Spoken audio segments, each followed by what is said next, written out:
from revolutionary virus to Jewish bacillus. But what is the history behind this fateful identification of Jewry with subversion? Let us return to traditional representations of the Jew as a source of contagion. It was essential to neutralize this pathogenic agent, constituted by an alterity cultural, religious, or racial, destructive of a society which was homogeneous or aspired to homogeneity. The task became all the more imperative in crisis situations that imperiled or seemed to imperil the community's very identity. Events during the First Crusade are significant here. Before setting out for the Holy Land to do battle with the Arabs, Christian warriors invaded German cities with the highest Jewish presence. The logic of this detour is clear. Prior to dealing with the external enemy, it was necessary to confront the enemy within, especially because the latter might be in league with the former, and, in any event, by its presence impeded the unanimous mobilization and unqualified enthusiasm demanded by Christianity. These events are paradigmatic of the subsequent fate of the Jews. The more total the conflict in which a particular community found itself embroiled, the more heavily a cloud of suspicion hung over them. The tragic crescendo in the fate of Jewry from the First to the Second World War, from Tsarist Russia to the Third Reich, marks the total and totalitarian crescendo of the Second 30 Years' War. Even more essential was the isolation and neutralization of the breeding ground in the event of revolution, to the extent that a ruling class sought to externalize the conflict, attributing it to the influence or aggression of external pathogenic agents attacking a fundamentally healthy social body. Reference to the Jewish bacillus became self-evident and inevitable. Writing after the Peasants' War, when the peasants presumed to interpret the liberty peculiar to Christians and realize it on earth, Calvin, reiterating that spiritual liberty is perfectly compatible with civic servitude, declared, "It is a Jewish vanity to seek and include the kingdom of Christ under the elements of this world." As the theory that explained revolution by a conspiracy hatched by a group of intellectuals emerged and spread, Jews were increasingly compared to philosophers and Freemasons, and targeted along with them. This is what we find in Baruel and Maistre. The latter, in particular, drew attention to the very important role played by Jews in the current revolution and their alliance with the Illuministi. In their turn, Jewish intellectuals could count on support from the financial power of the accursed sect, whence, "A monster composed of all the monsters, and if we do not kill it, it will kill us." In his analysis of the French Revolution, Burke stressed the disastrous impact of general theories and abstract principles. Thus, condemnation of the French Revolution was at the same time a denunciation of the philosophy and the intellectuals that had ideologically paved the way for it. Once again, the Jews were brought into play, denouncing as early as 1790 a regular plan for the destruction of the Christian religion orchestrated by the authors of the Encyclopedia and the philosophies. The British Whig also mentioned the obscure doings of Jewish finance. He subsequently received Abbé Baruel in London with full honors and was warmly appreciative of his work. The whole of the wonderful narrative is supported by documents and proofs with almost juridical regularity and exactness. 127. Burke's German translator was Gentz. Engaged as he was in siphoning money from Jews, he referred to them favorably and prudently in public, going so far as to revise certain lurid passages in Reflections on the Revolution in France. In private, however, it was a very different story. Intelligence, that is the mortal sin of the Jews. All of them are more or less intelligent. But only let one be born in which a spark of heart, a spark of true feeling can be found. The curse pronounced on them, and it pursues them to the 10,000th generation, is that they can never leave the sphere of intelligence, in the narrower meaning of the word, to their own detriment and that of the world, but must make endless circles in it until their black souls descend into hell. That is why the monsters are at home everywhere, where intelligence, stupid and criminal intelligence, arrogates the right to govern alone, born representatives of atheism, Jacobinism, enlightenment, and so on. The revolution was attributed by Gentz to the work of professional revolutionaries, revisionist von profession. This phrase brings to mind an extremely famous formula of Lenin's. But we must beware of hasty, superficial comparisons. Metternich's advisor certainly did not have in mind a vanguard employed full-time in establishing a relationship with the masses for revolutionary purposes. The phrase revolutionaries by profession is modeled on that of intellectuals by profession, Gellert von profession, introduced by Gentz in a free translation of Burke's indictment of politicized intellectuals, prone to support any innovation and pursue a regular plan for the destruction of the Christian religion. Gentz's thinking is perhaps conveyed more accurately by a subsequent phrase, professional stokers of revolution, Revolutionsstifter von profession. The external pathogenic element is identified as intellectuals, especially members of the people of the book par excellence. At roughly the same time, Bonald compared the Jews' Sanhedrin to the witch, words Engels in Philosopher's Convention. The reduces revolution to the iniquity of a handful of refers back to an intellectual and Jewish conspiracy. Once revolution is derived from abstract and abstractly universalistic theories, elaborated by rootless intellectuals without links to the concrete historical tradition of a historically determinate country. It is clear that the Jews, those abstract intellectuals par excellence, to be identified and denounced as the secret subject of revolutionary upheavals. In Germany, Heinrich Leo wrote that the Jewish nation stands out conspicuously among all other nations of this world, in that it possesses a truly corroding and decomposing mind. In the same way as there exist some fountains that would transmute every object thrown into them into stone, thus the Jews, from the very beginning until this very day, have transmuted everything that fell into the orbit of their spiritual activity into an abstract generality. The liberal and conservative critique of the revolution insists that underlying the incessant upheavals in France are visionary intellectuals with messianic tendencies, full of resentment and rancor against the ruling classes, out of touch with reality and practical experience. And once again, increasingly explicitly, it is the Jews, the people of ressentiment par excellence, who are accused. Nietzsche supported this thesis. For him, the dialectic, that plebeian form of vendetta, was likewise typically Jewish, just as the social palingenesis dreamt of by revolutionaries was directly continuous with the shameful Jewish phrase heaven on earth. These were themes subsequently developed by Sombart. Jews were motivated by resentment. Lacking and outside the world, they were only capable of moving in the abstract, be it trade or literature. The Jew embodied what would today be called the homo ideologicus. The Jewish spirit is rational and abstract. It lacks plasticity and tangible concreteness. Hence the Jew is a born doctrinaire and fabricator, a man of principles who willingly thinks in accordance with systems and, when it comes to their practical implementation, believes it possible and desirable to structure reality in accordance with these logical systems. What the Jew lacks is a feeling for what has grown, become, the organic, for historical society and its bases, for a concretely individual people with its absolutely specific history. The Jew knows only abstract individuals and an abstract humanity. The abstractness of his thought is matched by a highly developed capacity for criticism which, in particular conditions, is readily conducive to a basically revolutionary attitude.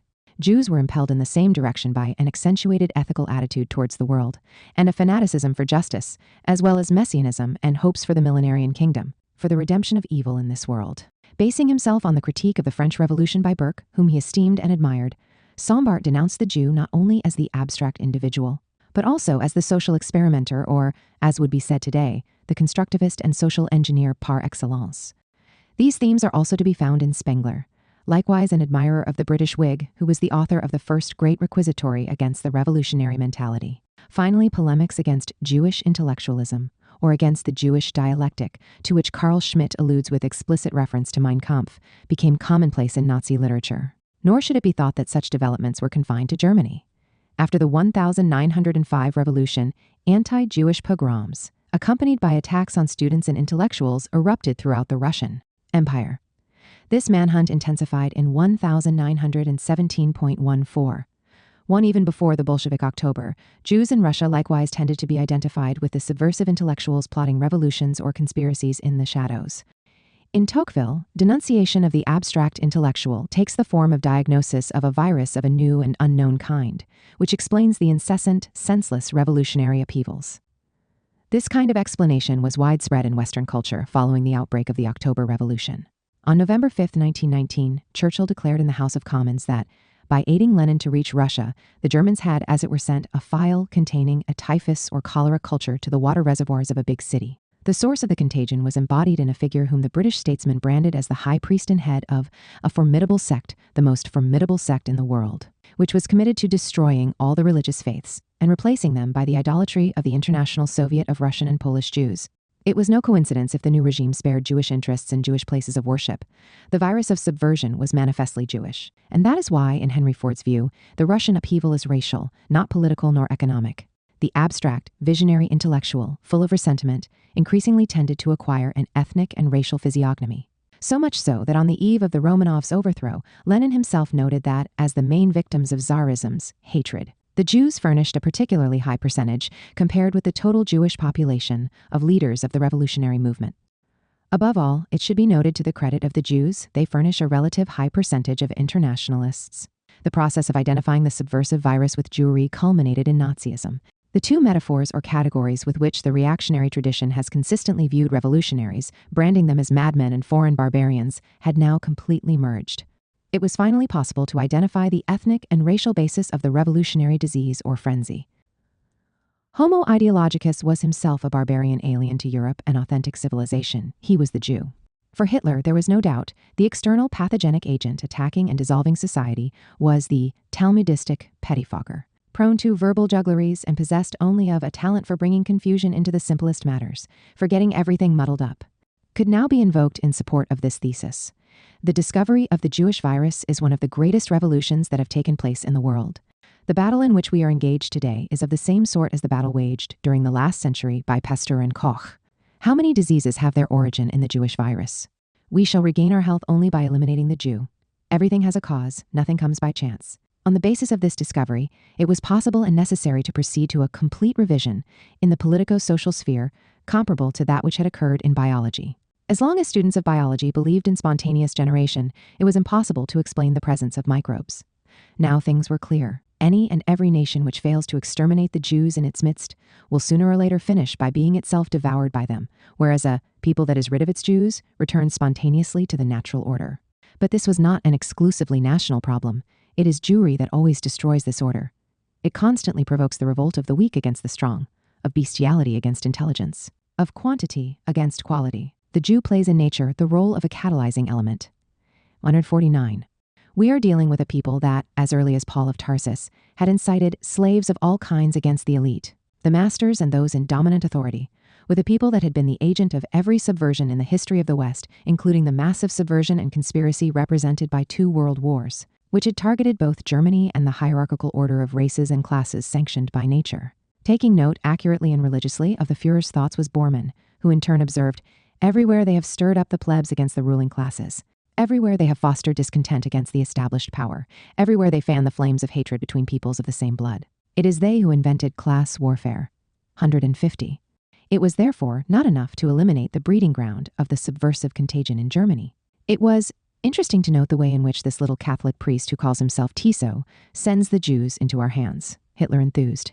In placing itself at the head of the anti-Jewish crusade, Germany was saving not only itself but also civilization. As such, the natural order founded on racial and class inequality and hierarchy, the profundity of the subversive danger, and the radicalism of Nazism's counter-revolutionary project dictated a final solution. Given that Homo ideologicus was embodied in a people, in fact, in a clearly defined race, whose nature was absolutely immutable, the problem of the struggle waged by abstract intellectuals was now configured as the Jewish question. And, in the light of new scientific developments, this question was nothing but a chapter of parasitology. Ghettos and traditional anti-Jewish measures would no longer suffice. In one way or another, the bacillus had to be totally removed. Until Jewry is exterminated, we shall not have accomplished our task. The unsustainability of the comparison between the concentration camps in which the Germans imprisoned Jews and those in which the Americans isolated citizens of Japanese origin, a comparison suggested by Nolte and other exponents of historical revisionism, is patent. The latter were not blacks, slaves forced to work for the master race. The USA had no need of forced labor. If, in the heat of battle, the Japanese enemy were sometimes compared with Indians, they were not natives whose land had to be appropriated in order to build a colonial empire of a continental kind. Still less did they represent the race virus, the race of the Homo ideologicus, whose very existence posed a mortal threat to civilization. The concentration camps compared by historical revisionism shared but one thing in common. They answered to the exigency of total war that iron control should be exercised over ethnic or social groups who were regarded as enemies or suspected of disloyalty. Inasmuch as these groups were subject to a naturalistic de-specification, the escape route for individuals belonging to them narrowed. But it is precisely a question of examining the modality and intensity of the process, or convergent processes, of naturalistic de-specification. Although far removed from historical revisionism proper, the most impartial U.S. historiography has not hesitated to establish a comparison between the destruction of a whole city from the air and the Judeocide. However, as with concentration camps for Americans of Japanese origin, so too in the case of Dresden, Hamburg, and Nagasaki, the principal aspect is total war. Although legitimizing recourse to forms of violence that struck at the enemy en bloc, without distinguishing between combatants and civilians, naturalistic de-specification was not yet autonomous. And even though it had now acquired greater weight, it was not really autonomous, even in the U.S. concentration camps, where defeated Germans were subjected to cruel treatment. Not by chance, the outbreak of the Cold War rapidly made it possible to displace the friend-enemy dichotomy and include Germans and Japanese among the friends. The process of racialization and naturalistic specification culminated in Eastern Europe and quite especially in the campaign against Jewry. The historical context in which the Judeocide was implemented is now clear. I take the term Judeocide from an American historian of Jewish origin, Arno J. Mayer, who correctly prefers it to the Holocaust. which is too charged with theological resonance and hence more apt to stimulate religious meditation than concrete scholarly investigation. Similarly clear are two further facts. First, it was a process that developed in stages disemancipation of the Jews with the Nuremberg laws. Plans for mass deportation to an island ghetto outside Europe so as to prevent any contact between the race virus and civilization, forced sterilization of women and the people generating the virus, formation of special corps to accelerate the Germanization of the empire by decisively confronting the native question, Bolshevik and Jewish, measures to screen Jews and identify and liquidate the virus. Secondly, it was a process that developed amid contradictions, changes of mind and conflicts internal to the Third Reich. In this light, the issue of the gas chambers seems of secondary importance. Negationists are committed to destroying this legend or lie, but in any event, the effort is misplaced. Subsequent historical research may clarify the number of victims and the methods of extermination, execution squads, condemnation of Jewish slaves to die of work, exhaustion and maltreatment, the employment, probably in the final stage, of poison gas, which had already been used in one way or another to liquidate the mentally ill and other categories of human beings, equated with redskins as burdensome dead wood to be cleared away to make room for Germans and Aryans, who flowed into the Greater Reich and its colonial empire from all sides. However that may be, what incontestably emerges from the explicit pronouncements of Nazi leaders themselves is the reality of the dual naturalistic despecification to which Jews were subject. They were natives alien to civilization whose drastic depletion was the presupposition for building and Germanizing the new colonial empire, and a race fatally doomed to generate the bacillus of social decomposition and subversion in its various forms, and in particular its most extreme form, namely Eastern, barbaric Bolshevism. In conditions of total war, this dual despecification left very little room for escape. The Bolsheviks and the liquidation of the kulaks as a class. However, the royal road taken by historical revisionism to relativize the horror of the Judeocide is its equation with the political genocide or class genocide, of which the Jacobin Bolshevik tradition is accused. This category proves immediately instrumental if not examined in a comparative historical optic and when applied unilaterally. During the French Revolution, the Girondin Isnard threatened the Jacobins with the destruction of Parises. Soon one would seek in vain on the banks of the Seine whether Paris ever existed. When reference is made to instances of political genocide, the massacre of hundreds of thousands of communists in Indonesia in 1965 is rarely mentioned. Over and above the logic of total war, which tends to undermine the principle of individual responsibility, one thinks of the practice of decimation during the First World War. What enormously increased the number of casualties in this case was the collective guilt, whereby whole family groups were regarded as jointly responsible and therefore killed.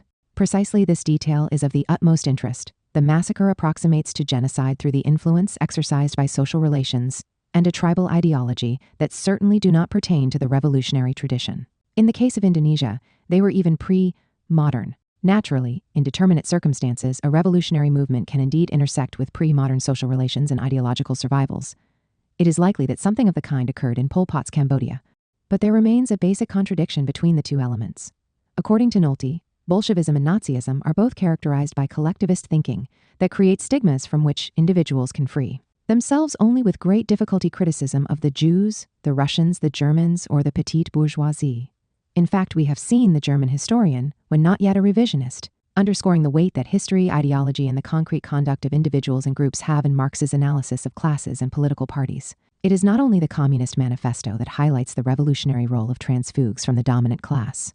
The thesis is prominent in What is to be Done, which insists even more forcefully on the decisive contribution of intellectuals from the bourgeoisie or other exploiting classes to the development of revolutionary theory. In its turn, the Tribune of the People has the task of diffusing this theory not only within the proletariat, but also among all the popular classes. Moreover, class membership does not always possess the same significance. There is a national bourgeoisie which plays a progressive role not only in colonial countries, but also, according to Lenin, in situations where imperialist oppression has put the national question on the agenda. And it is Furet himself who, as proof of Stalin's unscrupulous realpolitik, that Republican Spain under the Soviet influence, left the bourgeoisie in place so long as it was pro-Soviet. On the other hand, we have seen the revisionist Nolte stressing that the collectivist view of the Germans as a single reprobate mass played a much more prominent role among Germany's Western enemies than in the USSR. The collectivization of agriculture imposed by Stalin is generally adduced as an example of class genocide, with particular reference to the Ukraine. In reality, what we have here is a civil war ruthlessly waged on both sides. A civil war which, far from developing on tribal lines, sometimes divided family units internally. To refute Nolte's thesis, we shall largely draw on testimony that cannot be suspected of sympathy for the Soviet regime, reports from fascist Italy's diplomats. Let us glance at the picture that emerges. The countryside responded to what historians have defined as the revolution from above, or war on the peasantry, unleashed by Stalin. With an insurrectionary movement and partisan struggle, witness a bomb set off not far from Vladikavkaz as a train full of GPU agents went past. The rebellion invested centers of power. Here and there, representatives of the Soviet government at local level were forced to evacuate the city and also threaten members of the government and, first and foremost, the President of the Republic. Thus, the civil war that succeeded the October Revolution was rekindled, all the more so in that the rebellious peasants seemed to be inspired by those former socialist revolutionaries who had only transferred to communism at a second stage. The clashes in the countryside were reflected at the highest levels of government. The Ukrainian communist leaders, allied with Stalin in his battle against Bukharin and for the collectivization of agriculture, changed their minds in the light of the evidence of the extremely high social and human costs of the political turn. Ryutin circulated a document in the party that was not only highly critical, but even went as far as to openly desire the removal and, it would seem, the elimination of Stalin. In vain, the latter demanded the arrest of his opponent and enemy. The Central Committee would only agree to his expulsion from the party. The dictatorship of the party had not yet been replaced by a personal dictatorship. 163. The peasant uprising took the form of a nationalist and separatist movement, intersecting with banditry with a political substratum. This explains the atrocious methods sometimes adopted by the guerrilla. A little boy was taken from a party bigwig and found dead one morning in front of the house, with his eyes gouged out and a board on his chest. This in return for what you make us suffer. The son of another government representative was kidnapped, chopped into pieces, and the pieces were cast before the father's door. A ruthless reaction was not slow to materialize. Villages that had rebelled and responded to the GPU's intervention with weapons were bombed by aeroplanes so that no stone was left standing. The brutality of the repression created deep divisions among the Red troops themselves, who in some cases firmly sided with the peasants, that is, the relatives of the majority of soldiers. Disagreement even manifested itself in high places and sometimes in tragic form, with cases of suicide and insanity among prominent leaders of the party and military apparatus. All this has nothing to do with the bureaucratically administered genocide of a clearly defined group, whose members had no way out regardless of their actual conduct. Rather, what comes to mind in some ways is colonial warfare. Given that the revolution from above invested a countryside inhabited by national minorities, the moral despecification characteristic of revolutionary ideology could sometimes intersect with forms of naturalistic despecification. Immediately after the October Revolution, Gorky, who was critical of Bolshevism at the time, spoke with contempt of the peasants of his immense country as non-Russian nomads. And it has even been written that the great writer hated the Russian peasants, who for him embodied the Asiatic Mongol biological heritage that he felt had ruined and retarded Russia. More than a decade later, when repression of the rebellious counter-revolutionary countryside reached a tragic peak, the aforementioned diplomatic correspondent had a Jew, a big wig of the local GPU, say that in the Ukraine, the ethnographic material is being changed. While the remark about the great Russian writer is possibly exaggerated, and testimony about the war in the countryside is not wanting in anti-Jewish prejudice, it is true that the culture of the time, European rather than Russian, already contained all the presuppositions for the relationship between town and countryside in Russia being configured as a relationship between Europe and Asia and between civilization and barbarism. Traditionally coinciding with the capitalist city, civilization was identified post-October with the socialist city.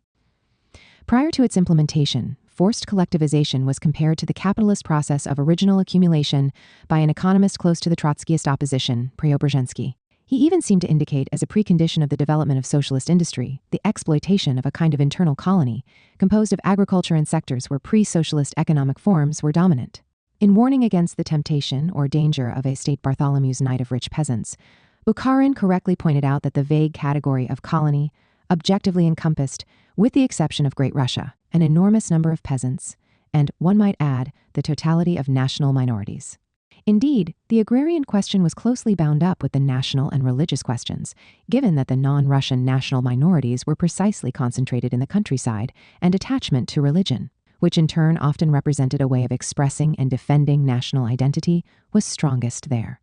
The ruthless repression brought with it the spread of the constitutive features of the Univers Concentrationnaire, the Gulag, deportation, forced labor, which, having emerged in Europe itself during the process of the original accumulation of capitalism, one thinks of the workhouses to which vagabonds and even members of their family, often held in conditions of mutual isolation, were sent, constantly marked Western expansion into colonies thereafter. It might be said that, to a certain extent, the picture painted by Preobrazhensky in 1924 of the methods of original capitalist accumulation, including dispossession in the form of taxes on natives, the appropriation of their belongings, livestock, land, and stockpiles of precious metals, the reduction of the population to slavery, And the infinitely various systems of violence also ended up applying to the methods employed by the original socialist accumulation he had theorized. Nevertheless, we cannot speak of genocide. Even in the years when repression of the counter-revolution was pitiless, it was combined with initiatives that tended in different, contrasting directions. In various centers, the soldiers have been sent to the countryside to collaborate on rural work. The agricultural machinery factories are taken care of by workers who rush around the countryside doing makeshift repairs on machines that only work intermittently. We are also far removed from ethnocide. Alongside this action to destroy any Ukrainian separatist ambitions, the policy of promoting Ukrainian national characteristics has been intensified. That is, they want to replace a separatist kind of Ukrainian nationalism, which looks towards Poland, with one of centripetal stamp, attracting Poland's Ukrainians into a possible or desirable union with those of the USSR. This objective was pursued by encouraging free expression of the Ukrainian language, culture, and customs. At the Military and Civil Review on 1st May, 20 children filed past in splendid Ukrainian national costumes. The previous evening, at the Theatre of the Opera, following celebration of the Red Feast with a short speech, Ukrainian songs were sung and traditional Ukrainian and Cossack dances were performed on stage. In the various gatherings at the opening of 1 and 2, may not only modern dances, but also, and especially, Ukrainian ones were performed. And again, to supply the schools with Ukrainian teachers, it has been decided to take 10,000 peasants from the Ukrainian kolkhozy and have them follow accelerated courses to turn them into Ukrainian primary school teachers. So, they are in the process of establishing an orthodox Ukrainian nationalism, obedient to Moscow, a tool for attracting the Ukrainians of Poland. It is enough to compare this testimony with Hitler's explicit pronouncements on the need to rear a caste of slaves in the colonies, reducing their education to a minimum, to appreciate the absurdity of historical revisionism's thesis. Only ideological party priss can compare this with the Third Reich's policy towards natives. Furthermore, the relationship between central government and the Ukrainians was not uniformly tempestuous, but experienced highs and lows. Between the end of the Civil War in Russia and the unleashing of the war on the peasantry, the Ukraine experienced what was perhaps its happiest modern period. And numerous nationalist leaders, largely militants in socialist parties who were opponents of the Bolsheviks in the Civil War, returned home. A new turn occurred at the end of the Second World War, which was the consequence of premises already established in the period of the most ferocious repression. Paradoxically, victory in war and the consequent territorial expansion guaranteed the regime and Stalin renewed credit not only among Russians but also among the other Soviet nationalities, and even among the Ukrainians. People were grateful to Stalin for having finally made possible the unification of all the Ukrainian territories. We can therefore draw a conclusion. The politico-moral criminalization of a whole social class led to pitiless repression. The fact that it objectively struck backward and barbaric populations in the first instance facilitated transition from moral despecification to the naturalistic variety on occasion. Even then, however, the fallacy of the deductive logic that presumes to deduce a priori the universe concentration from revolutionary ideology is evident. In reality, as well as from the exigencies of total war and ideological fanaticism, the ferocity of the repression also derived from the pre-revolutionary colonial tradition. Only thus can we understand the suicide of the GPU General Brodsky, disconcerted during an inspection in the course of which he cried out repeatedly, "This is not communism, but horror." A permanent stance of naturalistic despecification on the part of Soviet power and the Bolshevik Party proved impossible for ideological reasons. The year of the onset of forced collectivization of the countryside saw Stalin draw attention to the tragedy of the Armenian people. Condemnation of the Turkish assimilators, the most brutal of all assimilators, implicated not only the German-Prussian Germanizers of Polish territories, but also the Tsarist Russian Russifiers. This position was the more significant in that it was bound up with a theoretical consideration of a more general kind. Contra Kautsky, Stalin stressed that, far from betokening the disappearance of national languages and peculiarities, socialism involved their further development and expression. Any policy of assimilation was therefore to be condemned as an enemy of the people and counter-revolutionary. It was all the more disastrous because of the colossal power of stability of nations. To declare war on national culture was tantamount to being an advocate of colonization. However, crying their discrepancy with actual policy, declarations of principle are never null and void, especially in a political regime where the ideological formation and mobilization of party cadres and militants and mass indoctrination played such a significant role.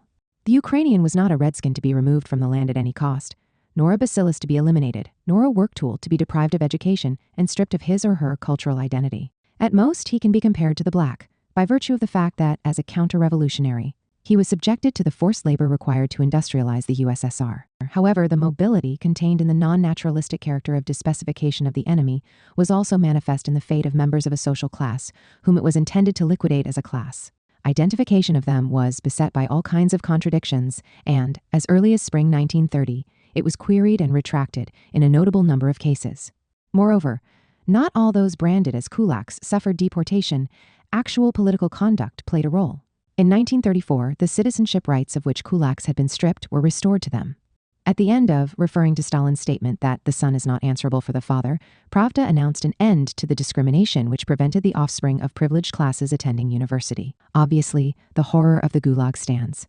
Yet we should not erase or repress the differences that could emerge within the universe concentration air. In 1931, sending Molotov suggestions for a speech he was about to deliver at the Congress of Soviets, Stalin called on him to explain with thorough documentation that the only ones among the deported kulaks who work are those who want to work, and that they do so with all the rights of voluntary labor. It goes without saying that this presents a distorted image of reality, but such an image is an integral part of reality in that it expresses an ideology which, far from planning the biological destruction of a whole social class, proposed to liquidate it socially also by re-educating individuals. The outbreak of the war opened up an escape route from the Gulag for counter-revolutionaries, and even offered them the possibility of social mobility and promotion.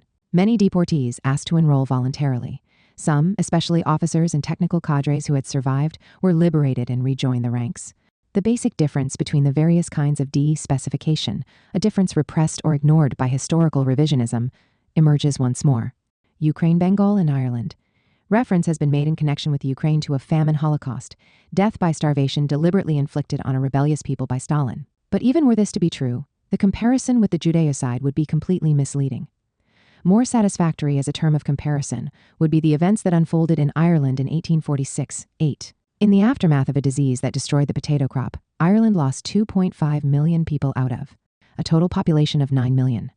Half of them emigrated to Canada and the USA, while the other half died of starvation. Sir Charles Edward Trevelyan, who was charged by London with monitoring the developing situation and dealing with it, detected in this terrible famine the hand of an all-wise providence, seeking to solve the problem of Ireland's imbalance between population and food.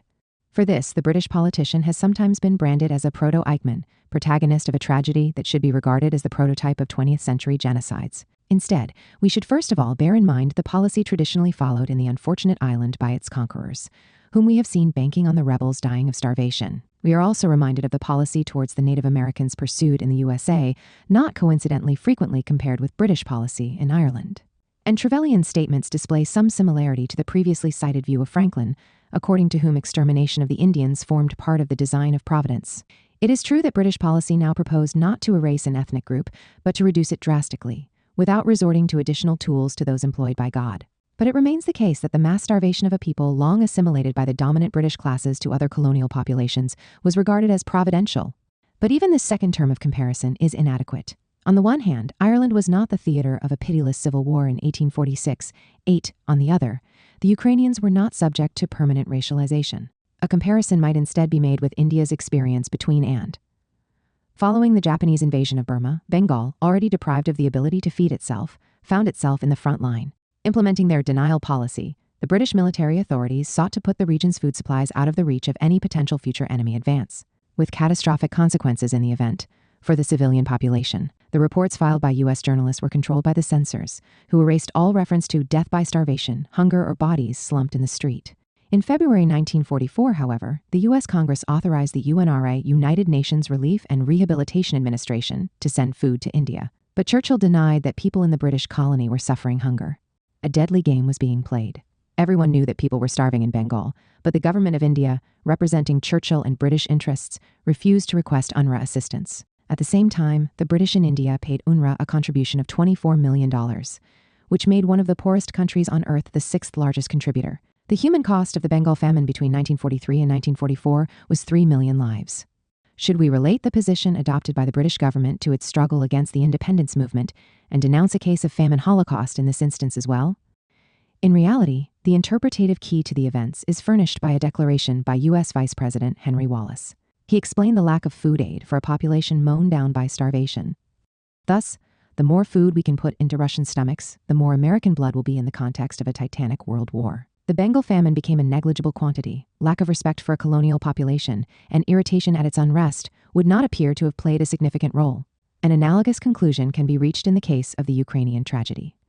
It unfolded during a pitiless civil war at the height of the Second 30 Years' War. Rightly or wrongly, the USSR regarded collectivization of agriculture as the only option in the face of a conflict and aggression it believed to be imminent. Famine struck with equal cruelty in certain regions of Russia. Yet the state grain reserves created for war were not drawn on. The aid measures decided in February 1933 aimed primarily to ensure sowing in the regions hit by hunger, and this in expectation of a new international conflict.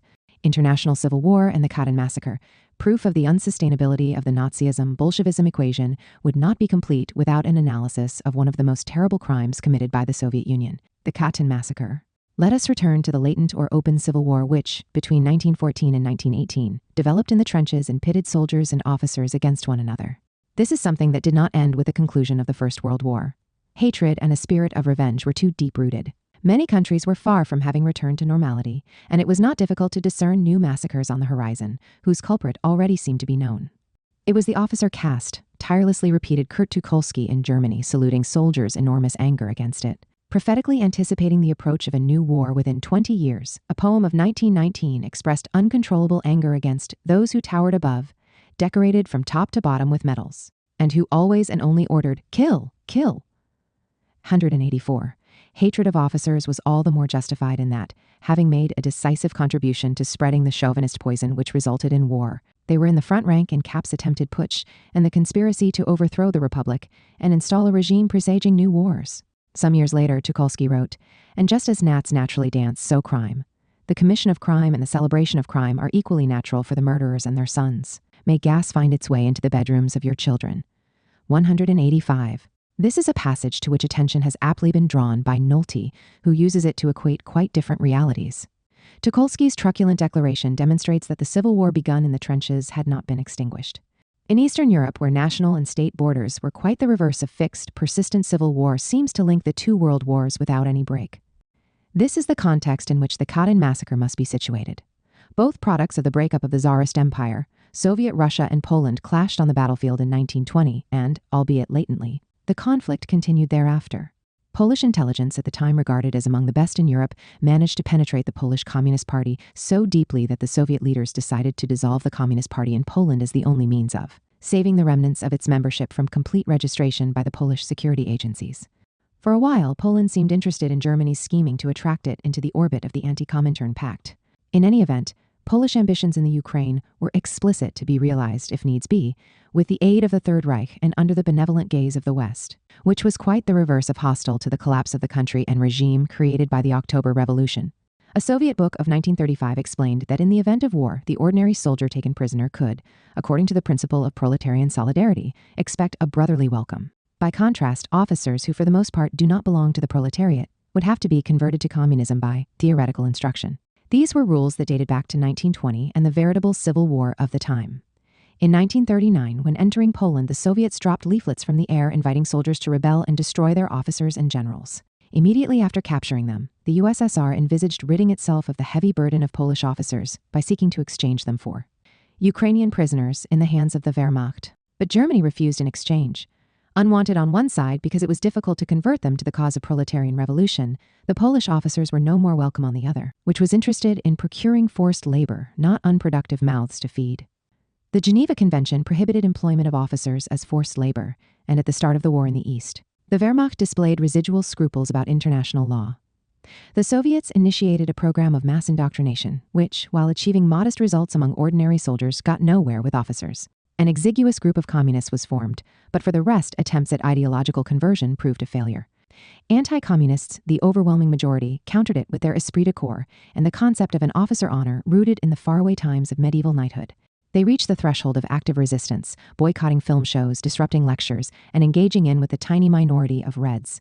This attitude sealed their fate, condemnation to death. In its very horror, the crime of Katyn turns out to be essentially different from practices of a genocidal kind, where individual conduct is irrelevant. Instead, even before their internment, the Polish officers were examined one by one, and a biography and a file was constructed for each of them. They were even accused of anti-Semitism.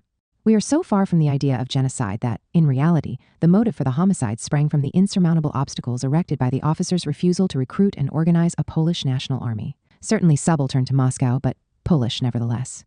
Moreover, the anti-communist author whom we have followed in reconstructing the crime of Katyn draws attention to the subsequent regret and chagrin of Beria himself. who repeatedly declared, "We have committed a great blunder. We have made a great mistake." The hypothesis of a misunderstanding on Beria's part of an order from Stalin, which would add a grotesque note to a tragic event, cannot be. At all events, Zawodny draws a conclusion to which we can possibly subscribe. The massacre of the Polish officers was simultaneously an atrocious episode of civil war and a failed attempt to indoctrinate and recruit army cadres for international civil war. For the Soviet secret police, dealing with the Poles provided a valuable initial experience in conditioning and manipulating the attitudes of German and Japanese prisoners of war. As early as a few months after the start of Operation Barbarossa on October, the first conference of German prisoners of war soldiers and junior officers took place. In July 1943, the Free Germany Committee was formed, and 2 months later, the German Officers' Corps, to which officers of any rank could belong. All this did not prevent Stalin proposing a toast to the summary execution of 50,000 German officers, hence a Katyn on a larger scale at the Tehran Conference the same year. This was met with disdain by Churchill, whom we have seen formulating a much more radical program 2 years earlier. Perhaps the British statesman was now already acting with an eye to the Cold War. By contrast, Stalin encountered no objections from either Roosevelt, who seems to have revived the idea at Yalta, or, still less, his son Elliot, who in fact went one further with a toast to the death of not only those 50,000, but many hundreds of thousands more Nazis as well, adding, "And I am sure the United States Army will support it." In fact, Eisenhower expressed the idea that not only the 3,500 officers of the German General Staff, but also all members of the Gestapo, as well as the heads of the Nazi Party, from mayors upwards, should be killed.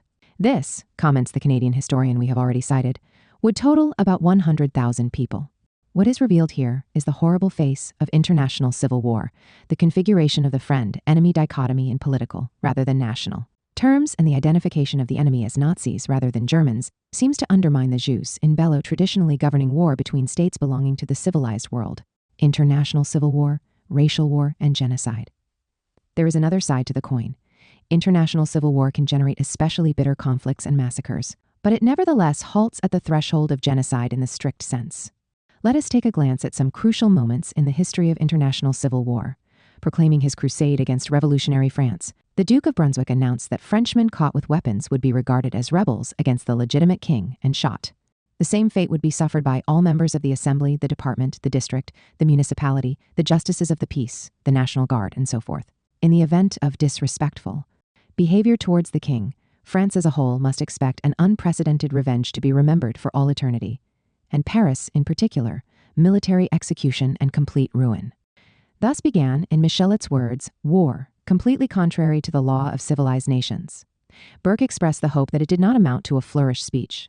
Yet the Brunswick Manifesto's genocidal tendencies were objectively offset by appeals for international civil war that divided the French people transversely and prevented their criminalization en bloc. Its healthy part was called upon to collaborate in restoring order.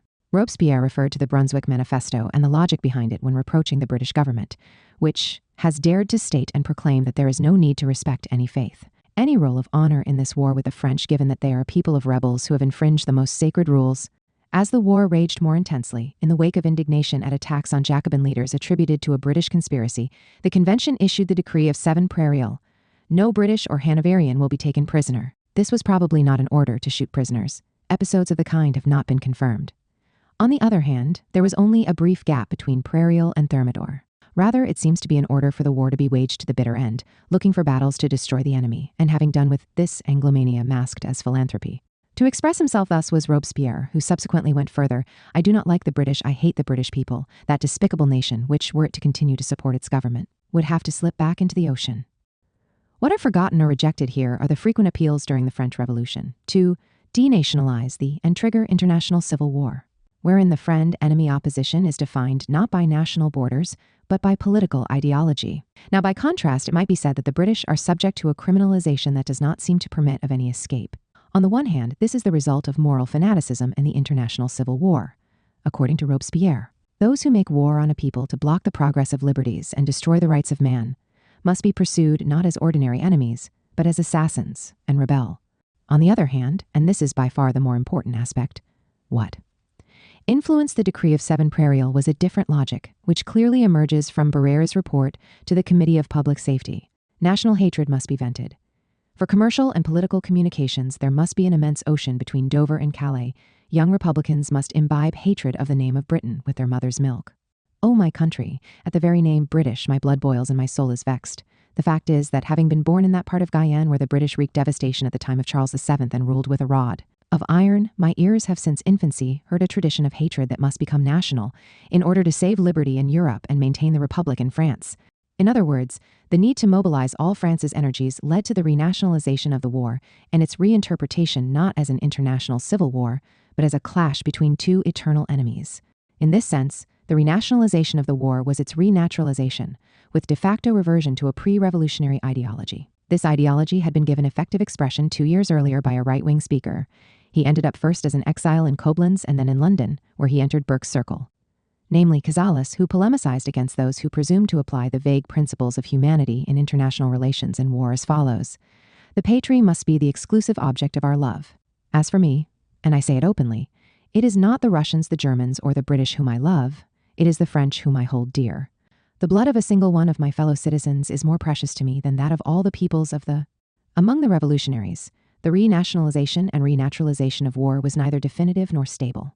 Robespierre continued to hope for the explosion which liberty is bound to produce in the country leading the counter-revolutionary coalition. Even when he declared his hatred for that despicable nation, the Jacobin leader added, "As long as they remain shamefully enslaved to despots, I shall detest the British people with all my heart. Once they have become free, they will perhaps again have a right to my admiration." The revolutionary logic of denaturalizing the war ends up prevailing. Let us turn to the 19th century. If there is one moment when Marx and Engels, the second much more so than the first, came close to justifying indiscriminate massacre, and thus tendentially genocide, it was around 1848, when they advanced the theory of the non-historic peoples. Here the friend-enemy dichotomy seems to lose any historical, mobile character, dangerously constricting the escape route for an enemy who risks being represented in naturalistic terms. But the theory of the non-historic peoples, condemned en bloc and hence not traversed by class struggles, may be regarded as a pre-Marxian survival. One superseded, or contested at any rate, by Marx's polemic of 1859 against viewing Germany as the heart of human civilization. And now let us come on to the October Revolution. The Civil War and British intervention posed a deadly threat to Bolshevik power. But here is what Trotsky had to say. "Soldiers of the Red Army, on all fronts you are encountering the hostile cunning of the British. The counter-revolutionary forces are firing on you with British weapons. The women and children of Arkhangelsk and Astrakhan are being killed and disabled by British pilots with British explosives. British ships are firing on our coasts. But even now, as you struggle bitterly against the British puppet Yudenich, I appeal to you, never forget that there is not only one Britain. As well as the Britain of profits, violence, corruption, and bloodthirstiness, there is the Britain of labor, of strength of spirit, of great ideals, of international solidarity. Against us is the Britain of the stock market, an infamous Britain without honor. Working Britain and its people are with us." This is a text that might be compared with those by Robespierre cited above. In both instances, the threat to the revolution comes from Britain. However, although nurtured on historical culture, the Bolshevik leader avoids naturalizing the conflict and depicts it in terms that divide the enemy internally. Here, too, it might be said that the USSR came closest to indiscriminate massacre when it put a damper on the international civil war and reinterpreted the war with Germany in accordance with traditional, pre-revolutionary views as a mortal clash between Slavs and Germans. Despite proclaiming the anti-Bolshevik crusade, the Third Reich never really managed to distance itself from that representation of the war. The campaign in the East was cast, in Hitler's words, as a bitter racial war that does not permit of legal limits of any kind. There was no reference to international civil war, which by definition divides different peoples and races transversally. Let us read an order from the German Army's High Command on the eve of Operation Barbarossa. "The war against Russia is an inevitable consequence of the struggle imposed on us for the existence, and, in particular, the economic autonomy of Greater Germany and the European space dominated by it. It is the ancient struggle of Germans against Slavs, the defense of European civilization against the Asiatic Muscovite flood, the ejection of Jewish Bolshevism. The objective of this struggle is to reduce Russia to ruins, and hence it must be waged with unprecedented severity. As we can see, the ideological crusade against Bolshevism does not cancel the element of racial war. The war with Russia continues to be interpreted with categories that had emerged prior to the October Revolution, such as the life and death struggle between Germans and Slavs. In fact, the ideological crusade ultimately ends up being subordinated to the racial war, because in line with the schemas of the reactionary intellectual tradition, Bolshevism is branded as an ideology alien to Germany. Europe and civilization as such, as an inherently Asiatic barbaric ideology, the struggle against communism is an aspect of the racial struggle against barbarians. Thus, at least as regards the campaign in the East, Nazism could not contain a genuine appeal for international civil war. Obviously, the Third Reich was prepared to avail itself of the aid of collaborationist troops or groups and had an interest in disrupting the Soviet army and domestic front. But the arguments it deployed are significant. The flyers dropped from German aircraft called on Russians to refuse to shed their blood for Jewish commissars, and to put a stop to the criminal machinations of the Jewish clique, emulating Germany, which, with the overthrow of the Republic created by the November Revolution, had rid itself of Jewish parasites. On the basis of this ideological platform, the Third Reich's troops incited bloody anti-Jewish pogroms in the various territories occupied by them. In other words, the motif of racial war was deployed even in the context of attempts to disaggregate the enemy. By disobeying Jewish commissars, Russians would refuse to let themselves become embroiled in a civil war within the white and European race. In any event, civil war was a negative value. In fact, it could not even really be conceived among a people that had genuinely achieved civilization. The Hitlerite terror in Germany, which in the view of the contemporary historian appears as a preventive civil war in preparation for the bid for world power, was represented in Nazi ideology as a war of racial liberation. Without abandoning attempts to disaggregate the enemy through an ideological crusade, Hitler was always very careful that the Bolshevik, anti-Bolshevik dichotomy did not undermine or blur the dichotomy he regarded as primary and crucial, namely that between barbarism and civilization, Slavs and Germans, the race of savages and slaves, on the one hand, and the master race, the other. The thesis formulated here, the fundamental foreignness to Nazism of the category of international civil war, might be taken as a complimentary concession by the most fervent exponents of historical revisionism. In reality, however, such foreignness was only the flip side of an inability to go beyond naturalistic despecification in its gravest form, racial despecification. Precisely, this largely precluded any escape for the natives, and even more so, the Jews. Holocaust and holocausts. Promptings to reinterpret the Judaicide also hail from cultural and political circles that should not in any way be confused with historical revisionism. Some time ago, a debate developed in France that pitted Armenian intellectuals and Jewish intellectuals against one another. The former attacked Bernard Lewis as a revisionist and negationist. Concerned to reassert the incomparability of the Holocaust, he had rejected any attempt to compare it with the Armenian tragedy. The latter was to be interpreted as a simple deportation which, in conditions of total war, objectively resulted in a large-scale massacre. No serious proof exists of a decision and plan by the Ottoman government to destroy the Armenian nation as such.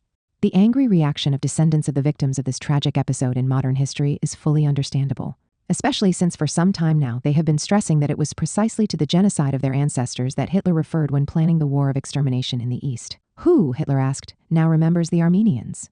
And who, some decades hence, will bother about the drastic reduction in numbers of the natives that the Wehrmacht intends to carry out in the impending German colonial empire? In the history of the 20th century, then, the Armenian genocide is not only the first chronologically, but the model inspiring the culprits of subsequent genocides. The Jewish Holocaust is not a unique phenomenon, and not even the original genocide.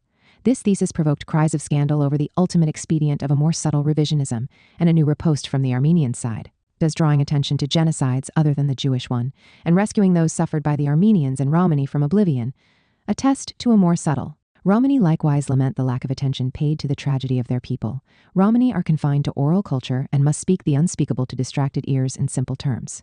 They do not possess organic intellectuals who can express the collective anguish of exterminated families or scholars capable of analyzing the specific character of Nazi legislation, describing the process of deportation and quantifying the extermination, impact of the identified as responsible for the first 20th century genocide. Turks not only reject the charge, but sometimes observe that behind their measures against the Armenians lay the experience of the concentration camps, employed by the British against the Boers some years earlier. This is a historical experience that refers us back to the history of colonialism and which, according to Arendt in The Origins of Totalitarianism, represents a key stage in the construction of the universe concentration era.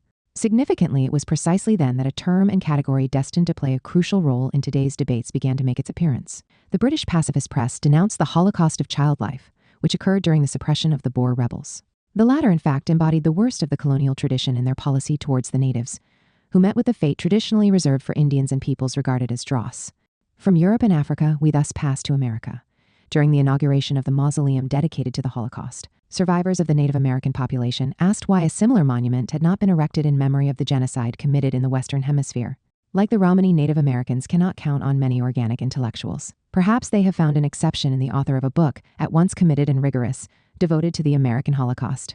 As early as the end of the 16th century, the discovery of the New World had led to 60-80 million deaths, but the carnage was not over. Intellectuals of Jewish origin do not challenge the fact that sheerly as a matter of quantity, the Indian catastrophe is unparalleled and, both absolutely and proportionally, surpasses the destruction of European Jewry. In this instance, however, we are not dealing with the planned total destruction of an ethnic group. To which the scholar on the Native American side of the question replies, a traditional Eurocentric bias that lumps undifferentiated masses of Africans into one single category and undifferentiated masses of Indians into another, while making fine distinctions among the populations of Europe, permits the ignoring of cases in which genocide against Africans and American Indians has resulted in the total extermination, purposefully carried out, of entire cultural, social, religious, and ethnic groups. This thesis is fully confirmed by the picture drawn by a loyalist historian of the American Revolution. Ryerson observed of the policy of the destruction of the 6 Indian nations adopted by the rebel colonists. Congress, by an order which, we believe, has no parallel in the annals of any civilized nation, commands the complete destruction of these people as a nation, including women and the oblivion or neglect suffered by this chapter in history is all the more serious because the experience of the Native Americans possesses a paradigmatic value. The USA tended to compare the enemies with which it clashed over the years to them. Moreover, the tragedy is ongoing. While death squads strike at the indigenous peoples in countries like Guatemala in the Native American reservations of the USA, the poverty rate is 4 times the national average. For all these reasons, the Holocaust of which the Native Americans were the victims over the centuries is the worst human Holocaust the world had ever witnessed. The contemporary historian quoted here does not refer to Hitler's comparison between the Native Americans and the natives of Eastern Europe, who in their turn demand that the forgotten Holocaust of which the Poles, and not only they, were victims be rescued from oblivion. The fate of the Native Americans evokes that of the blacks, who were called on to replace or flank them in the forced labor required in the continent conquered by the Europeans. Descendants of the slaves deported from Africa in their turn underscore the centrality of the Black Holocaust, if only on account of its secular duration and the number of countries involved, including the most civilized among them, the leader of the Western world today. A religious curse has long followed blacks. In Genesis 9:21-7, we read that, after the great flood and following a copious libation, Noah slept naked and was discovered thus by his amused, disrespectful youngest son Ham. When the patriarch awoke and realized what had occurred, he condemned Ham's descendants to be slaves of the descendants of Shem and Japheth, Noah's other sons. Blacks were subsequently identified and branded as descendants of Ham, and their slavery was thus theologically sanctioned. Slave owners, and after the American Civil War theoreticians of white supremacy, have referred to this motif for centuries. If anti-Jewish persecution was long justified by recourse to Christian theology and the theme of deicide, the persecution of Native Americans and blacks was justified by recourse to themes derived from the scriptures sacred to Jews and Christians alike. The Native Americans and peoples assimilated to them were identified with the inhabitants of Canaan and blacks with the descendants of Ham. Over the centuries, anti-Hamitism has raged alongside anti-Semitism, and Christians and Jews have participated in it. More than on any other people, the horror of world history has been focused on blacks. Unlike all others subject to persecution, noted Malcolm X, they cannot hide their skin color and identity.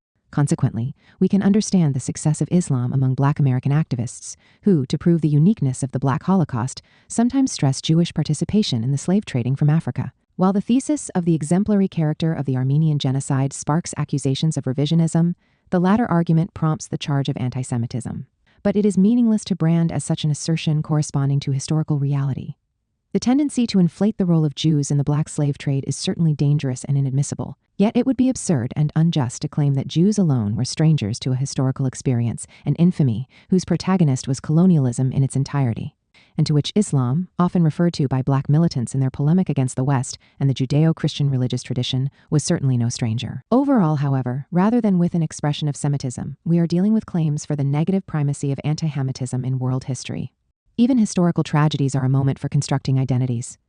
Consequently, we can understand why the theme of genocide affords grounds for confrontation not only between the great powers, but between the victims themselves. Today, we witness attempts by Armenians, Romani, Native Americans, blacks, and other ethnic and social groups such as homosexuals to rescue their tragedy from historical oblivion and force it to the center of cultural and political attention. In so doing, they are objectively led to query the uniqueness of the Jewish Holocaust. However, notwithstanding appearances and superficial points of contact, all this has nothing to do with historical revisionism in the strict sense. In polemical mutual opposition, Jews, Native Americans, and blacks seem to demand for themselves the characteristic attributed by Marx to the proletariat, namely, being the bearer of the sufferings of all humanity, and, for that reason, the symbol of its possible redemption. During the French Revolution, a utopian novel by Louis-Sébastien Mercier imagined the erection in 2040 of a single monument in expiation of the slaughter of the Native Americans and enslavement of the blacks, perhaps following the construction of a mausoleum in memory of the Jewish Holocaust. Expectations on the part of Native Americans and blacks for this single monument have become more impatient, but their aspiration seems to have no deep resonance in the dominant culture. In his inaugural address, Clinton celebrated his country as the world's oldest democracy. In this historical depiction, blacks and Native Americans continue to be a quantite negligible. The repression or trivialization of one or both of the tragedies that marked the fate of whole peoples serves the construction of genealogical myths, which are called upon to define a country's identity in the most positive terms possible and thereby justify its privileged role. The U.S. president continued thus, "America must continue to lead the world. Our mission is timeless." The logic that motivates German historical revisionism is similar. Let us turn to Franz Joseph Strauss. It is necessary to desist from constant re-evocations of the horror of the Third Reich so that Germany, becoming a normal nation once more, can again walk with its head held high and accomplish its task in this world. The economic giant, to quote Ernst Nolte now, must be allowed to exercise due political power. Silence on the Black Holocaust and the American Holocaust is matched by trivialization of the Jewish Holocaust. Although, in justifying two different ideas of global mission or task, the genealogical myths thus constructed can come into contradiction with one another, they fully converge in reinforcing a third genealogical myth, with the repression of the Native American and Black tragedies and the trivialization of the Judeocide, or at any rate, its severance from the colonial tradition and assignment to Asiatic barbarism. The fact that the fate of the Jews was sealed by their dual stigmatization as Eastern natives and bearers of Eastern Bolshevism is ignored. The West undergoes a dazzling transfiguration that affords no space for balanced historical assessments and relations of equality with the rest of the world. While he characterizes the genocide of the Native Americans as the worst ever perpetrated, the author of American Holocaust suggests regarding each of the great genocides in the history of humanity as unique, for one reason or another. At work here is a concern to put an end to the quarrels dividing the victims and their descendants. It is clear that historians must continue to examine the peculiarity of each of the great historical tragedies, yet the horror of the dual naturalistic despecification of which the Jews were victims in the 20th century cannot be adequately appreciated if their experience is severed from the colonial tradition, which the Third Reich sought to resume and radicalize, at the same time proclaiming an exterminatory crusade against the barbarians who challenged that tradition. As is well known, following the fall of the Nazi regime, the most advanced German culture posed the problem of coming to terms with the past, Aufarbeitung der Vergangenheit. We can discuss whether self-critical reflection went far enough, but it remains the case that nothing of the sort occurred in the case of the West as a whole. Such, in the final analysis, is the soil in which historical revision put down its roots. Chapter 6. Nostalgia for Empire, Historical Revisionism in Britain. From the 3 Germanic empires to the 2 English-speaking empires. Not only has the West not achieved a genuine Aufarbeitung der Vergangenheit, but gestures and moves in this direction meet with fierce resistance and even explicit rehabilitation of the colonial tradition, with calls to resume it and recognize its contemporary relevance. We have seen Popper deprecating the haste with which the process of decolonization was carried out, and Paul Johnson legitimizing the anti-colonial revolutions and mocking their leaders, not only those identified with Marxism and Leninism, but even Gandhi. However, if the anti-colonial revolutions are to be condemned, would it not have been better for Britain to arrive at a compromise with the Third Reich and thereby hold on to its empire, starting with India? As we know, this is the argument advanced by another British historian, John Charmley, who severely criticizes Churchill. The latter wanted to save the empire, but ended up losing it out of anti-German intransigence and his alliance with the Soviet Union, the country that had incited colonial populations to rebellion from its birth. Perhaps the prospect held out by Hitler, vigorously expressed in a letter to the Daily Mail on September 4, 1937, of an accord between the 3 empires of the white race and Germanic's origin, the British, the American, and the one he proposed to. Built in Eastern Europe in the tracks of the Teutonic Knights, was not unfounded and unreasonable. From here, it is not difficult to discern the road leading to rehabilitation of the Third Reich itself. Such is the road unfortunately followed by another British author, namely David Irving, who nevertheless has serious works of historical research to his credit. How are we to explain this startling political and intellectual involution? Hitler was the first to engage in rehabilitation of colonialism, which had been widely discredited by the carnage of the First World War, in which the scramble for empire had resulted, and became the target of the October Revolution's appeal to colonial slaves to cast off their shackles. In face of the deadly threat looming over Western civilization, the Nazi leader had appealed for the unity of Germany, Britain, and the USA, underscoring the 3 countries' common Germanic origins. Indeed, after having arrived in the British Isles, the Germans had also crossed the Atlantic. Hence, Mein Kampf stressed the population of North America consists in by far the largest part of Germanic elements. In fact, repeated the so-called Schweizbuch, it was a population proud of its racial ascendancy. The American Union regards itself as a Nordic Germanic state, not as an international mush of peoples. All the requisite conditions obtained for the unity of the three Germanic empires. In adopting this position, Hitler revived a tradition that went far beyond his country. In the second half of the 19th century, numerous British authors had stressed the blood ties that bound England and Germany, these two great streams of the Teutonic race. Lord Robert Cecil, future Marquis of Salisbury and Prime Minister, contrasted the people of a southern climate with those of Teutonic parentage. In 1899, Joseph Chamberlain, the colonial secretary, officially called on the United States and Germany to form a Teutonic alliance with his country. This is a vision not dissimilar from Hitler's, but such an ideological climate could not survive the antagonism that divided the three great Germanic or Teutonic powers during 2 world wars and the revelation of the horrors, of which the Third Reich was guilty. If we wish to understand contemporary ideological developments, we must begin with a turn that was already foreshadowed with the Second World War and then consolidated with the outbreak of the Cold War.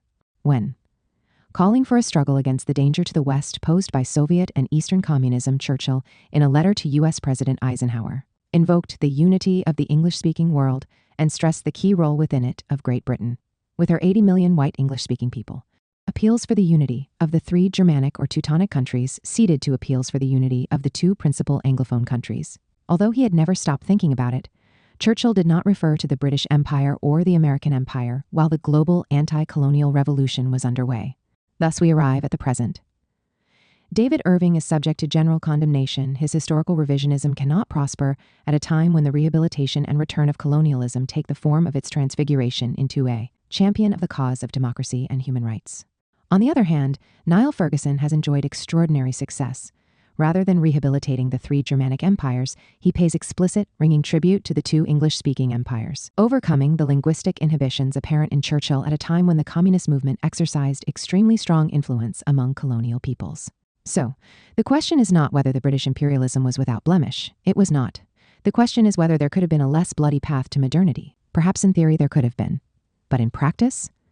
During the 20th century, empire had crossed the Atlantic, but without in any way losing its beneficial, progressive character. I have no objection in principle to an American empire. Indeed, a part of my argument is that many parts of the world would benefit from a period of American. The overall picture is now clear.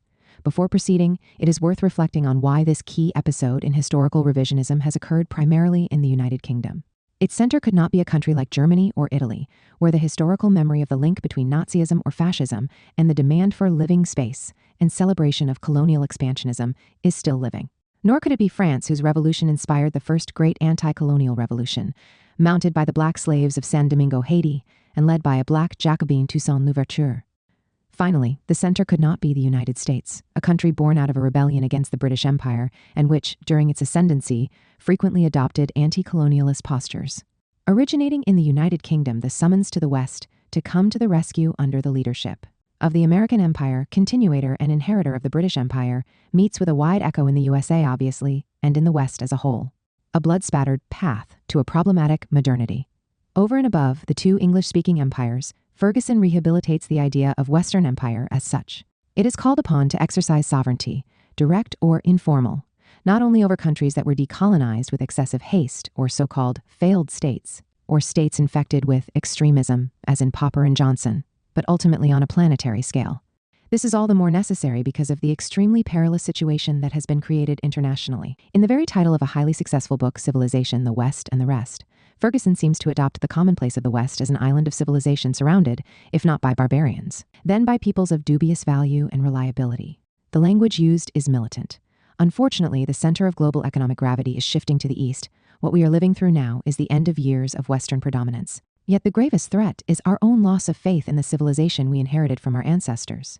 Recovering this entails rediscovering the grandeur of the British Empire and the path to modernity indicated by it, and of the American Empire of Liberty theorized by Jefferson. What immediately leaps to the eye is the historical fragility of this ideological construct. The Empire of Liberty, more precisely, for liberty, which was urged to annex not only Cuba, but also Canada, to be seized from London's control by force as rapidly as possible, and to become the greatest and most glorious since the creation, was conceived by the U.S. statesman in bitter opposition to the British Empire, accused by him of the worst crimes. At least in his private correspondence, Jefferson had no problem acknowledging the horror of the war against the Native Americans. But in his view, the culprit was the London government, which had incited these savage, sanguinary tribes. This was a situation that will oblige us to pursue them to extermination, drive them to new seats beyond our reach.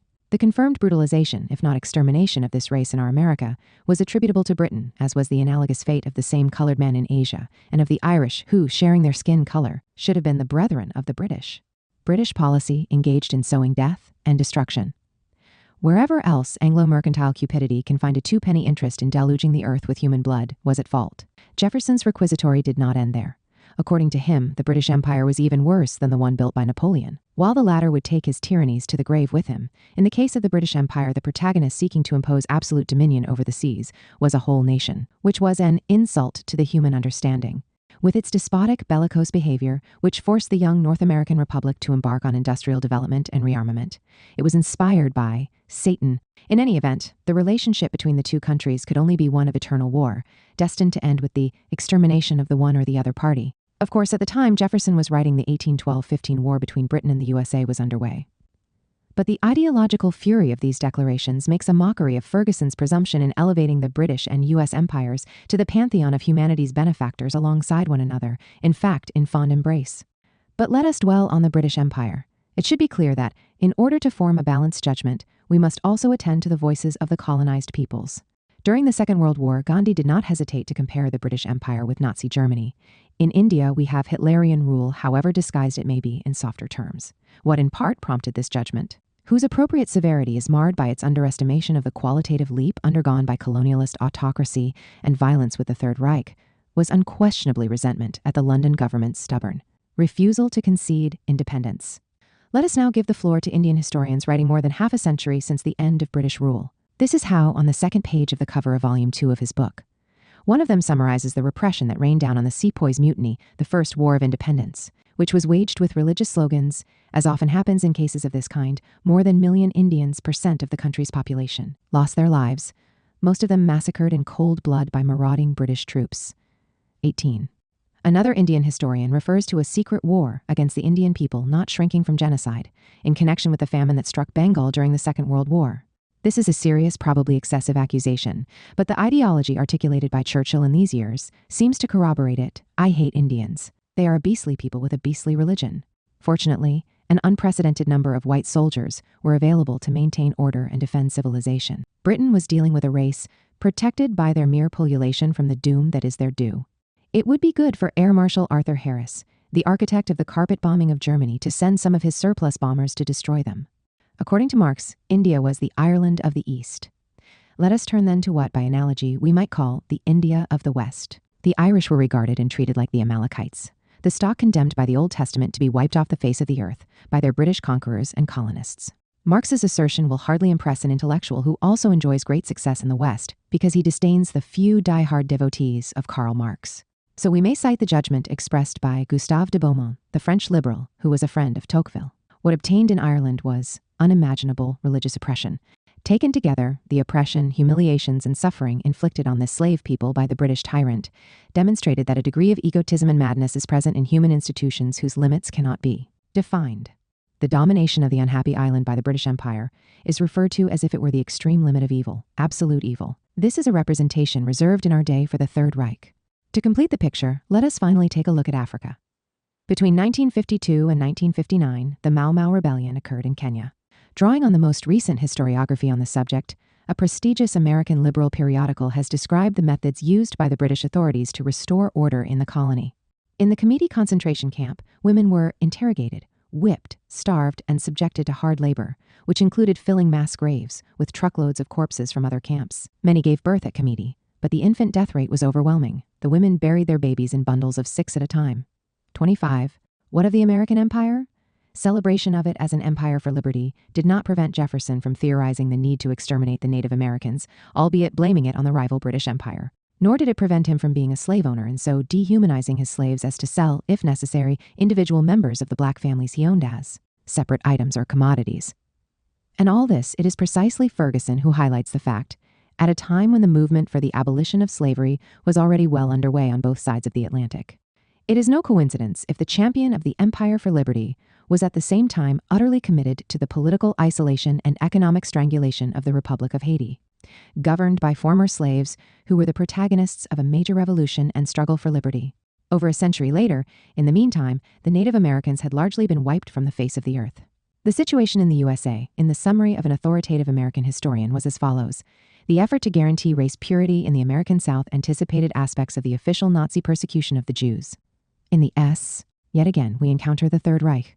We must at once make it clear that it would be misleading to equate the latter with the two empires we are now more directly concerned with. But it would be even more misleading to transfigure two very different empires that somehow conjure up such a disturbing association into champions of the cause of freedom. At all events, the path to modernity, which in Ferguson's view the British and American empires had the merit of promoting, was much more bloody than he believes. Especially problematic is the very category of path to modernity and the view that the peoples invested by Anglo-American and Western expansionism and rule embarked, thanks to it, and albeit at considerable human and social cost, on the road leading to modernity, economic and political development, the rule of law, the affirmation and freedom of the individual. This discourse is manifestly unjustified in the case of the Native Americans, the Aborigines of Australia and New Zealand, and all the peoples wiped off the face of the earth.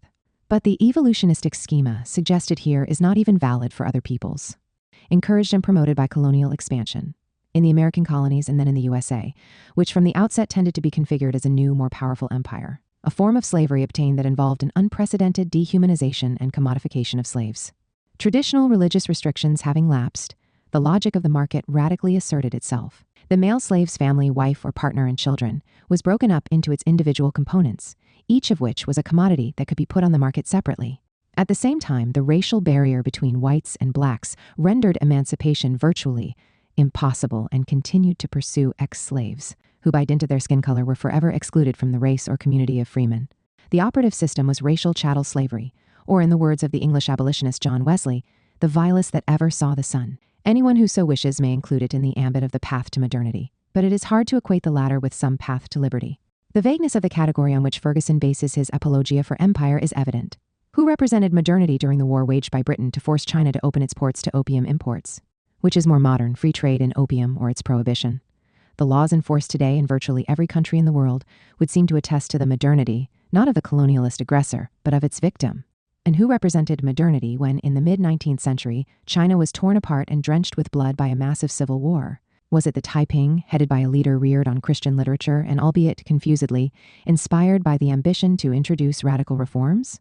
Or the Manchu dynasty, guarantor of the Ancien Regime, clinging on to power and the Confucian tradition, and ultimately supported by Great Britain? Although an ardent chauvinist who was even inclined to justify the genocidal practices deemed necessary to conquer Algeria, Tocqueville had the required intellectual honesty to acknowledge a key point. We have rendered Muslim society much more wretched, disordered, ignorant, and barbaric than it was before it knew. The category on which Ferguson relies to rehabilitate and celebrate the British and American empires proves even more debatable if we analyze it in the light of the phenomenon of fundamentalism, something at the heart of current political and ideological debates, but which is far from recent. Two historical episodes in two different continents are instructive. At the start of the 19th century, the United States witnessed the development of one of the first attempts to mount organized resistance to the invasion and devastation of the white colonists. This was the anti-colonialist movement led by Tecumseh and his brother. They blamed the tragedy consuming their people on the abandonment of old traditions.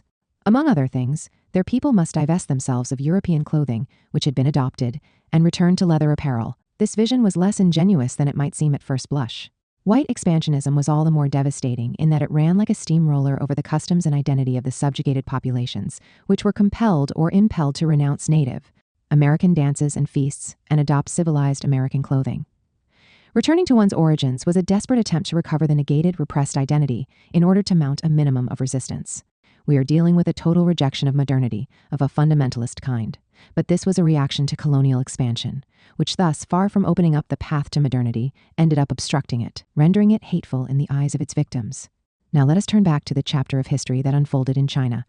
Some decades after the repression whereby the Manchu dynasty, with British help, broke the Taiping Rebellion, which had evinced profound hostility to the dominant power and the Confucian tradition, and looked with interest and sympathy to Christianity and the Western movement developed with quite different, even contrary, characteristics. The year was 1900s. Along with the invaders and their accomplices, the Boxers also targeted Western ideas and even technical inventions, while they fanatically defended indigenous religious and political traditions. The telegraph, railways, and Christianity were not spared their frenzy. The penetration of these things into China had coincided with the deployment of the West's technological and ideological power in the countries. Consequent national humiliation. Anything regarded as alien to the authentic Chinese tradition and the good old days, or times rendered good by their transfiguration, China prior to the clash with the great colonial powers, was unequivocally condemned. Once again, we are dealing with a rebellion of a fundamentalist kind. It was the expression not of an endogenous evolution of the indigenous culture, but of a desperate attempt to resist colonialist aggression, which once more created an aversion to such oppressive modernity in the subjugated peoples. Albeit in a different way, the effects of colonialism could also be devastating for the conquerors. We have evidence of this from India. Following the mutiny of the sepoys, Indians to all intents and purposes became Negroes, as far as the British colonizers were concerned, members of an inferior race with whom it was necessary to avoid any form of contamination, including, in the first instance, sexual contamination. In the aftermath of the 1,857 mutiny attitudes towards interracial sex hardened as part of a general process of segregation. By 1901, racial segregation was the norm in most of the British as the advent of racism, or its exacerbation in a process that had its bloody culmination in the Third Reich, to be included in the path to modernity. Even if we focus exclusively on the economic dimension of the issue, there is no doubt that the influx of British manufactured goods from 1913 led to very large deindustrialization in India. Colonial rule entailed the collapse of handicrafts and the textile industry, and the reduction of the Asian country to a supplier of raw materials for the British textile industry. Once again, the question dictates itself. Was this the path to modernity? Between repression and transfiguration of U.S. colonialism. Over and above the British and American empires, what is celebrated in Ferguson is Western civilization, and its irresistible expansion from 1500s, that is from the discovery conquest of America. No previous civilization had ever achieved such dominance as the West has achieved over the rest. By 1913, 11 Western empires controlled nearly 3/5 of all territory and population, and more than 3/4, a staggering 79% of global economic output.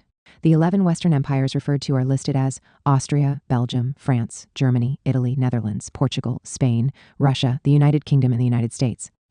Paradoxically, it is the leading country of the West that contests the spatial delimitation of Western colonialism, celebrated by the British historian. On February 27, 2003, the then U.S. Defense Secretary Donald Rumsfeld declared, "We're not a colonial power. We've never been a colonial power." This was a declaration made on the eve of the Second Gulf War and not long after the establishment of an infamous concentration camp at Guantanamo on territory seized from Cuba. But such circumstances, which derive from the history of colonialism, do not trouble the good conscience of the U.S. politician. Oblivious of the fact, Rumsfeld could boast illustrious precedents in support of his thesis. Let us see how in 1919 Joseph Schumpeter refuted the thesis formulated by Lenin while the carnage of the First World War was still underway. Imperialism and the war bound up with it as the highest stage of capitalism? Nothing could be further from the truth, objected the great economist. To appreciate this, it was necessary to examine the United States. It was precisely there, where capitalism was particularly developed, that the ideal of peace ruled unchallenged in political culture and practice. Traditionally absent were the aspirations to colonial expansion and domination, and the bellicose sentiments widespread in Europe where the influence of the pre-capitalist Ancien regime was still strongly felt. 40 years later, Hannah Arendt revived and radicalized the interpretation of the USA as a country without a colonial past. The colonialism and imperialism of European nations was the one great crime in which America was never involved. In this depiction, in what was an incredible for two major intellectuals, there was no room for the war against Mexico and its dismemberment, for the colonization and annexation of Hawaii, for the conquest of the Philippines and the ruthless repression of its independence movement, explicitly drawing on the genocidal practices employed during the campaigns against the Native Americans. We thus encounter a sensational instance of repression, namely of the expropriation, deportation, and decimation of the natives, for the purposes of acquiring land that was often cultivated by the forced labor of black slaves who were deported from Africa on voyages marked by high mortality rates. Not by chance, as we have seen, this chapter of history inspired Hitler, who identified the natives of Eastern Europe as Indians to be expropriated and decimated so as to enable the Germanization of the conquered territories, while the survivors were destined to work like black slaves in the service of the master race. Yet according to Arendt, this chapter of history, which encompasses the time span of the West's colonial expansionism and encapsulates all its horror, has nothing to do with the history of colonialism, at least as regards its initial American phase. And the philosopher formulated this thesis precisely when forced to come to terms with the struggle of African Americans who, also under the impetus of the global wave of anti-colonialist revolution, aimed to put an end to the regime of white supremacy in the southern USA. In reality, far from being absent from the history of the North American Republic, the great crime of colonialism was a decisive factor at the moment of its foundation in the wake of the War of Independence. What was the underlying reason for the conflict?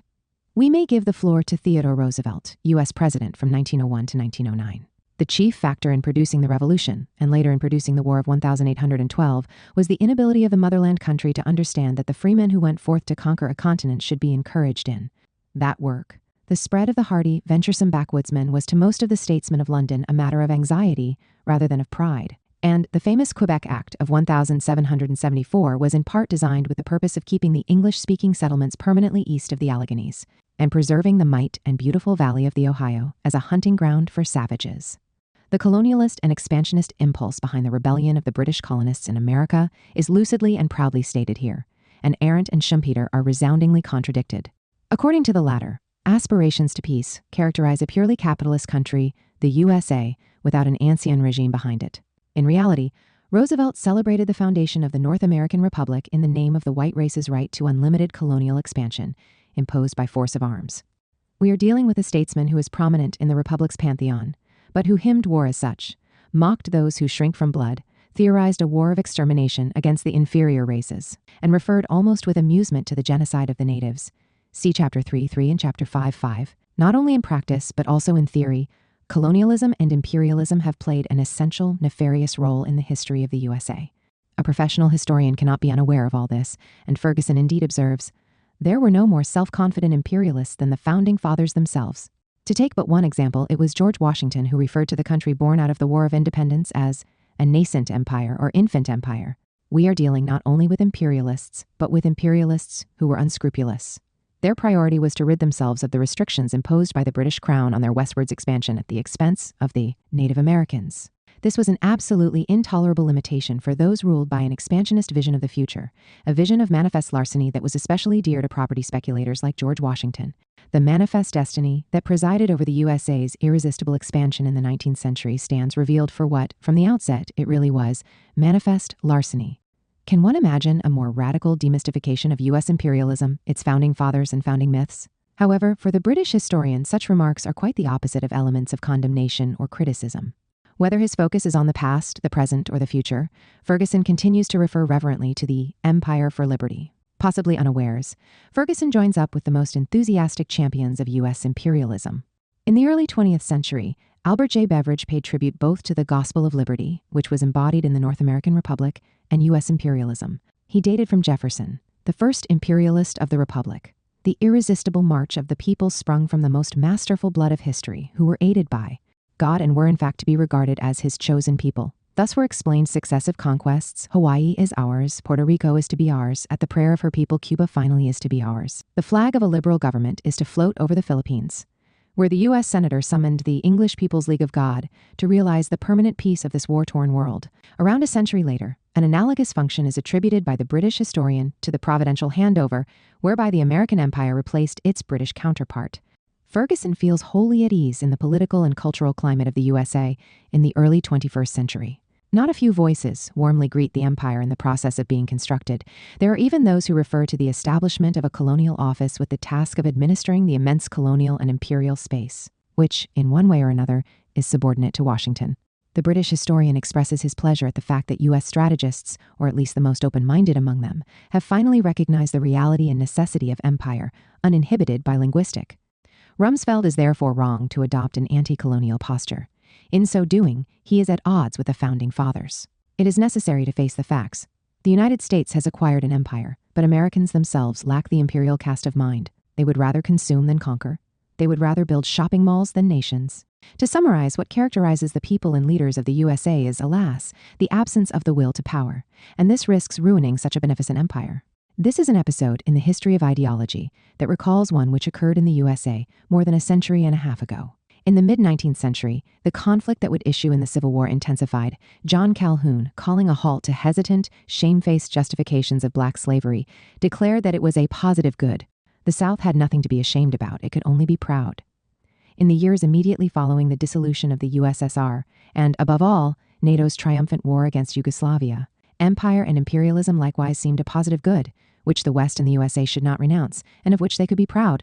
This was a short-lived ideological season, in part because the unexpectedly rapid rise of China led to the emergence of serious doubts about the durability of Western supremacy. These are doubts that Ferguson vainly seeks to flee. Here, then, we have a remarkable combination of seeming demystification and actual apologia. The seeming demystification targets the linguistic interdictions that aim to camouflage imperialist practice and risk impeding it. The apologia concerns that practice, which is called upon to be deployed uninhibitedly, more decisively and energetically. This combination is a formula for success. Reviewers can celebrate Ferguson's books as brilliant and provocative. Imperial governments and chancelleries receive encouragement and can pursue, even radicalize, their traditional policy safe from any real criticism. Apologia for the West and its enfant terrible. The combination in various forms of traditional apologia with an apparently debunking language marks Ferguson's discourse as a whole. Let us see how he treats the Opium Wars, the encounter clash between the United Kingdom and the oldest civilization in the world. Like the other European powers, Britain too knew how to make war pay in the 19th century. Something in the region of 40% of the total defense budget for 1842 was covered by the £5.8 million indemnity exacted. From China under the Treaty of Nanking, Palmerston even boasted to the House of Commons that the war had shown a profit. As we see, there is no room here for an edifying vision a la John Stuart Mill, who celebrated the Opium Wars as a crusade for free trade and liberty as such. The prohibition of the importation of opium into China violated the liberty of the buyer even more than that of the producer or seller. We find nothing of the sort in Ferguson. He reports Palmerston's statement in a paragraph whose title is eloquent in itself, Giving War a Chance, and which explains how expenditure on war can generate a visible return in the form of booty, indemnities from vanquished states or territories. Thus, the debunking, or seemingly debunking aspect of the discourse, the Opium Wars are recognized to have been wars of extortion, self-financing, and even showing a profit. But what were the consequences of such extortion for the people subject to it? The crisis exposed by the country's inability to defend itself against external aggression played a prominent role in causing the Taiping Rebellion, which not coincidentally put the fight against opium on the agenda. This was a prolonged, extremely bloody civil war. The food situation deteriorated, and hunger became the daily lot of a huge mass of people. Furthermore, the West set a fashion in Asia. The Japanese ended up copying everything, from Western clothes and hairstyles to the European practice of colonizing foreign countries. New wars of extortion occurred. The indemnity wrested from China by Japan in 1895 amounted to more than 3 times total Japanese military spending in that year and around double the cost of the 5 years later. 11 Western empires, including the United Kingdom and the United States, launched a punitive expedition against the Boxers and the first anti-colonialist movements, which ended with the extraction of a new heavy indemnity, even more exorbitant than the previous ones. Is there, then, a link between such extortion and the drastic decline in the standard of living of the Chinese people? It is at this point a crucial moment that the debunking Ferguson is fond of disappears, in fact turning into its opposite. In his view, what has been described as China was the result exclusively of an endogenous process of stagnation. In reality, as late as 1820, prior to the Opium Wars, the great Asian country boasted a GDP that amounted to 32.4% of global GDP, while Chinese life expectancy and hence nutrition was at roughly English levels and so above continental ones even in the late 1700s. When it was founded in 1949, the People's Republic of China was the poorest country, or among the poorest, in the world. Although confirmed by other distinguished historians, this picture is challenged by Ferguson. What leaps to the eye once more is the poverty and inadequacy of the conceptual apparatus of the British historian, who sticks to a heavily economistic approach. The impact of the Opium Wars cannot be assessed exclusively in terms of the material devastation visited by them and the exorbitant indemnity in which they ended. It is not even enough to introduce into the calculation the territorial amputations and the large-scale destruction and theft of priceless artworks. It is evident that the forced introduction of opium had a devastating impact on Chinese society, which was felt for a long time. Even so, let us confine our attention to the economy in the strict sense and the data reported by Ferguson. By 1820, U.S. per capita GDP was twice that of China. By 1870, it was nearly 5 times greater. By 1913, the ratio was nearly 10-2. It is legitimate to ask what contribution the wars of aggression and rapine made to the gap between China and the USA and the West as a whole, but it would seem difficult to deny any connection between the phenomena. Yet this is precisely what Ferguson argues.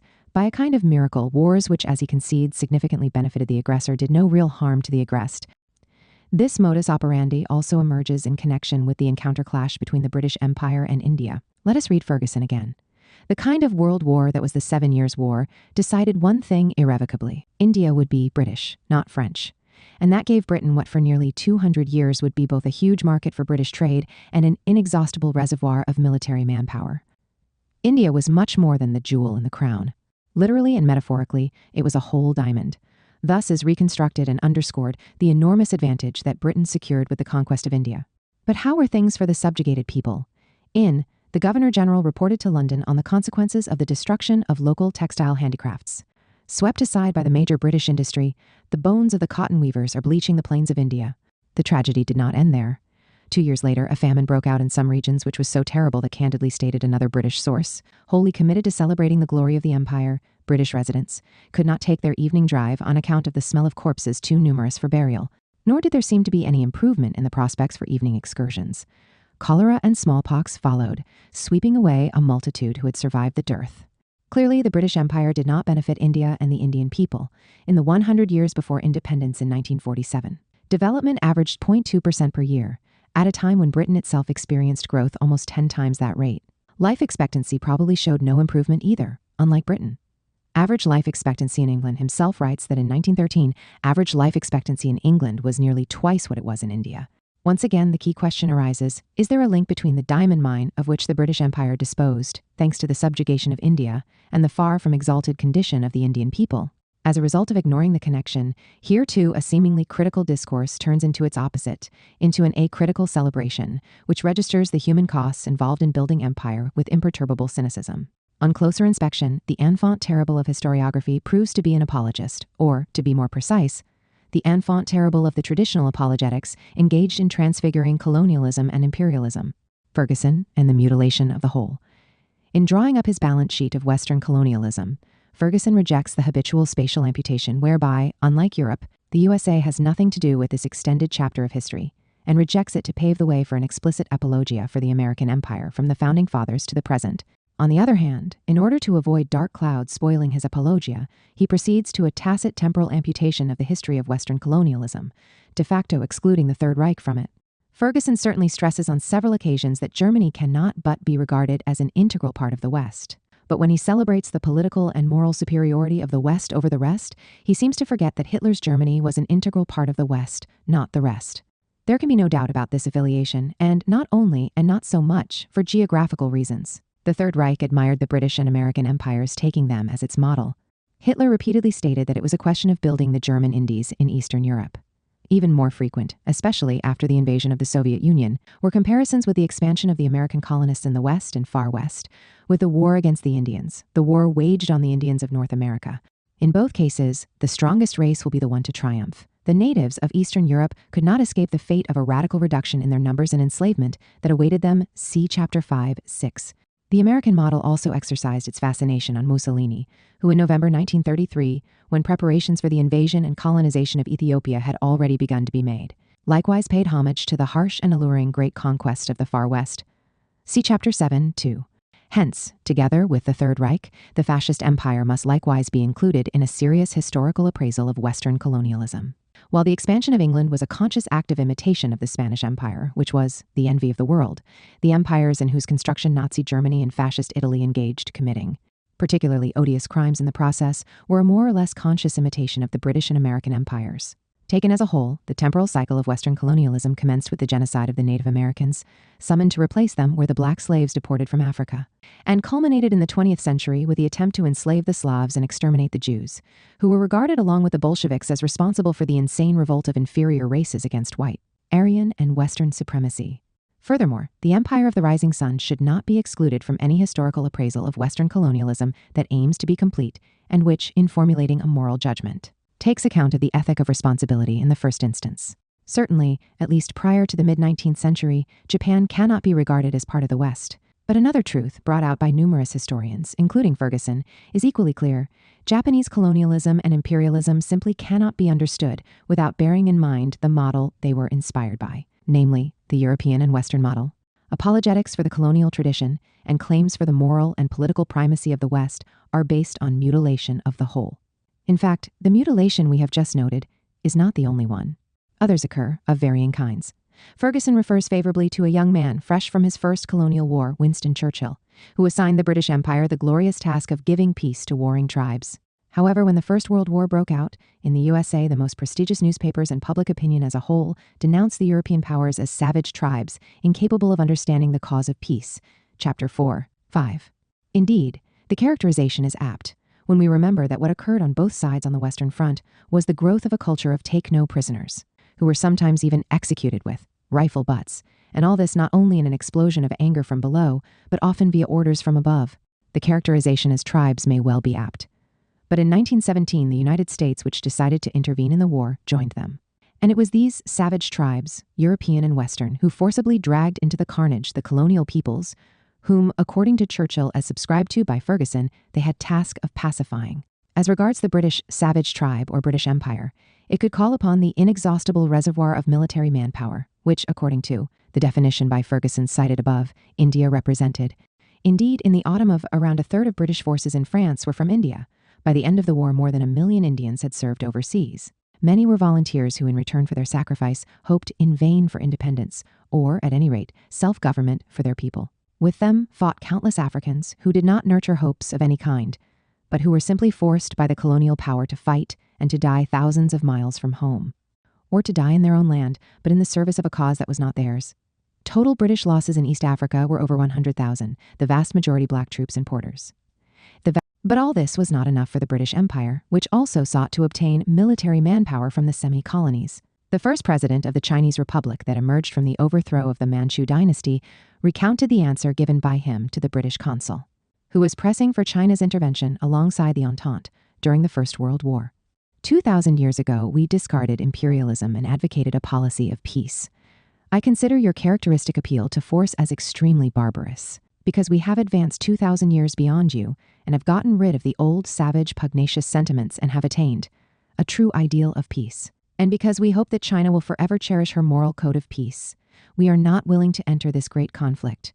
The least one can say is that the British Empire and Western colonialism in general can be credited with giving peace to warring tribes only by completely ignoring a major historical episode in which, along with the natural resources of the subjugated peoples, human resources were plundered and converted into cannon fodder. During the Second World War, the picture did not change. The colonial commitment to the empire proved every bit as strong as in the First World War. 2.5 million Indians fought in an army intended by Churchill to guarantee the permanence of the empire and white or Western supremacy. By way of conclusive proof of the mutilation of the whole picture performed by apologetics for colonialism, which today finds its champion in Ferguson, we should pose a question: can the genesis of fascism and Nazism be understood ignoring the First World War, and, more generally, the scramble of the great capitalist powers for empire? As we know, total politics, a substantive synonymous with ubiquitous totalitarian regimentation, was theorized in Germany in preparation for the revanche. That would enable the country defeated in the First World War to recover the colonies annexed by the victors and to build the colonial empire for which it felt the need and claimed the right, on a much larger scale. Chapter 5-2. In the course of this attempted revanche, something occurred that is worth reflecting on. Although expressing staunch support for the remorseless energy with which the conquest of Algeria was carried out, Tocqueville had expressed a concern: God save us from ever seeing France ruled by an officer of the Army of Africa. In fact, Cavaignac, the general who had no hesitation in resorting to genocidal practices to eradicate Arab resistance, was some years later the architect of the bloody, ruthless repression that mowed down the barbarians of the metropolis, the Parisian workers who had risen up demanding the right to work and to life. Notwithstanding his earlier warning, Tocqueville extended constant, unwavering support to Cavaignac. But his warning was prophetic. Over a century later, the great theoretician of the Algerian Revolution, Frantz Fanon, characterized Nazism as an attempt to transform Europe, more precisely, Central Eastern Europe, into a genuine colony. Chapter 7-1. We may venture a more general observation. On closer inspection, the history of the West as a whole can be read in the light of a principle dear to Marx: any people that oppresses another is not free. The 20th century was the century when the totalitarian domination and genocidal practices profoundly rooted in the colonial tradition erupted into the very continent from which that tradition derived. In the wake of Hitler's endeavor to build a continental empire in Central Eastern Europe, subjugating, decimating, and enslaving the natives who inhabited it, and exterminating those Jews and Bolsheviks deemed responsible for the revolt of inferior races, the fact that the central categories and key words of Nazi ideology go back to the colonial tradition, in particular the U.S. variant chapter, should give pause for thought. Colonial peoples and peoples of colonial origin have long expressed awareness of the close link between colonial racism and the Aryan mythology dear, in particular, to Nazism. This is true above all of African American activists, often compelled, as Martin Luther King stressed, to confront groups of white supremacists waving swastikas. An episode that occurred in New York in these years is emblematic. Without fully appreciating its significance, Hannah Arendt reported it in a letter to Carl Jaspers on January 3, 1960. A topic has been assigned to all the final classes of New York's high schools. Imagine a way of punishing Hitler. And this is what a black girl has suggested. He should be put in a black skin and forced to live in the United States. In a spontaneous, ingenuous way, the black girl frankly imagined a sort of lex talionis, whereby those responsible for the Third Reich's racist violence were forced like blacks to suffer the humiliations and vexations of the regime of white supremacy tirelessly propagated and remorselessly implemented by them, but which in the southern USA would now rebound against them. Even anti-Semitic racism cannot be adequately understood if it is completely disconnected from the racism affecting colonial peoples, in which the British and American empires played a vanguard role. In his way, Ferguson ends up recognizing this when he writes, "Since so few Germans emigrated to tropical countries, they were more likely to apply imported theories of social Darwinism and racial hygiene to Jews, the nearest identifiable alien race, than to Africans or Asians." 70. The Third Reich's connection with the colonial tradition is strong and patent. After the Fuhrer, perhaps the regime's major figure was Hermann Göring, who may be regarded as the initiator of the concentration camp system. Yet his father, Heinrich, was the first imperial commissioner for German Southwest Africa, and it was there that Germany began to experiment with the system. Survivors of the campaign of extermination launched against the Herero by General von Trotha were imprisoned in concentration camps, where men, women, and children were herded to be eliminated through work. As well as being utilized as rapidly consumed work tools, the natives were employed as guinea pigs for eugenicist experiments, conducted under the direction of Theodor Mollison and Eugen Fischer, Joseph Mengeles' teachers. With these teachers behind him, the future ideologue and organizer of the Third Reich's machinery of extermination joined the SA in 1933. It would appear that the original brown shirts worn by Hitler's squads were remnants of the uniforms worn by colonial troops in East Africa. However, when it began to construct its concentration camp system in Africa, Wilhelm II's Germany had precedents and models to draw on. Let us see what happened in the British Empire, availing ourselves of Ferguson's reconstruction to deprive the Boers of supplies from their farms. Their wives and children had been driven from their homes and herded in concentration camps, where conditions were atrocious, at this stage roughly. 1 in 3 inmates was dying because of poor sanitation and disease. 74. Rather than the Herero, the Boers call to mind the American colonists who, in their struggle against the central government, presumed to dispose at will of the natives, like human livestock owned by them. But it remains the case that we cannot come to grips with the Third Reich without coming to grips with the history of colonialism as a whole, with its terrible charge of violence, which sometimes even ended up striking sections of the self-styled master race, from the Opium Wars to the rape of Nanking. However, Ferguson's main concern is to differentiate beneficent colonialism and imperialism from the maleficent variety. He effectively describes the murderous orgy that visited China, and, in particular, Nanking in the 1930s. The aggressors engaged in a killing competition. In Nanking, between 260,000 and 300,000 non-combatants were killed. The Japanese troops amused themselves assaulting women and practiced sadism on men. Some were buried alive or covered in petrol and set alight. A few were hung by their tongues on metal hooks. Here is the British historian's conclusion. This was imperialism at its very worst. But it was Japanese imperialism, not British. The rape of Nanking reveals precisely what the leading alternative to British rule in Asia stood for. But it was also the collision between an empire that had some conception of human rights and one that regarded alien races as no better than swine. In the words of Lieutenant Colonel Ryukichi Tanaka, director of the Japanese Secret Service in Shanghai, "We can do anything to such creatures." By the 1930s, many people in Britain had got into the habit of rubbishing the empire. But the rise of the Japanese Empire in Asia during that decade showed that the alternatives to British rule were not necessarily more benign. There were degrees of imperialism, and in its brutality toward conquered peoples, Japan's empire went beyond anything the British had ever done. This passage starts with an observation that is obvious, even banal. It is always useful and appropriate to apply the art of distinction. Compared with their competitors, both the Third Reich and the Empire of the Rising Sun appeared on the historical scene late.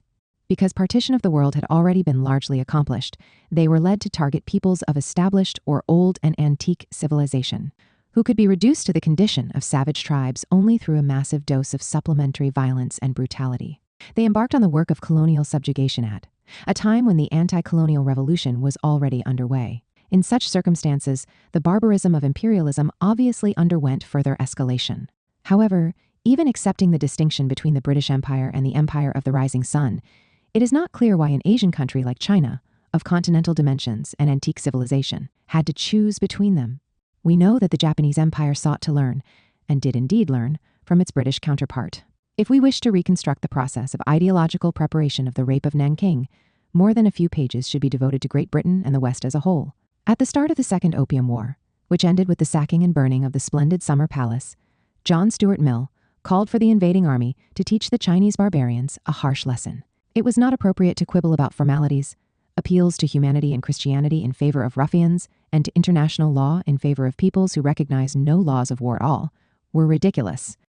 Some decades later, in 1900s, a new, more massive punitive expedition was launched against China, haranguing German troops preparing to depart for Asia. Wilhelm II left them in no doubts about the modalities that should govern the repression of the Boxer Rebellion and the lesson to be taught the Chinese people as a whole.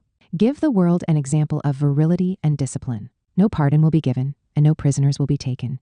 Anyone who falls into your hands falls to your sword. Make the name German remembered in China for 1,000 years, so that no Chinaman will ever again dare to squint at a German. And indeed, let us take a glance at the sequel to the defeat of the barbarians. There then began systematic carnage and sacking, which went far beyond the excesses of the Boxers. In Beijing, thousands of men were massacred in a savage orgy of violence. Women and whole families committed suicide so as not to suffer being dishonored. The whole city was sacked. The imperial palace was occupied and robbed of the bulk of its treasures. A similar situation obtained in Tientsin and Baoding. Punitive expeditions were undertaken in the rural areas of Zhili where missionaries had been attacked. Foreign soldiers razed entire villages to the ground and spared nothing. In Manchuria, where the Russians were responsible for the pacification, the atrocities were on the same scale. In reprisal for the shots fired on the city of Blagoveshchensk, thousands of Chinese, men, women, and children, had their throats cut and their bodies were thrown into the Heilongjiang. The Rape of Nanking involved horror on a larger scale and even more unbridled barbarism. But it was 37 years earlier that imperialist Japan had proved its mettle in China, participating in the punitive expedition of alongside Britain, the USA, France, Germany, Russia, Italy, and Austria-Hungary. Its horror did not elicit a wave of indignation in the West. In fact, the French general H.N. Frey credited it with having for the first time translated into reality the dream of idealist politicians, a United States of the civilized world. It was Lenin, the great critic of imperialism, who reported and ridiculed this assessment. He denounced the colonialist violence inflicted on the unarmed Chinese populace who were drowned or killed, with no holding back from the slaughter of women and children, not to speak of the looting of palaces, homes, and shops. Russian soldiers and the invaders generally had attacked like savage beasts, burning down whole villages, shooting, bayoneting, and drowning in the Amur River unarmed inhabitants, their wives, and their children. Yet such infamy had been celebrated as a civilizing mission by the dominant classes, the press that kowtows to them, and ultimately by much or even most of public opinion, not only Russian, but Western in general. In any event, for having participated on an equal footing with the European or Western powers in the punitive expedition against the Boxers, and made themselves jointly responsible for the horror, Japan was co-opted into the exclusive club of great powers, whose right to colonize and civilize barbarians was recognized. This change was subsequently formally sealed. By the Anglo-Japanese Treaty, Japan had become a great power, and so, in the statistics of the Dutch East Indies, had to figure among the European and not among the Asian. The First World War then intervened. The Empire of the Rising Sun fought on the side of the Entente, which recognized its right to inherit, defeated Germany's colonial possessions in China. While imperialist and militarist Japan could now boast equal dignity with the great capitalist powers of the West, in Western eyes, China remained Asiatic and barbarous, and thus part of the colonial or colonizable world, even though it had rid itself of the Manchu dynasty and constituted itself as a democratic republic in the meantime. This is the starting point for understanding the Japanese Empire's subsequent attempt to subject the most populous country on earth to its rule. The Rape of Nanking and the other infamies bound up with it cannot be separated from the history of imperialism as a whole, a history in which the great Western powers enjoyed a position of absolute preeminence.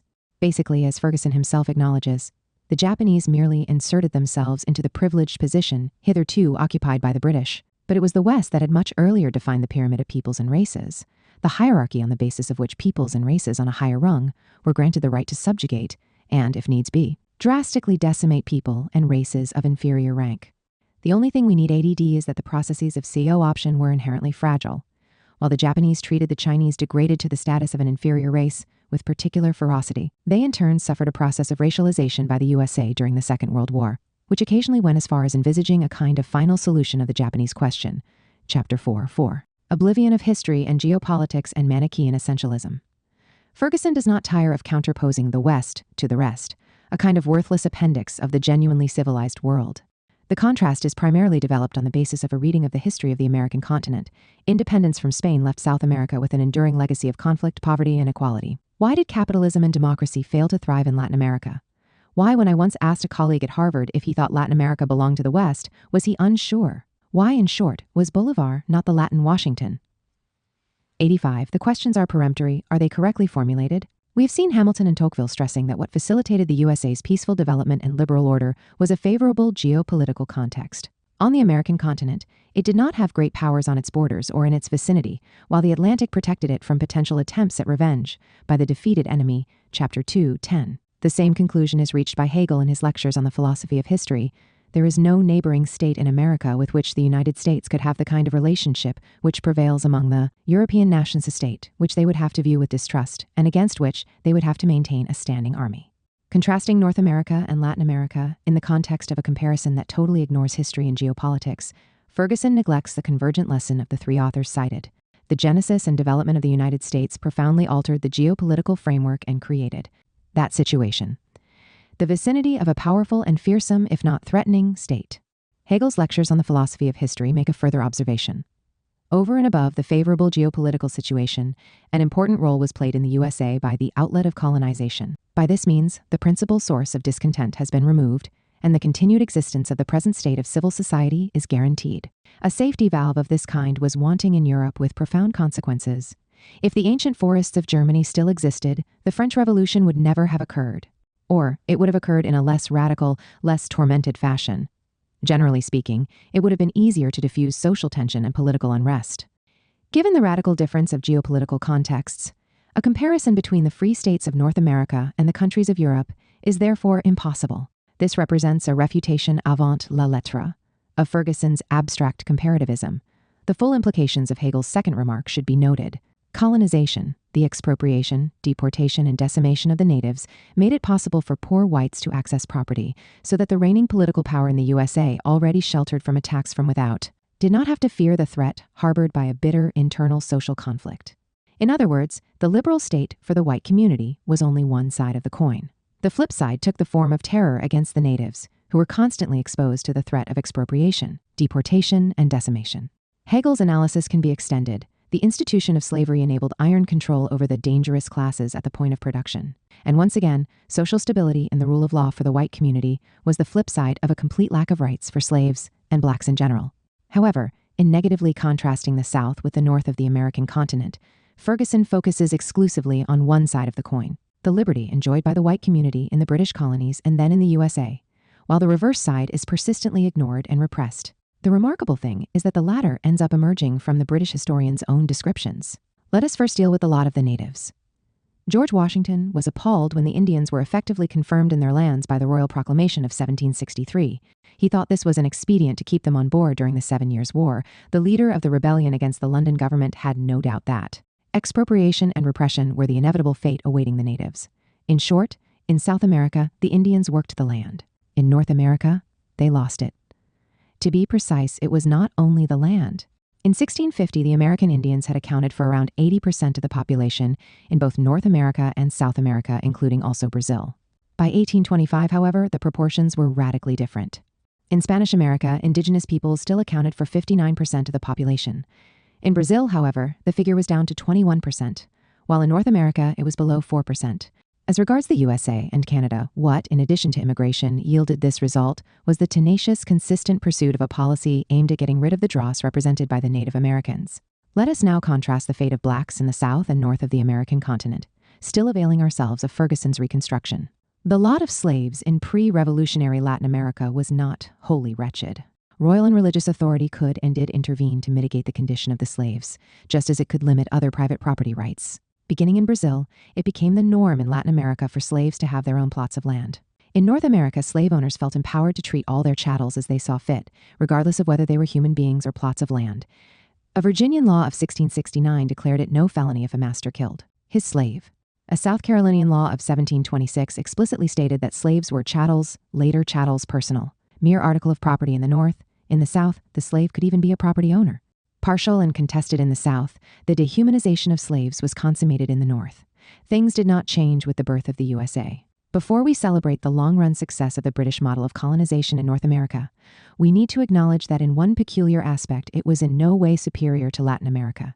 Especially after the American Revolution, the racial division between white and black hardened. The U.S. Constitution, for all its many virtues, institutionalized that division by accepting the legitimacy of slavery, the original sin of the new republic.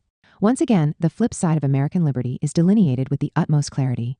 In addition to the expropriation, deportation, and decimation of the natives, it comprised the advent of the vilest slavery that ever saw the sun, to quote the English abolitionist John Wesley once again, and its consecration by the Constitution. This constituted the emergence of a veritable racial state. There is no doubt that the line of demarcation between whites and races deemed inferior was much clearer in the North than the South. Not by chance, laws criminalizing miscegenation were in force in the North and survived well beyond the abolition of black slavery. As late as 1913, 28 states retained such statutes. 10 of them had gone so far as to make the prohibition on miscegenation constitutional. There was even an attempt in December 1912 to amend the U.S. Constitution so as to prohibit miscegenation for. In fact, in the southern USA, the racial state survived the collapse of the Third Reich. As late as 1967, 16 states still had laws prohibiting racial intermarriage. The empirical details recorded by the historian utterly contradict the conclusions stated by the theoretician of the absolute moral and political primacy of the north of the American continent and the West as a whole. In the latter guise, Ferguson contrasts the inequality obtaining in Latin America with equality in the British colonies, and subsequently, the USA. But it is manifest that in the second case, the relationship between whites and races of color was characterized by an extremely pronounced and tenacious inequality. In Ferguson's view, the Constitution of 1787, which laid the basis for the Civil War, is to be regarded as the most impressive piece of political institution building in all history. For us abolitionists, by contrast, it was a tool of Satan, sanctioning slavery in its most abject form and establishing an absolute insurmountable inequality between the different races. It destroyed the very unity of the human race asserted by Christianity. From the value of equality, let us pass to liberty. In this case, too, the empirical details reported by the historian are eloquent. Slaves on Latin American plantations could more easily secure manumission than those on Virginian tobacco farms. In Bahia, slaves themselves purchased half of all manumissions. By 1872, 3/4 of blacks and mulattoes were free. In Cuba and Mexico, a slave could even have his price declared and buy his freedom in installments. Unlike in the North, then, the barrier separating the slave from the possession of liberty was not insurmountable. Thus far, we have the historian's reconstruction. But now, the ideologue intervenes, repeating that in any event it was North America, an integral part of the West, in fact its contemporary vanguard, which embodied liberty. This does not mean that every problem has been resolved. The most successful revolution ever made in the name of liberty was a revolution made in considerable measure by the owners of slaves, at a time when the movement for the abolition of slavery was already well underway on both sides of the Atlantic. And so, we are dealing with a paradox. But resort to this category is certainly insufficient to dispel the major shadow cast over American liberty by the fate reserved for blacks and Native Americans. All the more so because the paradox might be differently, or conversely, formulated. Owners of slaves and of land taken from the natives fraudulently and violently were the authors of a rebellion against the London government who paradoxically waved the banner of liberty. If, as emerges from Ferguson's formulation, the paradox refers to the secondary aspect of a blatantly contradictory admixture, does it consist in the reality of the violence perpetrated against entire peoples or in the ideology whereby the reality and the violence were legitimized? Even if we agree to overlook the inferior races and focus exclusively on the white community, it is not logical to identify a country which, sanctioning or tolerating bans on miscegenation, intervened in the most private individual sphere as an embodiment of liberty. Let us be clear, it is not a question of reversing the result of the comparison between the South and North of the American continent in favor of the former. It is a question of highlighting the fact that the empirical evidence adduced by the British historian utterly contradicts the a prioristic thesis stated by him. Above all, it is a question of challenging a comparison between different societies and cultures represented in essentialist fashion, arbitrarily smoothing out the contradictory aspects of each of them, and ignoring history and geopolitics. Having celebrated the North by contrast with the South of the American continent, Ferguson compares the West with the rest, invariably to the greater glory of the former and the eternal shame of the latter. We are already familiar with the methodology. In fact, it is even more arbitrary now. The West is referred to in general, but no mention is made of the Third Reich. What is contrasted with the rest is the liberal West. But history and geopolitics remain absent for the most part. Let us seek to make good this lacuna. From the late 17th century onwards, liberalism asserted itself in two countries, Britain and the USA, which could avail themselves of the outlet of colonization, to use Hegel's terminology, and were sheltered from the threats faced by the continental European states. It should be added that it was no accident if the Glorious Revolution followed Britain's victory first over Spain and then over France, while the revolt of the American colonies began only after France's defeat in the 7 Years' War. In other words, both liberal revolutions presupposed a marked improvement in the geopolitical situation. As regards continental Europe, we can distinguish two phases. After the defeat of the Turks at the gates of Vienna and the fading of the Ottoman threat, the liberal order began to enjoy widespread support in continental Europe itself. The second phase was the so-called 100 Years' Peace, from the end of the Napoleonic Wars to the outbreak of the First World War. This was the period when liberalism also achieved victory politically in the most advanced countries of continental Europe. Further proof of the thesis just formulated is to hand. Just as the liberal institutions deriving from the turning point of 1789 did not withstand the war in which revolutionary France became embroiled, so, with the explosion of the great historical crisis of the first half of the 20th century, the liberal institutions that had flourished in continental Europe during the 100 Years' Peace were overwhelmed or experienced a dramatic crisis. Even countries enjoying a more or less insular position, like Britain and the USA, suffered a process of attrition at times, with an unprecedented intensification of executive power. War and states of emergency are not conducive to the maintenance of the principle of the limitation of power. And the more devastating and threatening to national sovereignty the war, the more acute is the state of emergency, and the lower the chances of the rule of law surviving.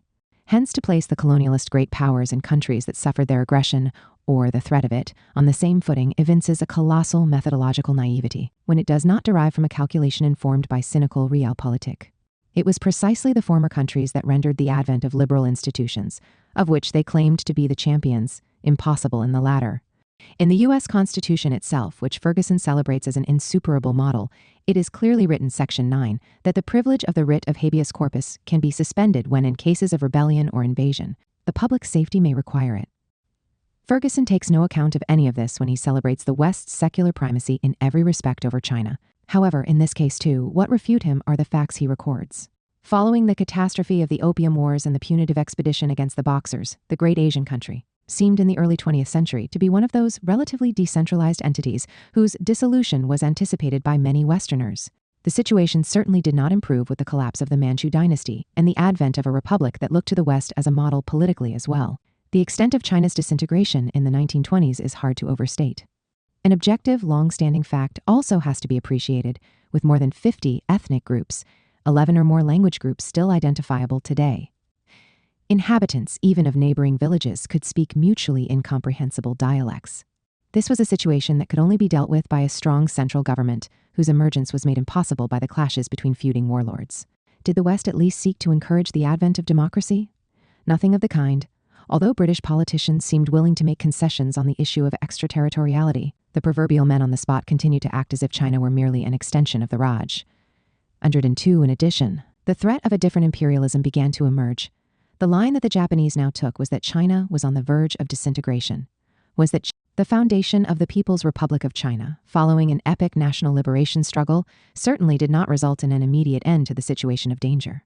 To end the Korean War and teach the country that had challenged U.S. hegemony in Asia a memorable lesson, U.S. General MacArthur proposed that up to 50 atomic bombs should be dropped on Chinese cities, and the author of this proposal, far from being isolated, paraded in New York, saluted and acclaimed by a crowd of up to 7 million. It was a triumph worthy of a Caesar. 104. What sense does it make to criticize a country threatened with nuclear destruction on this occasion, and again in subsequent years, for failure to achieve the rule of law? The country whence the threat of nuclear destruction issued itself experienced a period not free of institutional unrest. The year 1951 was perhaps the only moment in its history that the American Republic came close to meeting the fate of the Roman Republic, and falling under the rule of a Caesar, played by General MacArthur. In reality, although protected by the Atlantic and the Pacific, every time it has rightly or wrongly felt itself imperiled. The North American Republic has proceeded to a more or less drastic reinforcement of executive power and to more or less heavy restrictions on freedom of association and expression. This applies to the years immediately following the French Revolution, when its devotees on American soil were hit by the Alien and Sedition Acts, to the Civil War, the First World War, the Great Depression, the Second World War, and the Cold War. Even in our day, the sequel to the attack of 11 September 2001 was the opening of a concentration camp at Guantanamo, where detainees have been imprisoned without trial and without even being informed of a specific charge. regardless of age. However terrible, the threat of terrorism is minor compared with that of invasion and military occupation, not to mention nuclear destruction. Property, liberty, competition, an unthinking use of categories. We can readily understand why, in depicting the rest in negative terms, Ferguson particularly targets China, whose rapid rise threatens the economic primacy of the West. But here too, the contrast between multifaceted empirical description and ideological conclusion, Manichaean in character, is arresting. Is there anything to be admired in the millenarian civilization of the great Asian country? Referring to the voyages of geographical exploration, the British historian compares the Portuguese, hence Western Vasco da Gama, with the Chinese Zheng He. A streak of ruthlessness, indeed, of downright brutality, can be detected in the former that is largely absent from the latter. Hence it was the West's geographical explorations in particular that seem to have resulted in the annexation of continents and discovered lands, and the subjugation and even enslavement and decimation of the peoples inhabiting them.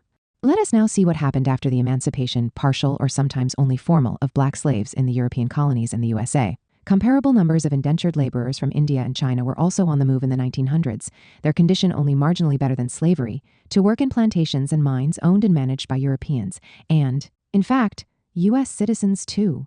Hence it was Westerners who enslaved Chinese and Indians, not vice versa. In the light of all this, anyone who sought to credit the West with some absolute moral and political supremacy would be demonstrating an incapacity for logical judgment and moral hypocrisy. However, Ferguson's conclusion is exactly the opposite. In his view, it would be absurd relativism to cast doubt on the permanent moral and political primacy of Western civilization. No previous civilization had ever achieved such dominance as the West achieved over the rest, largely controlling the planet militarily and economically. That is to say, regardless of the terrible practices it often engaged in, colonial expansionism is regarded as proof of the intrinsic, permanent superiority of the West, and rejection of relativism takes the form of prostration before the law of the jungle and social Darwinism. Even more problematic are the very categories in which the dominant ideology stages the comparison between the different civilizations. According to Ferguson, what explains the irresistible rise of the West and its moral and political primacy was, inter alia, its scrupulous respect for property rights. Yet we have seen the British historian acknowledging that the process of outright dehumanization of black slaves in the north of the American continent resulted from the disappearance of any checks on the exercise of private property rights, including property in human livestock. Security of property rights is not in fact synonymous with respect for individual freedom. Far from being a site where all individuals met freely as sellers and buyers of commodities, the liberal market was for centuries a site of exclusion and dehumanization. In the past, the ancestors of today's black citizens were commodities, not autonomous buyers and sellers, and for centuries the market even functioned as an instrument of terror rather than the whip. What imposed total obedience on slaves was the threat of their sale, as a commodity to be exchanged on the market, separately from other family members. Indentured white servants were long sold and bought on the market as well, and thereby condemned to a fate not very different from that of black slaves. And in the name of the market, workers' combinations were repressed and economic and social rights ignored and denied, with a consequent commodification of essential aspects of the human personality and human dignity, health, education, etc. In extreme cases, the superstitious cult of the market has sealed enormous tragedies, like that which saw the United Kingdom condemn an enormous mass of concrete Irish individuals to death by starvation in 1847. On the other hand, has the West truly distinguished itself by scrupulous respect for property rights? Marx's opinion on this subject is interesting. They, the bourgeoisie and the West, are the defenders of property. But did any revolutionary party ever originate agrarian revolutions like those in Bengal, in Madras, and in Bombay? While they prated in Europe about the inviolable sanctity of the national debt, did they not confiscate in India the dividends of the Rayas, who had invested their private savings in the company's own funds? 10. And it was not only a question of ownership of the soil. Following the Second Opium War, Anglo-French troops set fire to the Summer Palace in Beijing, acquiring priceless items which even today the looters refuse to return. Let us now concentrate exclusively on the logical aspect of the nexus between property and liberty established by Ferguson. Having underscored the merits of the 1787 U.S. Constitution for having promoted a single market, the rule of law, and so forth, he continues. At root A was all about property. And in these terms, Washington was one of those hard-nosed men who did well out of the War of Independence, accumulating new land taken from the natives. Nothing could better illustrate the tightness of the nexus between land and liberty in the early history of the United States. In South America, the Indians worked the land. In North America, they lost. Is this observation proof of the thesis cherished by the British historian or its refutation? On the one hand, land seized from the natives allowed the white community to diffuse social conflict and consolidate liberal institutions. On the other hand, the land originally possessed by the natives consigned them to a fate of expropriation, deportation, and decimation. that is, a complete lack of liberty and rights. Similarly, unthought out is another group of categories: competition, respect for individual dignity, individualism, utilized by the dominant ideology to celebrate the West. It is right to emphasize with Ferguson that Europe achieved its economic and technological development thanks to competition not only between individuals, but also between the states into which, unlike China, it was divided. But there is another side to the coin. The furious competition between different states provoked the catastrophe of 2 world wars, and it was in reaction to this that the process of European unification was subsequently promoted. Even if we stick to competition between individuals within a country, the result of the comparison between the different civilizations is much more problematic than the British historian imagines. In the Europe of the Ancien Regime, where the hereditary aristocracy wielded power, supporters of enlightenment looked to China with admiration and envy. In that, Confucian society, where learning was the key to advancement, public competitions were used to select public servants. Hence, a preeminent role was played not by supposed nobility of blood, but by competition and individual merit. If we do not confine ourselves to including only the white community, the result of the comparison proves quite unexpected. In the USA, racial affiliation was long, very long, in the South as late as the mid-20th century, the decisive criterion determining the fate of the individual. Did competition and individualism play a more important role in the North American Republic or Confucian China? Rather than opting for one of the horns of the dilemma and allowing ourselves to become imprisoned in a schema of the clash of civilizations with tendencies to fundamentalism, it is better to apply the principle of the circulation of thought between different cultures.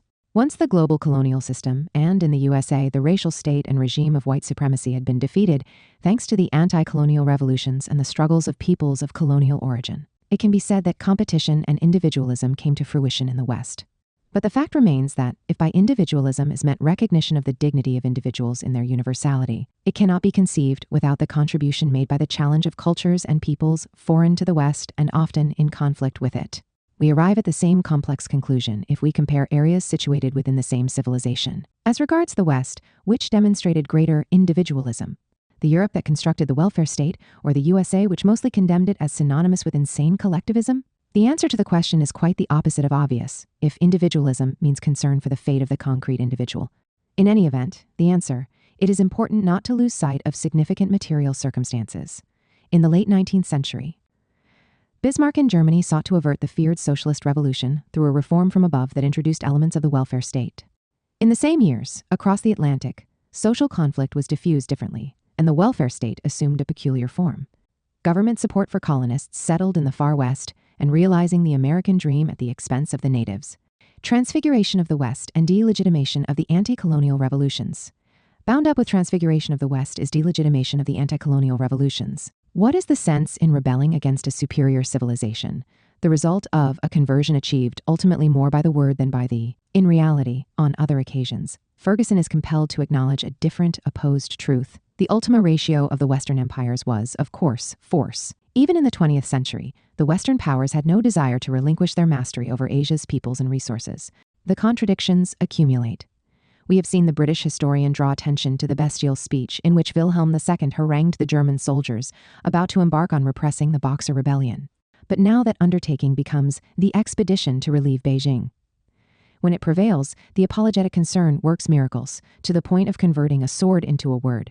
Already stripped of historical legitimacy, the anti-colonial revolutions are marked by economic failure, in fact, by failure tout court. To prove this thesis, statistical data is piled up and put on display.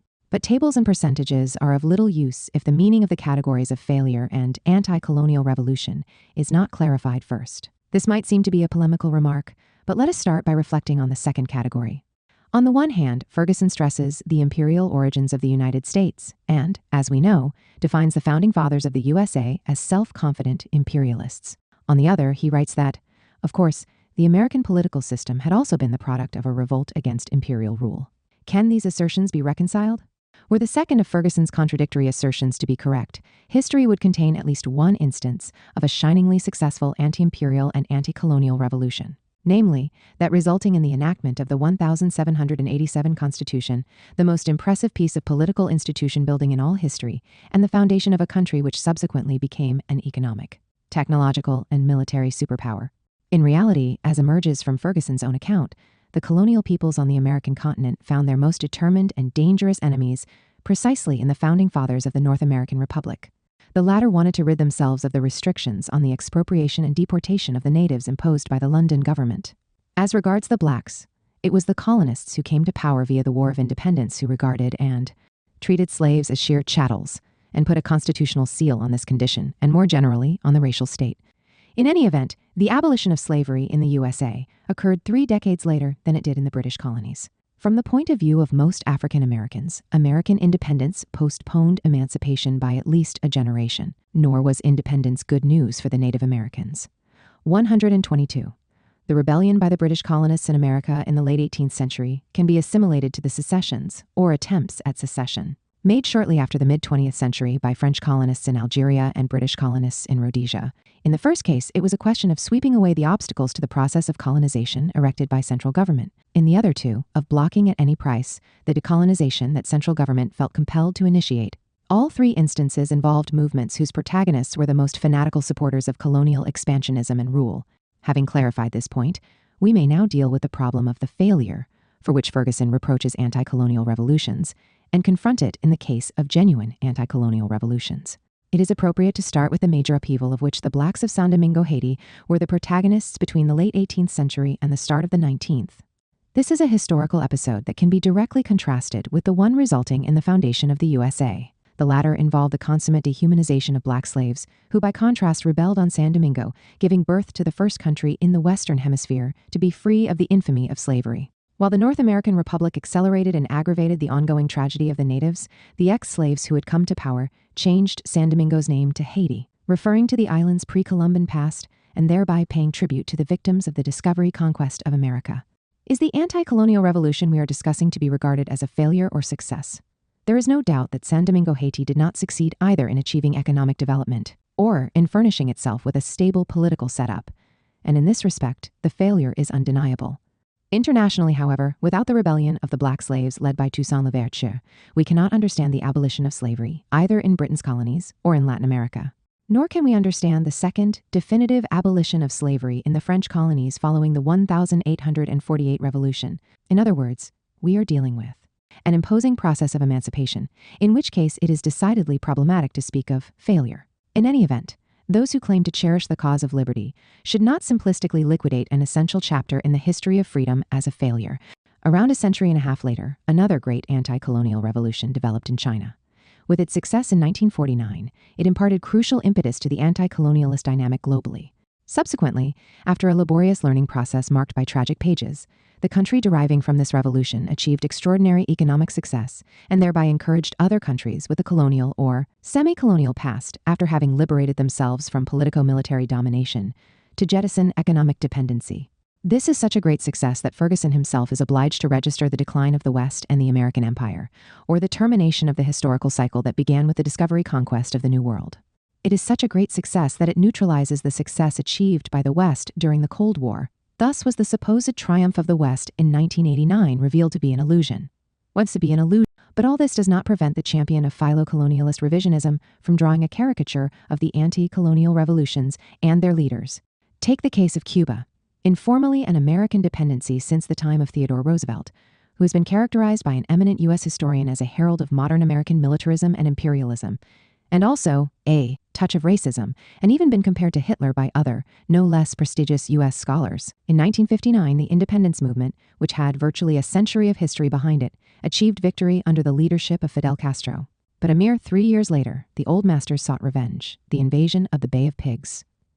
Following the abject failure of this endeavor, a smarting Kennedy had reverted to a policy of dirty tricks aimed at destabilizing and perhaps even assassinating Castro. Is this a condemnation of U.S. imperialism? Not a bit of it. Ferguson expresses his dismay that the invasion was inadequately supported from the air, and to think that a few years earlier, a coup d'etat promoted and supported by the USA had successfully overthrown the democratic government of Jacobo Arbenz in Guatemala. So, the Cuban Revolution was a grave setback for the American anti-communist strategy, undoing at a stroke the success of the Guatemalan coup. Despite repeated attempts, the CIA could not pull off the same trick in Havana. 126. Was the defeat suffered by a formidable superpower proof of the historical legitimacy and wide social base of support for the Cuban Revolution, or at least for its leader, who also proved to be independent of Moscow? Ferguson has nothing but contempt for the intended victim of Kennedy's dirty tricks. During the missile crisis of 1962, Castro adopted his intransigent attitude, fueled by sausages and beer. He was Pinocchio, a puppet without strings. Far from being an isolated case, the Cuba leader represents the prototype of the leaders of anti-colonialist countries and movements. In the so-called Cold War, the real and bloody Third World War was in fact fought by the likes of Castro in the Third World itself. As we can see, talk about the economic failure of the anti-colonial revolutions is simply a smokescreen. In reality, what they are criticized for is their political orientation. Why, asks Ferguson, were such revolutions fascinated with the communist model, drawing inspiration from Lenin, Stalin, and Mao? And the answer to this question is not far to seek. Asia and, above all, Africa were still largely dominated by countries like Britain and France, which, to bolster their rule, had no hesitation in resorting to indiscriminate repression and even genocidal practices. But why, presses Ferguson, were the anti-colonial revolutions not inspired by the American Revolution and by Washington, Jefferson, and Madison? For a while, President Arbenz in Guatemala did indeed refer to the North American Republic, prior to being overthrown by the CIA to make way for a dictatorship that was later guilty of genocide against the Maya, suspected of being excessively inclined to subversion. At all events, it should not be difficult to answer Ferguson's question. He it is who characterizes the Founding Fathers as expansionist and imperialist, who stresses that at times they were about the wealthiest people in the world, and that they derived their wealth from land taken from the natives and the reduction of blacks to human livestock. It is the British historian who records that, by dint of the Monroe Doctrine and its privileged geopolitical situation, the USA in the late 19th century regarded itself as practically sovereign on this continent, in the Western Hemisphere, and acted accordingly. In any case, it is all the more remarkable to criticize the anti-colonial revolutions for not looking to the West, and at the same time call on the latter and its leading country to establish a planetary empire, trampling over the principle of equality between nations which underlay the anti-colonial revolutions. Yet Ferguson is in no doubt. Ambitious Third World freedom fighters like the opportunities the distinctly unfree Soviet system had to offer them. In a one-party system, the first winner takes all, there is no danger of his being asked to hand over power to some rival within just a few years. And with a planned economy, the new political rulers can acquire any economic assets they like in the name of nationalization. Delegitimation in anti-colonial revolutions thus ends up in personal abuse of their leaders, who are not conceded any genuine motives, but appear motivated exclusively by libido dominandi and material greed. It remains to be explained why they faced the severe sacrifices and dangers of a protracted revolutionary struggle, and how they succeeded in winning a mass following composed of militants themselves imbued with a spirit of sacrifice, and, further, in resisting attempts at destabilization and invasion, often undertaken by the USA and the West. On the other hand, of course, this insulting ad personam hermeneutic of suspicion could easily be applied to the American Revolution, taken as a model by Ferguson. Its authors, as he acknowledges, were able to expand their landed property at the expense of the natives, and to increase and consolidate their property in human livestock at the expense of the blacks. Ferguson's line of argument is all the more trifling for liquidating the anti-colonial revolution in the whole arc of its historical unfolding, well prior to the advent of communism. He ignores Toussaint Louverture, who could not identify with the North American Republic because it identified with the slave owners whom the Black Jacobin was fighting. He condemns Simón Bolívar as inherently dictatorial. He does not even spare an anti-colonial revolution that began in Europe 1 year before the October Revolution, involving a country that came to be celebrated as an economic tiger, at least until the onset of the global economic crisis in 2008. In 1916, while the First World War was raging, a rebellion broke out in Ireland. The rebels sought to take advantage of the situation to win independence, rather than to fight and die in the service of an age-old oppressor who had not hesitated to employ genocidal practices on occasion. Here is how the events are narrated by Ferguson. The insurgents were 1,000 or so extreme Irish nationalists. Theirs was plainly an act of treason. Repression followed. The dying Connolly had to be propped up in a chair to be shot. After the war, the independence movement, which had become powerful, was confronted without pity. The colonial power did not hesitate to open fire on an unarmed mass of civilians. Such evidence of firmness does not seem sufficient to Ferguson. But as would happen so often in the period, the British lacked the stomach for repression. By 1921, with British losses approaching 1,400, the will to fight had gone and a peace deal was hastily cobbled together. Time and again, in the interwar period, this was a pattern that would repeat itself. A minor outbreak of dissent, a sharp military response, followed by a collapse of British self-confidence, hand-wringing, second thoughts, a messy concession, another concession. But Ireland was the test case. In allowing their very first colony to be split in two, the British had sent a signal to the empire at large. The rebellion of colonial peoples extended far beyond the island. Indians looked to Ireland and drew the obvious conclusion. It was no good just waiting to be given home rule. From the periphery of the empire, the crisis reached its center. By the 1930s, many people in Britain had got the habit of rubbishing the empire. It was the beginning of the end for the British Empire. But is that proof of the failure of the Irish Revolution or of its success? The USA, China, and Ferguson sequence. Just as the denigration of the rest, by contrast with the West, is conducted with particular reference to Chinese civilization, so the delegitimation of the anti-colonial revolutions focuses on the chapter of history concluding with the foundation of the People's Republic of China and on the leaders and first decade of the new state, which was subjected to terrible diplomatic isolation and forced to struggle for its survival. We are familiar with Ferguson's forceful description of the horror of the Japanese invasion, utter dehumanization of the people to be subjugated, explicitly reduced to pigs who could be sacrificed at will and for sheer pleasure, competitions to see who was quickest at killing them, and mass rape of women often followed by savage sadism and murder. Consequently, it would seem logical to acknowledge those who dared to rebel against all this, in what was a seemingly desperate situation because of the asymmetry of forces. But who were they? The Japanese invasion did not elicit national unity, as some Chinese nationalists had hoped it might. It boosted support for the Communist Party, which under Mao Zedong's leadership now committed itself to a campaign of protracted guerrilla warfare.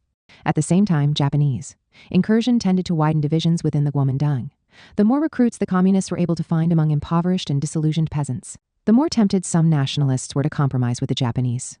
Hence, along with the names of Toussaint Louverture and those who fostered uprisings against the Nazi troops, engaged in the enslavement and decimation of the peoples of Central Eastern Europe and the Judeocide, the name of Mao Zedong, at least as regards the years of anti-Japanese resistance, should occupy a place of honor not only in the history books, but also in texts of civic education. However, this is not the position of Ferguson, who in fact stages a bizarre comparison. Despite the painful interruption of the Great Depression, the United States suffered nothing so devastating as China's wretched 20th century ordeal of revolution, civil war, Japanese invasion, more revolution, man-made famine, and yet more cultural revolution. In 1968, the average American was 33 times richer than the average Chinese. Here we have an outright condemnation of the Chinese anti-colonial revolution, pronounced on the basis of a comparison between two countries whose prior history and material conditions could not be more different. From its foundation, sheltered from the danger of invasion, the USA enjoyed an uninterrupted process of expansion, first continental and then overseas. By contrast, from the Opium Wars onwards, China endured successive invasions and financial bloodlettings in a process that culminated in the Japanese invasion, whose watchword says it all: take all, kill all, burn all. It would unquestionably have been more logical to compare China before and after the Opium Wars, or before and after the victory of the anti-colonial revolution, or countries like India and China in the years following the end of their colonial or semi-colonial status.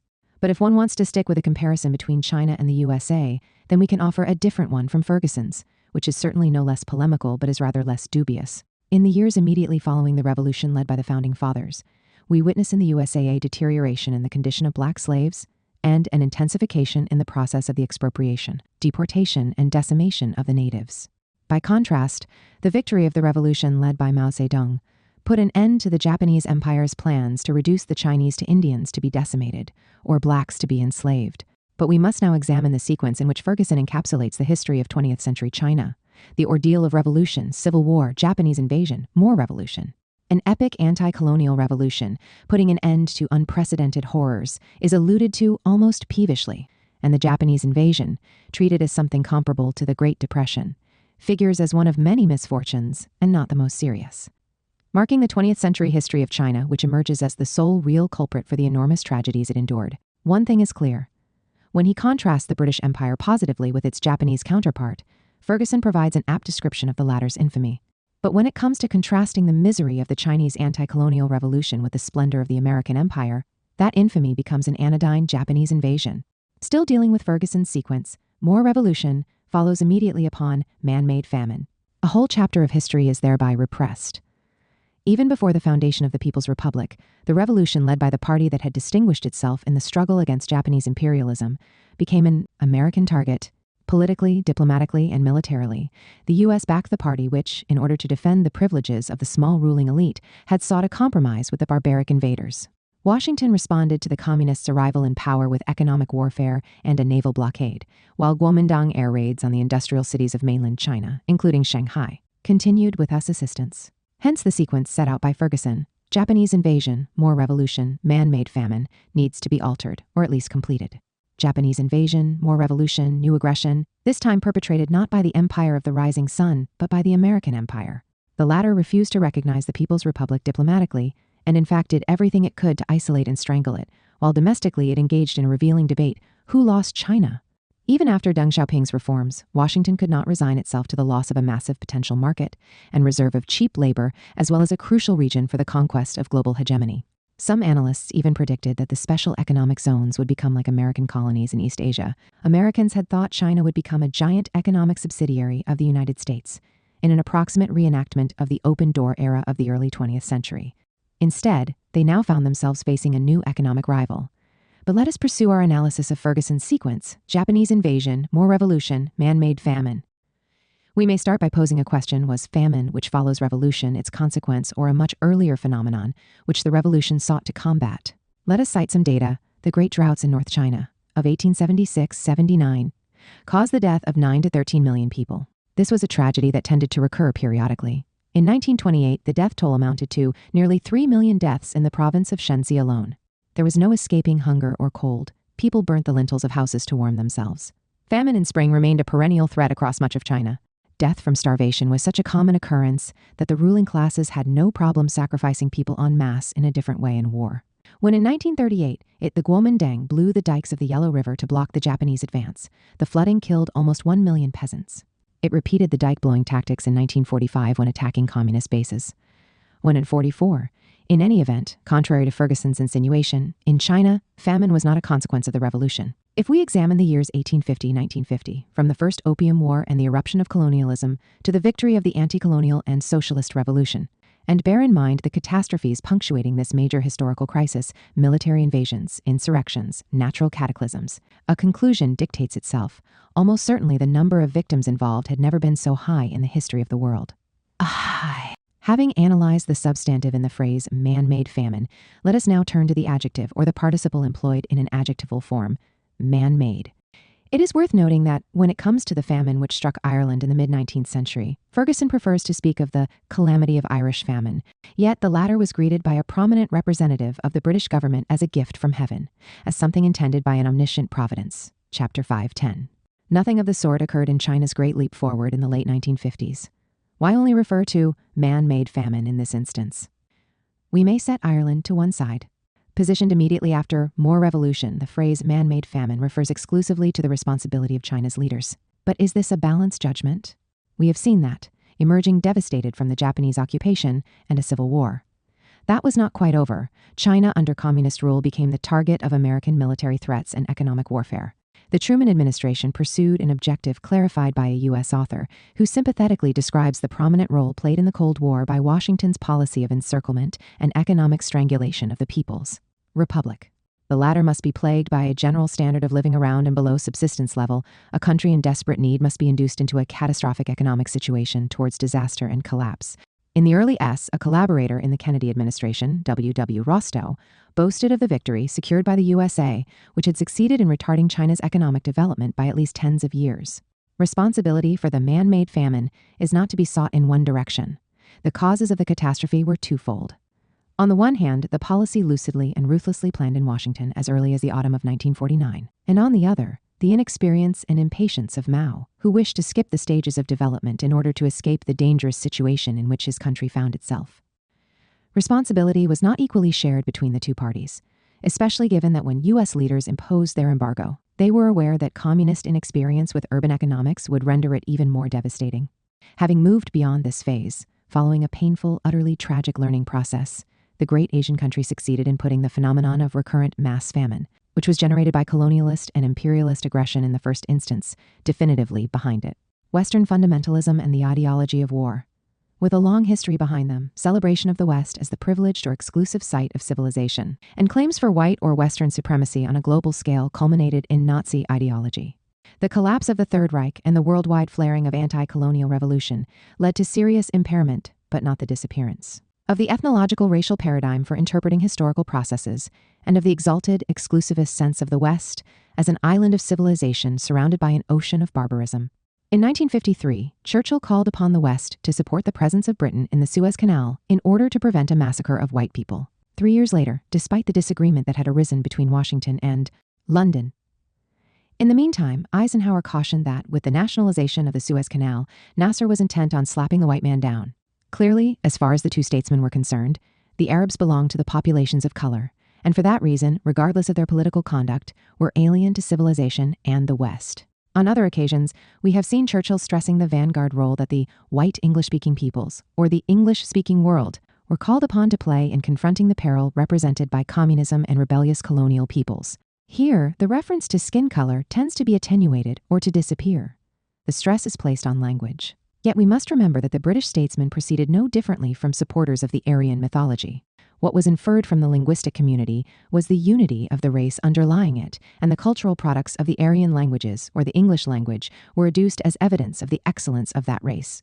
Even in our day, a prominent British intellectual, Robert Conquest, has identified the true West as the English-speaking community, to be distinguished not only from barbarians utterly foreign to the West, but also from continental Europe, which has invariably been a source of bureaucracy and bureaulatry, of rejection of the Anglo-American concept of law and liberty, of anti-Americanism, and made it clear that the excellence of the English-speaking countries possesses a specifically Anglo-Celtic ethnic basis. The Anglo-Celtic mythology outlined here recalls the Aryan mythology of ill repute. There is only one clarification to be made. Cherished by a long tradition that developed on both sides of the Atlantic and then issued into Nazism, Aryan mythology tended to be identified with the white mythology. At all events, it paid tribute to the Nordic peoples and all the peoples that had started out from German soil, hence including the British and Americans.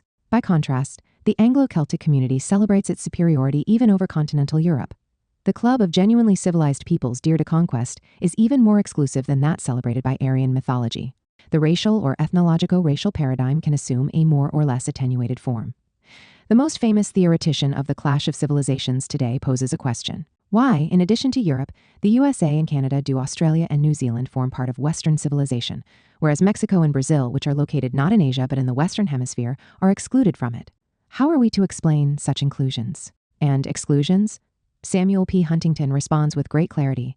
Latin American civilization incorporates indigenous cultures, which did not exist in Europe and were effectively wiped out in North America and in Australia and New Zealand. To be precise, what, in addition to cultures, were swept away were the peoples embodying them. The famous political scientist does not conceal the fact. The Puritan colonists who landed in North America worked on the assumption that expulsion and/or extermination of the Indians were the only policies to follow in the future. Surprisingly, there is an undeniable similarity with Hitler's way of arguing when he explained the infinite superiority of the USA, in his view an integral part of the West and the Germanic world over Latin America. Completely alien to the West. Let us read Mein Kampf. Historical experience offers countless proofs of this.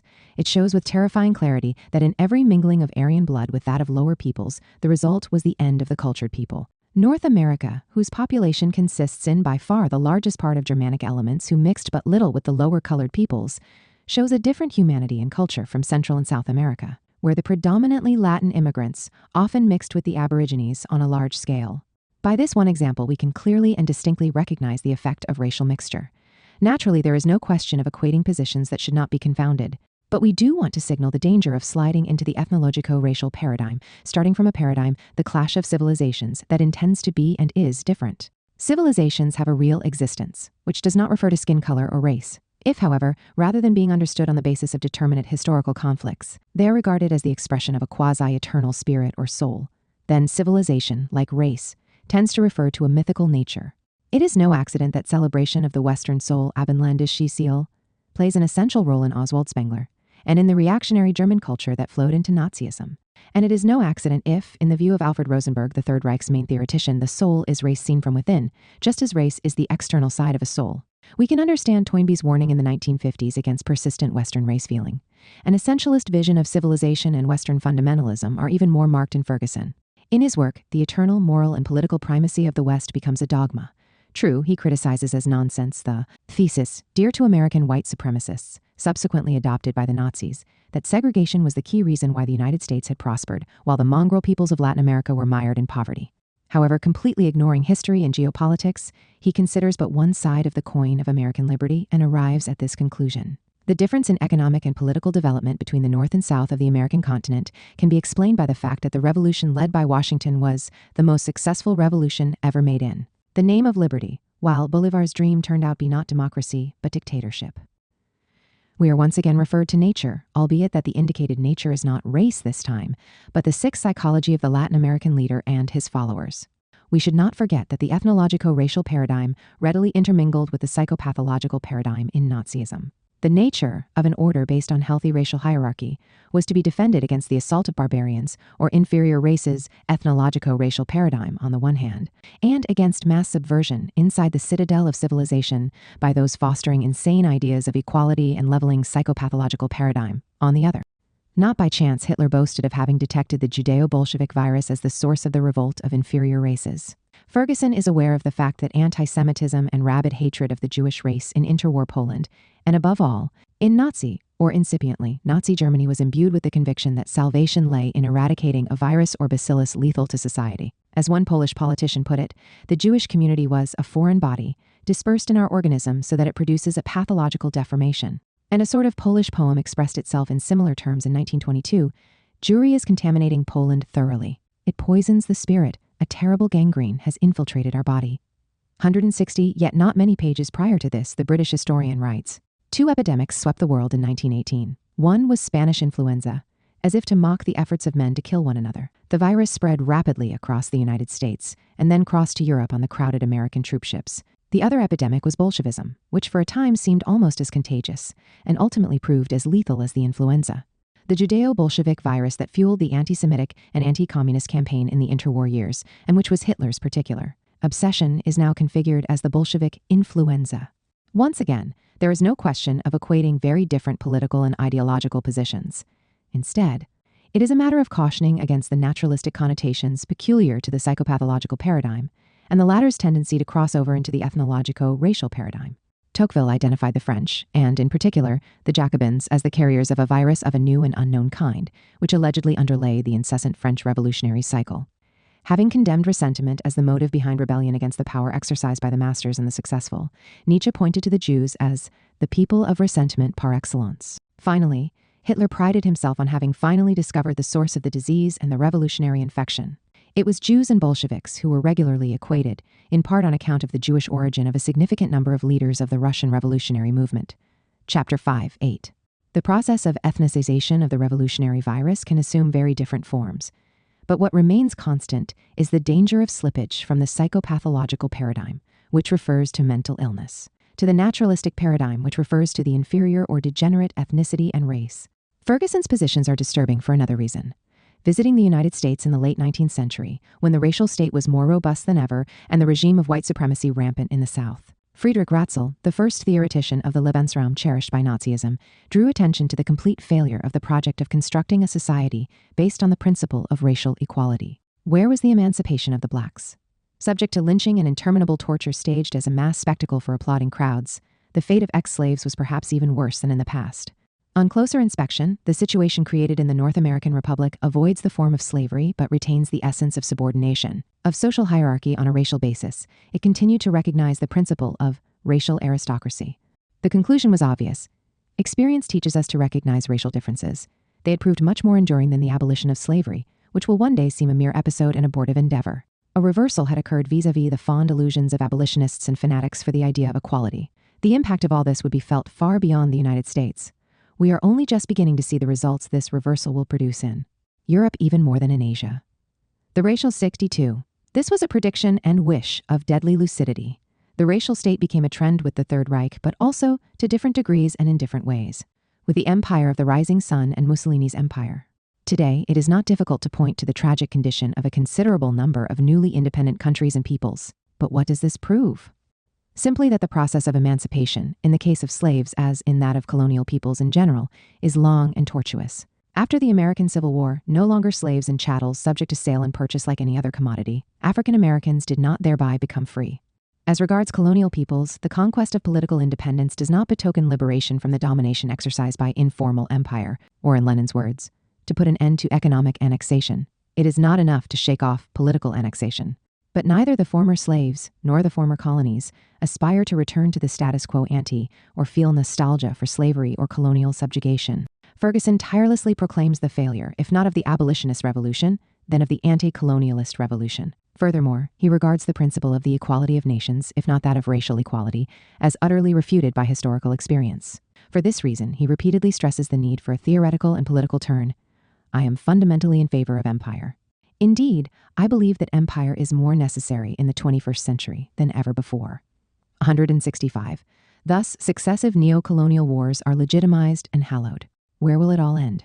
To achieve a new order based on explicit denial of the principle of the equality of nations, the British historian believes one must be prepared to pay an extremely high price. How many deaths did the war in Vietnam cause? In 2004, a conservative French newspaper calculated that 30 years after the end of hostilities, there were still 4 million victims whose bodies were suffering the ravages of the terrible Agent Orange, named after the color of the dioxin unsparingly sprayed by U.S. planes on a whole people. The same year, Ferguson criticized the USA for having capitulated. On balance, Americans preferred the irresponsibilities of. What provides particular food for thought is Ferguson's assessment of the Korean War. In 1951, Truman rejected MacArthur's proposal to drop 50 atomic bombs on Chinese cities. However, stresses Ferguson, in January of the following year, it was the president himself who entertained a similar plan. The USSR and China were to be sent an ultimatum, and in the absence of a positive response within 10 days, all-out war would have to be launched. It means that Moscow, St. Petersburg, Mukden, Vladivostok, Peking, Shanghai, Port Arthur, Daren, Odessa, Stalingrad, and every manufacturing plant in China and the Soviet Union will be, as we know. Things turned out differently, and Ferguson does not seem altogether content with it. By overruling MacArthur, Truman and the chiefs of staff had unwittingly prolonged the war for more than 2 years. By the time the armistice was signed, more than 30,000 American servicemen had lost their lives. The United States in 1951 had both the military capability and the public support to strike a decisive military blow against Maoist China. Many another imperial power would have been unable to resist the window of opportunity afforded by America's huge lead in the atomic arms race. In his time, Gandhi referred to Hitlerism, or conversion to Hitler's method, apropos of Hiroshima and Nagasaki. But the plans pressed by MacArthur and entertained by Truman, from which the revisionist historian is careful not to distance himself, went far beyond the 2 atomic bombs that sealed the end of the Second World War and possibly the start of the Cold War. Let us be quite clear. It is not a question of conjuring up the specter of the Fourth Reich. The historical process is quite distinct from any eternal return of the same. But the extraordinary success enjoyed by Ferguson and his imperial mythology confirms the West's inability to engage in a genuine coming to terms with the past, Aufarbeitung der Vergangenheit, and does not augur well for the future. Chapter 7. The Black Book, the Communist Movement, and the Struggle Against the 3 Major Forms of Discrimination. The Statistics of Horror. What is immediately striking in the Black Book of Communism, and the massive literature that takes the same line, is the statistics. Listed, added up. Repeated in an obsessive crescendo, they seem intent on stunning readers, inducing them to regard any further argument as superfluous, and forcing them to acknowledge a truth with the self-evidence of a mountain of corpses. In readers who are less naive, whether on account of historical memory or familiarity with historical literature, this is followed by a different, unanticipated reaction, how the climate has changed compared with the immediate post-war period. These were years when any calculus of horrors targeted colonialism, along with the artisans of the final solution. Hannah Arendt reproved colonialism for having resorted to the extermination of the natives, which was virtually on the agenda when new colonial settlements were being constructed in America. Australia and Africa, Norberto Bobbio highlighted the practice of extermination, as well as economic exploitation and enslavement, inherent in 4 centuries of colonial expansion by the West, often the liberal West. This negative judgment was not expressed exclusively as regards the past. With the development of the colonial liberation movement, calculations increasingly involved the present, having recorded the 45,000 dead at Sétif, the 90,000 dead in Madagascar, the 200,000 victims of the repression in Kenya. Fanon gave the floor to the Algerian anti-colonial movement, which in 1957 accused the French authorities of conducting a policy verging on genocide, in fact, of seeking to realize the most frightful work of extermination of modern times. The memory of the crimes of Nazism and fascism was still fresh, and what had they been, if not colonialism, when rooted in a traditionally colonialist country?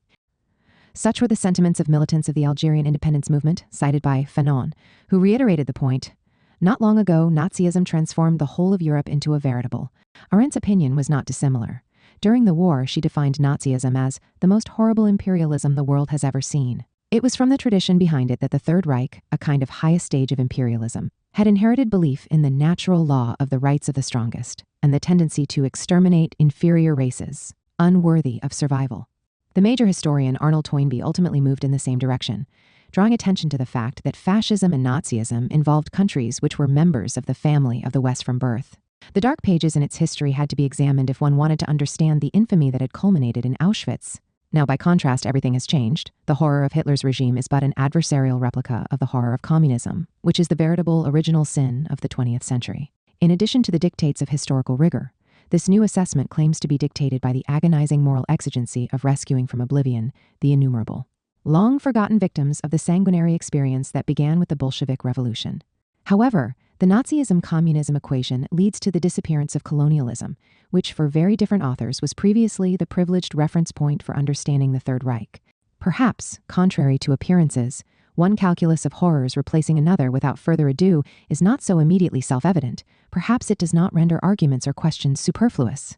Can we find an explicit theorization of genocide in the annals of history? In 1883, the year Marx died, Gumplowitz counterposed the reality of the race struggle to Marx's thesis of the class struggle, which was adjudged ideological.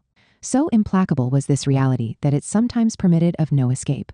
In specific conditions, it became naturally necessary for members of a different ethnic group to be dehumanized and destroyed. This had happened to the natives of America, the Hottentots of South Africa, and the natives of Australia swept away by a war of annihilation. Across the Atlantic, Theodore Roosevelt remarked that the hard, energetic, practical men charged with terminating barbarism and extending civilization must not allow themselves to be prone to false sentimentality. For his part, the American statesman was utterly immune to any such attitude. On the contrary, he seemed almost amused by the spectacle of the Redskins being wiped off the face of the earth. Were there really any good Indians apart from dead ones or slaughtered ones? Chapter 5:5. In fact, genocide was not only theorized.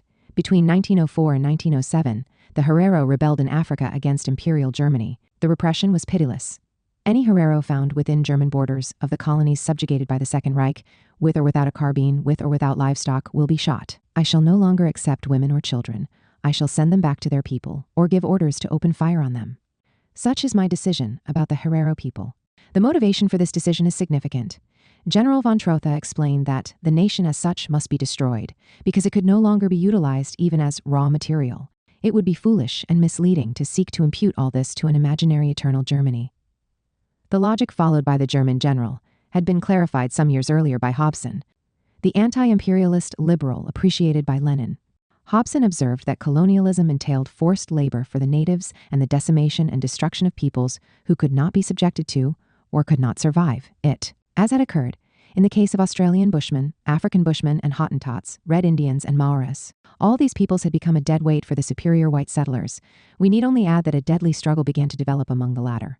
The Boers, demanding the right to use the natives of southern Africa as work tools, and laying claim to the land and resources extorted from them, came into conflict with Imperial Britain and in their turn were overpowered. They were imprisoned en bloc, regardless of age or sex, in what began to be called camps or concentration camps.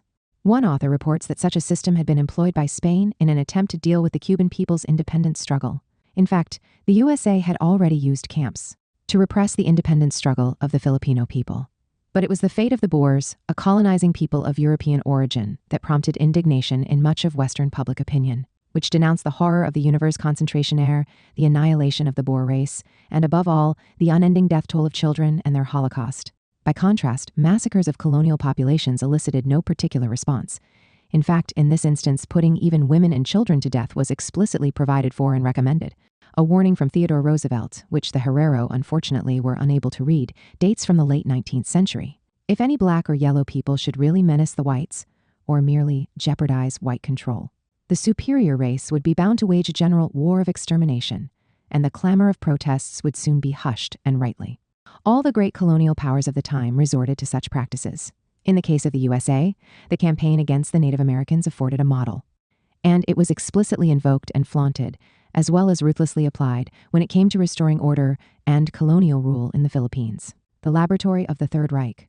This was a model constantly borne in mind by Hitler, who sought his far west in the east and identified the natives of Eastern Europe and the Soviet Union as Indians to be stripped of their land, decimated, and, in the name of the march of civilization, pushed ever farther back beyond the Urals. The survivors were permitted to work like black slaves in the service of the white Aryan race. Mussolini likewise admired the harsh and fascinating Great Conquest of the Far West, which could serve as a model for colonial expansion, except that, rather than to Eastern Europe, Italian fascism initially looked to Ethiopia for territory to colonize and natives to decimate or enslave. Leafing through the speeches in which the Duce sought to justify and transfigure his aggression, it is as if we are rereading texts from earlier decades. At the Berlin Conference in 1884-5, on the eve of the annexation of the Congo, Leopold II of Belgium had declared, "To open to civilization the only part of our globe which it has not yet penetrated, to pierce the darkness which hangs over entire peoples, is, I dare say, a crusade worthy of this century of progress. Here is Mussolini on December 30th, 1934. This problem has existed since 1885. Ethiopia is the last corner of Africa that does not have European masters. And in two subsequent speeches of October 18, 1935 and May 6, 1936, Mussolini referred to terminating age-old slavery and a barbaric slave-driving pseudo-state ruled by the negus of the slave drivers. As in the Congo, so in Ethiopia, the civilizing crusade actually proved to be a war of extermination. Fascist troops employed mustard gas and poison gas on a massive scale, engaged in large-scale massacres of the civilian population, used concentration camps, and resorted to the destruction of intellectuals and all those who could help preserve a people's sense of identity. Abolitionist rhetoric was belied by the reality of large-scale enslavement of the natives. For Italian fascism, the latter not only represented a reserve of servile manpower, but a reserve reproducing itself through hereditary transmission. Consequently, mixed sexual relations and marriages seemed insane and criminal. Quite apart from the abnormality of the physiological deed, declared the Minister for Italian Africa, Alessandro Lasona, coupling with inferior creatures would end up causing social promiscuity, in which our best qualities as ruling stock would be obliterated. In turn, in a circular dated September 1938, the Minister of State Education, Dino Alfieri, drew attention to the need for a defense of the race in the territories of the empire, preventing any miscegenation with the natives, and hence, the dreadful scourge of mongralism. The empire to be retained, urged the Duce personally, the natives must have a very clear, overwhelming conception of our superiority. Bidding a final farewell to vacuous words like human 20 racial hierarchy must be visible and incontestable to all, the ban on race, miscegenation, and racial bastardization must be respected and segregation imposed. This takes us back to the decades between the 19th and 20th centuries in the United States and South Africa. The brutality theorized and practiced against colonial populations also left its mark in the capitalist metropolises. Segregated, subjected to semi-servile labor relations, and often victims of lynching and violence by assault squads, blacks were assimilated to beasts in the south of the USA. As we know, their acts of rebellion against white supremacy even led to temptations of a war of extermination, to adopt Theodore Roosevelt's terminology. It was here that a watchword emerged which was to enjoy tragic success in the 20th century. An ultimate solution of the American Negro question was required, in the context of a final and complete solution of the problem posed by peoples who resisted being subjugated and enslaved by white Western colonizers. The fate meted out to Native Americans and blacks over centuries furnished fascism and Nazism with a self-proclaimed model. The colonial tradition seems to have exercised a certain influence even on the fate of the Jews. They were doubly guilty in Hitler's view.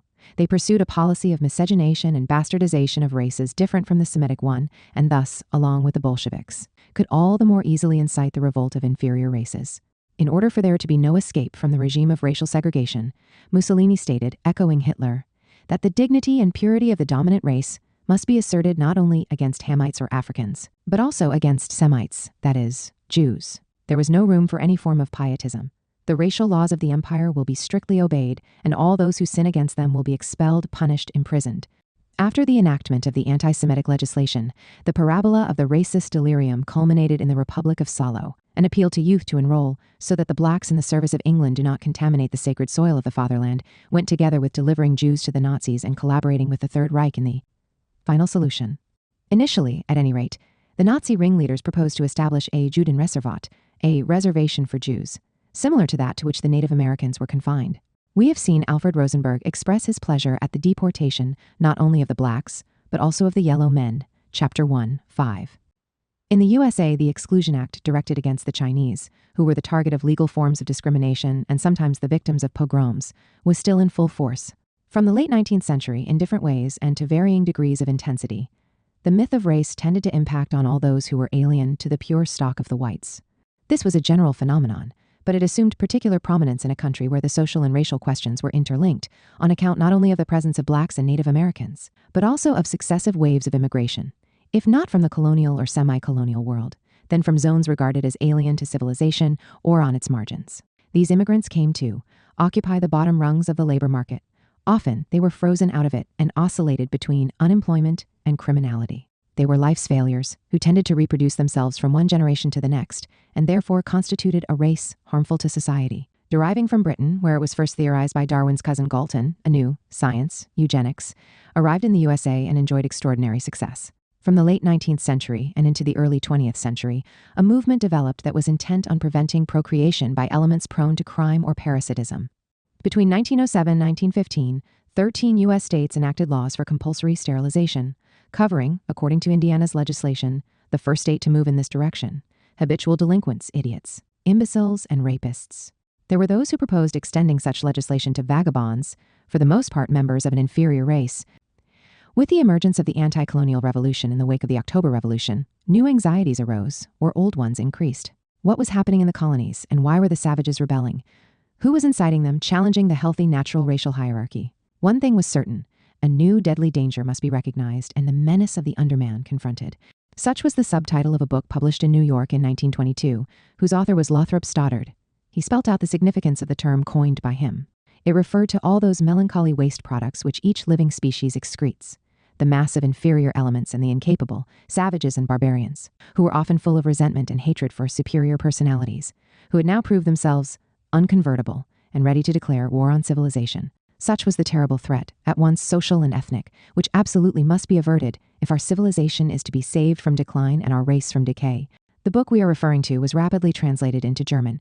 Underman became Untermensch in the singular and Untermenschen in the plural. This was a key word of Nazi ideology, and Rosenberg acknowledged the U.S. author for having coined it.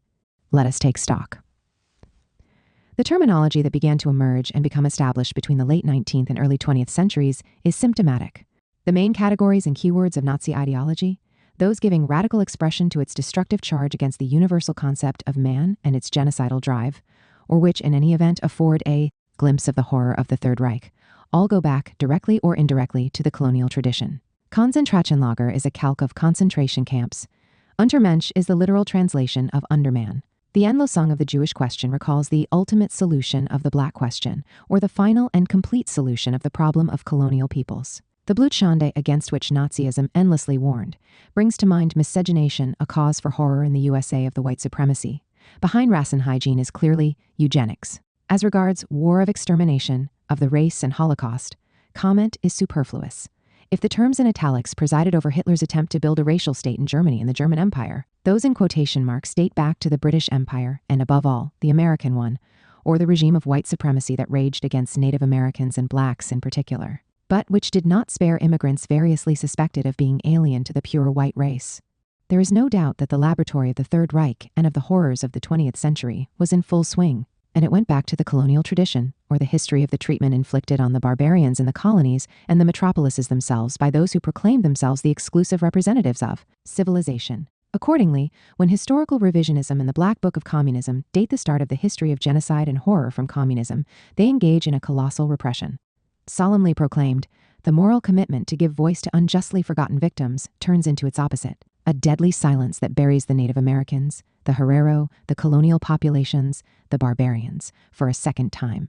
This is a silence fraught with consequences on a specifically historiographical level as well, because it makes it impossible to understand Nazism and fascism. Does the bombardment of statistics on the crimes of communism at least help us to grasp the significance of the experience that began with October 1917? History of the West as the history of a master race. Let us take a glance at the world so positively transfigured by the yearnings and mystifications of the dominant ideology. The world devastated by the Bolshevik Revolution. In the early 20th century, no clouds appeared on the horizon to disturb the enchanted climate of the Belle Epoque. In 1910, a funeral, that of Edward VII, King of England, was the occasion for a splendid procession, which saw kings, hereditary princes, and dukes, united by ties of kinship and common mourning, parade on horseback. Time seemed not to have made the least dent in the power and prestige of the European aristocracy.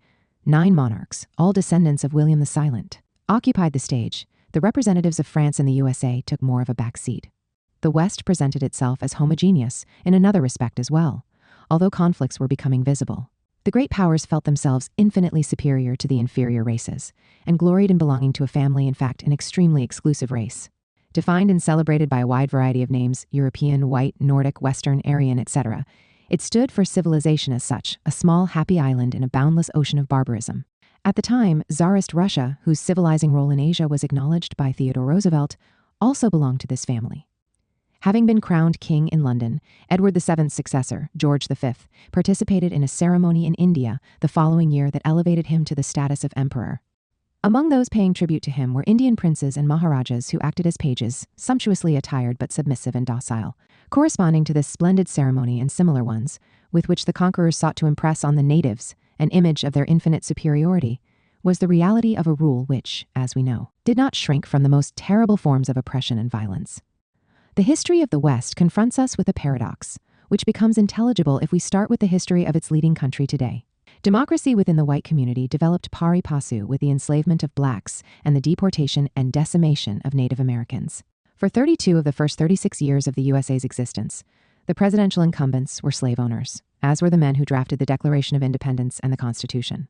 In the absence of slavery and the subsequent racial segregation, we shall understand nothing of American liberty. They developed together, the one sustaining the other. While the peculiar institution ensured iron control of the dangerous classes at the point of production, the shifting frontier and progressive expansion to the West diffused social conflict, transforming a potential proletariat into a class of landowners at the expense of populations condemned to be repressed or swept away. After the baptism of the War of Independence, American democracy underwent further development in the 1830s with the Jackson presidency. The abolition, in large part, of censitary discrimination within the white community was accompanied by a strong impetus to the deportation of Indians and the rise of a climate of resentment and violence against blacks.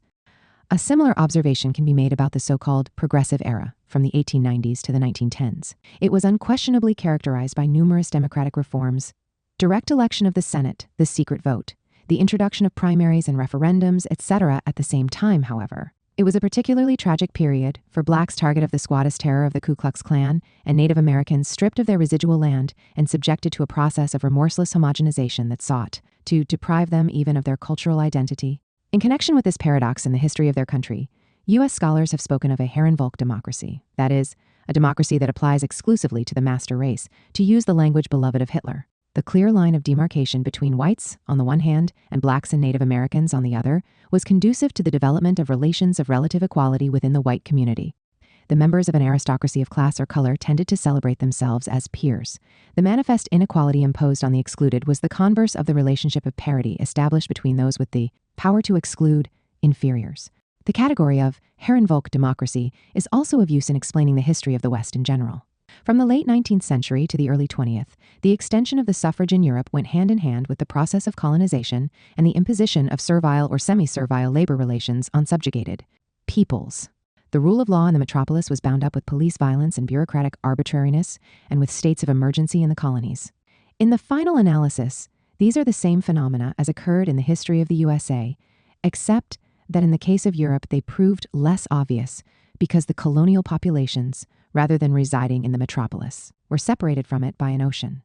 It is very difficult to find a critique of such Herrenvolk democracy in liberal thought, which instead is often a theoretical expression of that regime.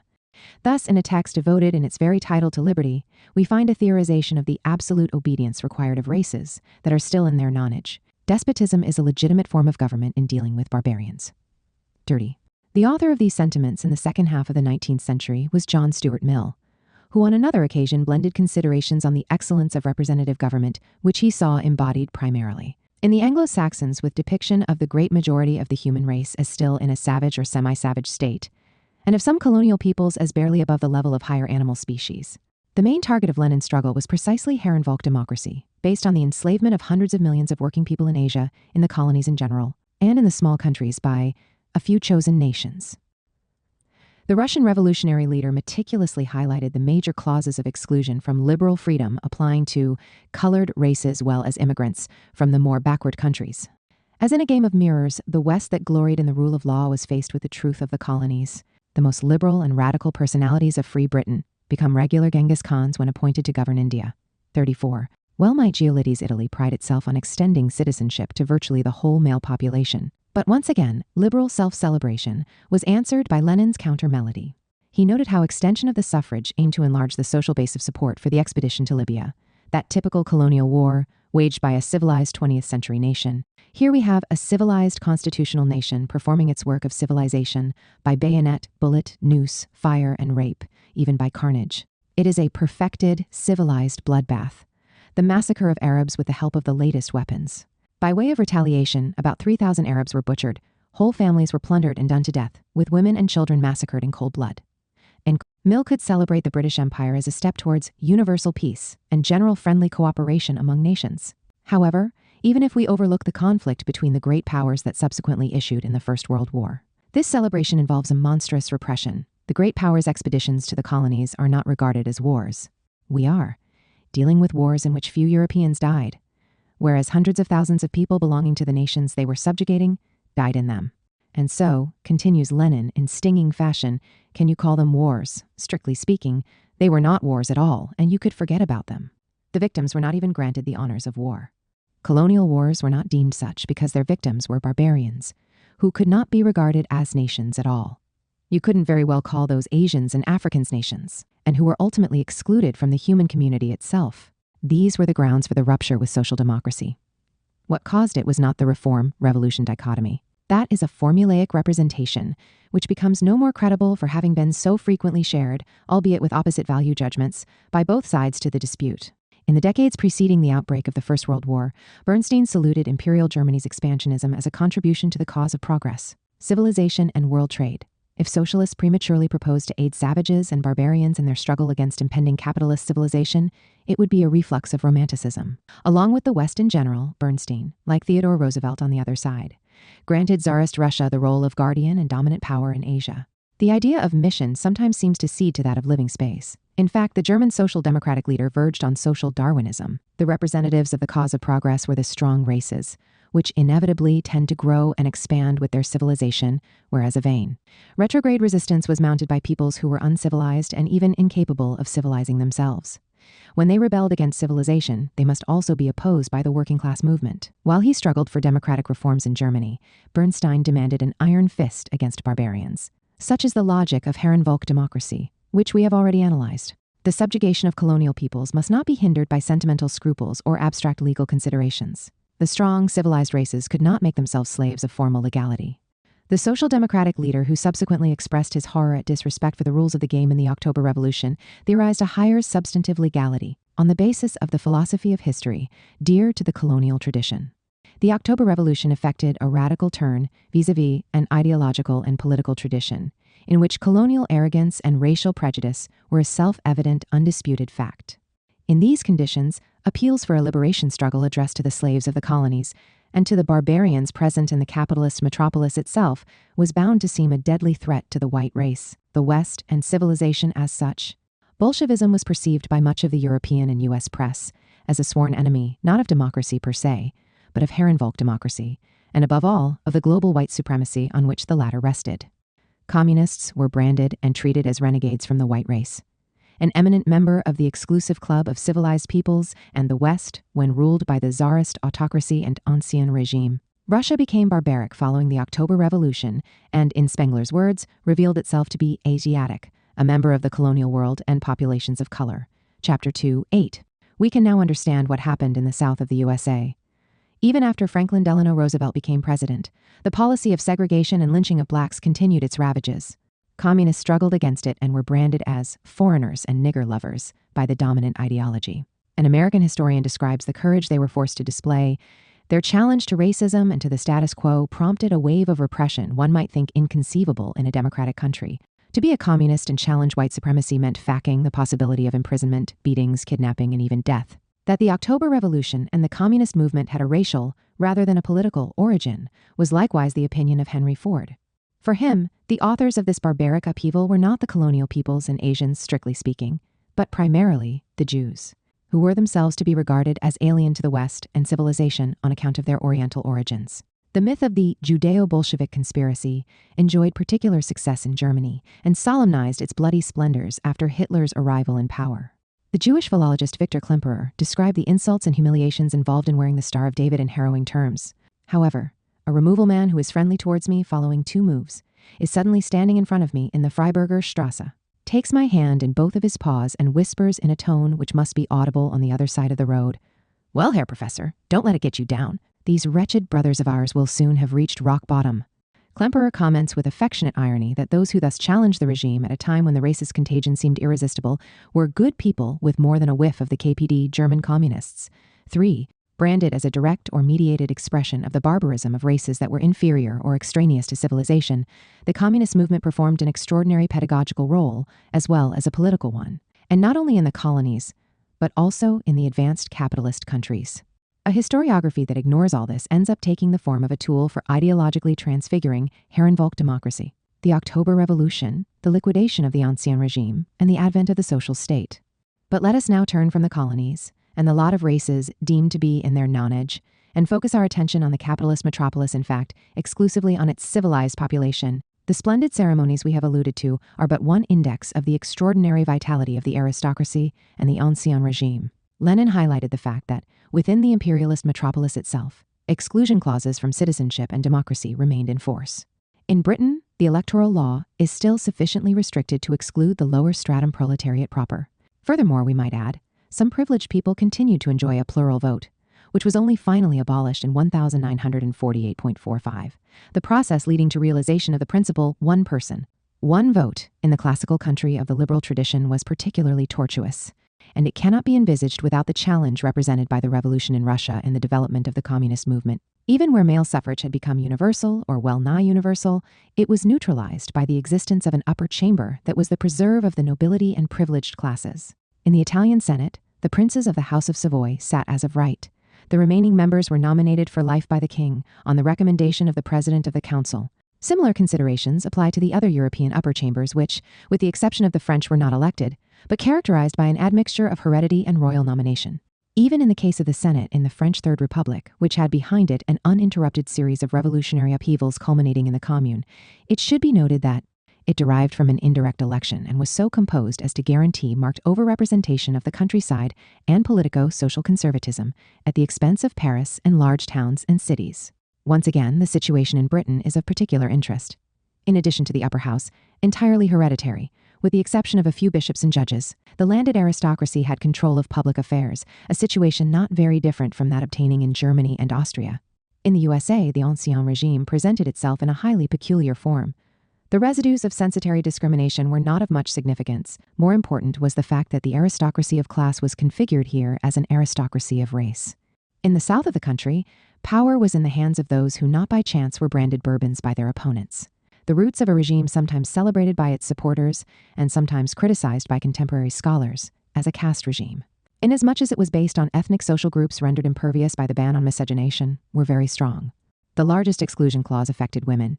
In Britain, the Pankhurst's mother and daughter, who led the suffragette movement, were periodically obliged to visit their country's prisons.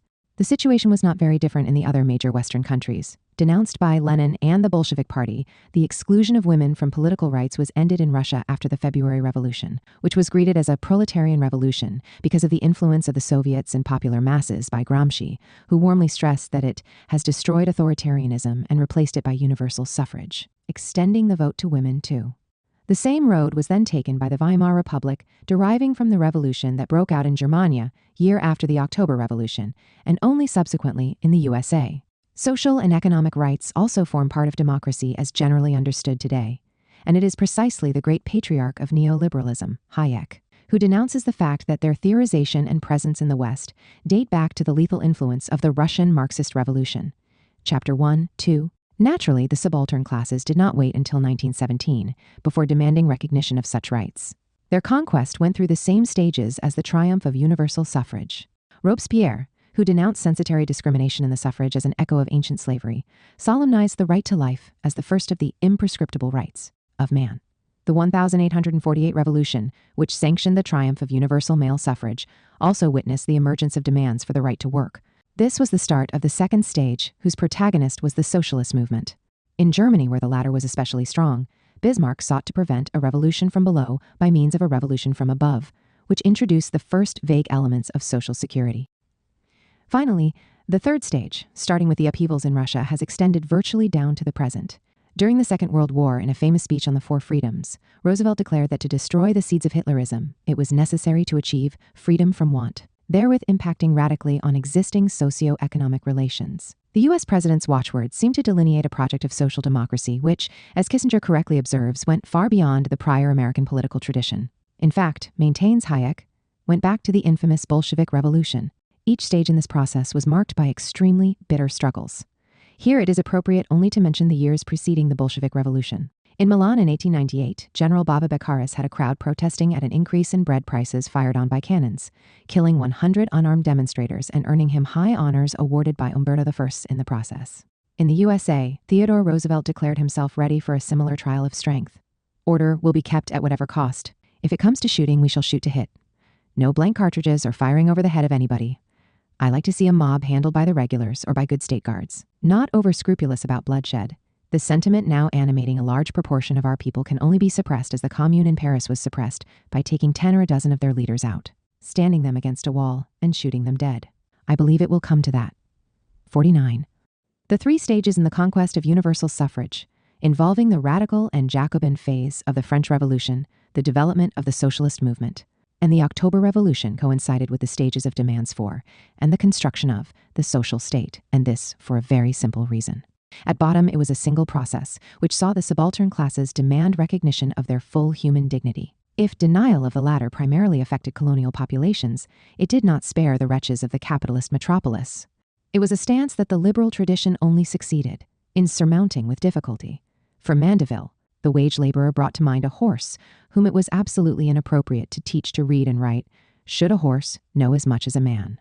I should not desire to be his rider, and was equated by Burke in size with an instrumentum vocale or human work tool, a bipedal machine. Thus were adopted categories employed in classical antiquity to define slaves. We can now appreciate why, focusing on the excluded in both the colonies and the capitalist metropolis, Gramsci regarded communism as integral humanism, or completion of the process of constructing the unity of the human race. Contemporary democracy as the overcoming of the three major forms of discrimination. Demonization of the historical experience that began with the Bolshevik Revolution prevents us from understanding contemporary democracy. The latter is based on the principle that every individual is to be regarded as the bearer of inalienable rights, regardless of race, property, and sex, and hence presupposes overcoming the three major forms of discrimination, racial, censitary, sexual, that were still alive and well on the eve of October 1917. Perhaps what Edgar Quinet affirmed of the French Revolution in his time also applies to the Bolshevik Revolution. The people who made it are not the people who derived most benefit from it. 2. It makes no sense to seek to place communism on a par with Nazism, the force that most consistently and brutally opposed overcoming racial discrimination and hence the advent of democracy. Whereas the Third Reich represented an attempt in conditions of total war to realize a planetary regime of white supremacy under German hegemony, the communist movement made a decisive contribution to overcoming racial discrimination and colonialism, whose legacy Nazism sought to inherit and radicalize. To seek to liquidate the epoch that began with the October Revolution as a period of crisis for democracy entails reverting to regarding colonial peoples as well as other victims of the liberal tradition's exclusion clauses. As a quantite negligible, it means recolonizing history.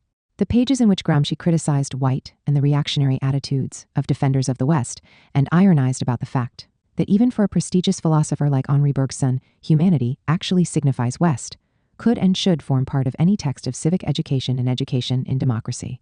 A similar honor might be accorded to the pages we have already cited in which Lenin draws attention to the sanguinary arrogance of the chosen nations towards red and black skins. Undoubtedly, other pages by the Russian revolutionary leader are repulsive. But this is also true of authors habitually elevated into the empyrean of the classics of liberal democracy. No one would wish to include in a textbook of civic education the pages where Locke regards slavery in the colonies as self-evident, or where he invites readers to feel no compassion for the Irish papists, who at the time were the target of ferocious persecution and a veritable policy of colonial extermination. And no one would wish to include the pages in which Jefferson theorizes the natural inferiority of blacks, or those in which Mill demands absolute obedience of races deemed to be in their nonage or semi-animal, or where he celebrates the Opium War as a crusade for liberty. It remains the case that the October Revolution did not achieve the objectives pursued or proclaimed by it. One thinks of Lenin and the leaders of the Communist International who saw the world Soviet Republic already emerging, with the ultimate disappearance of classes, states, nations, the market, and religion. Not only did communism never come close to achieving this objective, it never succeeded in advancing towards it. Are we therefore dealing with a self-evident outright failure? In reality, the discrepancy between programs and results is typical of every revolution. The French Jacobins did not realize or restore the ancient polis. The American revolutionaries did not create the society of small farmers and producers without a polarization between wealth and poverty. Without a standing army and without a strong central power, the English revolutionaries did not revive the biblical society mythically transfigured by them. The experience of Christopher Columbus, who set out in search of the Indies but discovered America, might serve as a metaphor for understanding the objective dialectic of revolutionary processes. It was precisely Marx and Engels who underscored this point. In analyzing the French or English revolutions, they do not start with the subjective consciousness of their dramatis personae, or the ideologues who called and prepared the way for them, but with an examination of the objective contradictions that provoked them and the real characteristics of the politico-social continent exposed or revealed by the ensuing upheavals. The two theoreticians of historical materialism thus highlighted the discrepancy between subjective project and objective result, and ultimately explained the reasons for the inevitable creation, of such a discrepancy. Why should we proceed any differently when it comes to the October Revolution? It is worth recalling an indication by Engels, who, when assessing the English and French revolutions, observed, "In order to secure even those conquests of the bourgeoisie that were ripe for gathering at the time, the revolution had to be carried considerably further. This seems, in fact, to be one of the laws of evolution of bourgeois. There are no grounds for exempting the revolution inspired by Marx and Engels from the materialist methodology developed by them. Such is the context in which we must situate expectations of the withering away of the state, religion, the market, and any form of division of labor. This utopia, in which hopes of destroying the roots of the horrors on display in the First World War found exalted expression, has not withstood the test of reality. But in the absence of the historical movement inspired by it, we shall understand nothing of contemporary democracy." Future history will clarify whether this outcome exhausts the new politico-social continent in its entirety, or whether it constitutes but an initial partial configuration of it. The fragile equilibrium on which contemporary democracy is based favors the latter hypothesis. Far from being affirmed without the contribution of the communist movement, we may now ask if democracy will withstand the disappearance of its challenge. Although pure and simple restorations are unknown in history, we should note not only the dismantling of the social state, but also and above all the explicit deletion in neo-liberalism of economic and social rights from the catalogue of human rights. For Hayek, the three stages of demands for the social state and universal suffrage are the three stages of the advent of social or totalitarian democracy. Even more disturbing is the tendency of historians like Paul Johnson and Niall Ferguson, who have enjoyed great media success, to justify, in fact, transfigure colonialism and even imperialism, and make claims for its enduring validity. They are not isolated figures. Among the undisputed maîtres, a penser of neoliberalism and the dominant ideology, is Ludwig von Mises. This is an author who in 1922 uncritically transfigured the history of colonialism. Even when they embarked on the Opium War, the West and Britain were doing nothing but pursuing their glorious vocation to elevate backward people to a state of civilization. But Mises does not stop there. He expresses the opinion that, along with the anti-social elements of every type resident in the West, the savage tribes of the colonies should be treated as dangerous animals. This is a rather sinister declaration, which sounds like an indirect justification of the destruction of whole peoples denied their human dignity, as in the golden age of colonialism and democracy, for the exclusive benefit of the master race. Second 30 Years' War, Total War, and Totalitarianism. If we do not appreciate its compound of horror and emancipation, we are ill-placed to understand anything of the 20th century. And the dreadful pages of communism likewise prove incomprehensible in abstraction from the terrible pages of the history behind it. We left the splendid family of the Ancien Régime and Belle Époque at the ceremonies in which it celebrated its power. The outbreak of war instantly created a gulf of mutual hatred and contempt between the crowned heads, even though they were variously bound by kinship ties. There is a detail that reveals the true brutality of the struggle. The various sovereigns and rulers had hitherto recognized one another as members of one family, even racially. Now, for the Entente's ideologues, the Germans became Huns and Vandals, while Britain was branded as an Asiatic power by Thomas Mann, and France, Black France, became a Euro-African in Spengler's view.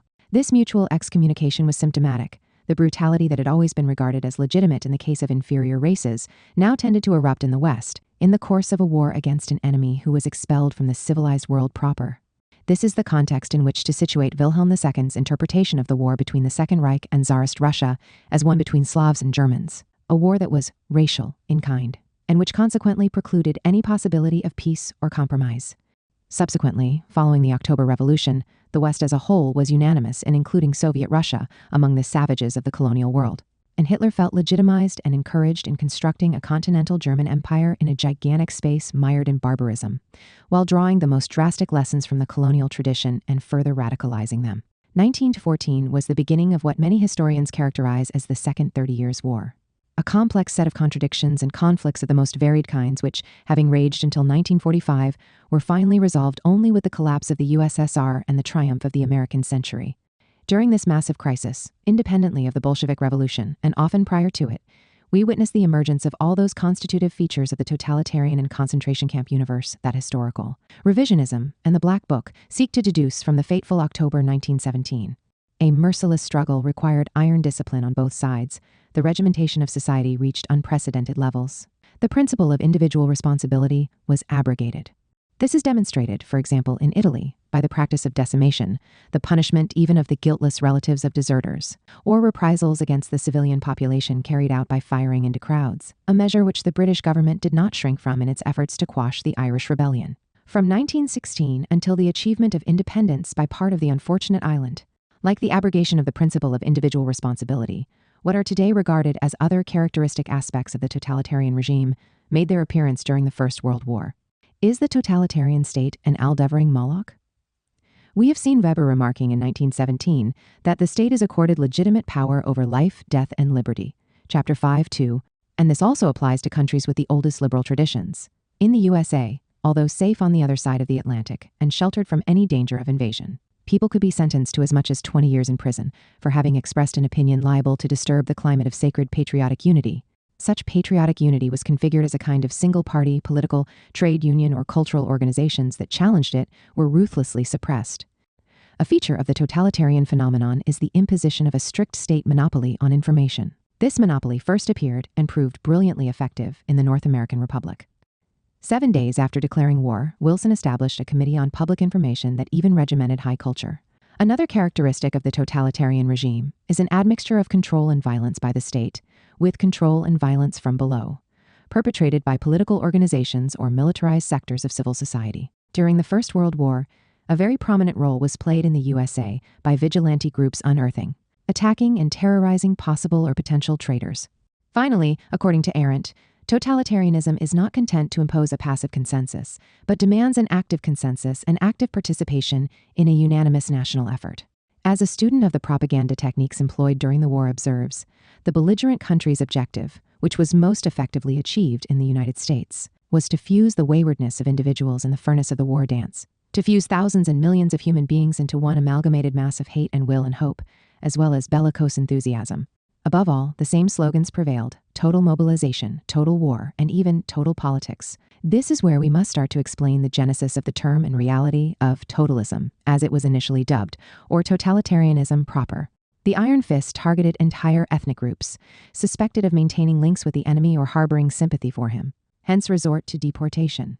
Among its victims were the Armenians, whom the Turkish government blamed for favoring collaboration with Christian and Tsarist Russia, which in its turn deported Jews, who were suspected of looking to Wilhelmine and Social Democratic Germany as a possible liberator from the yoke of anti-Semitism.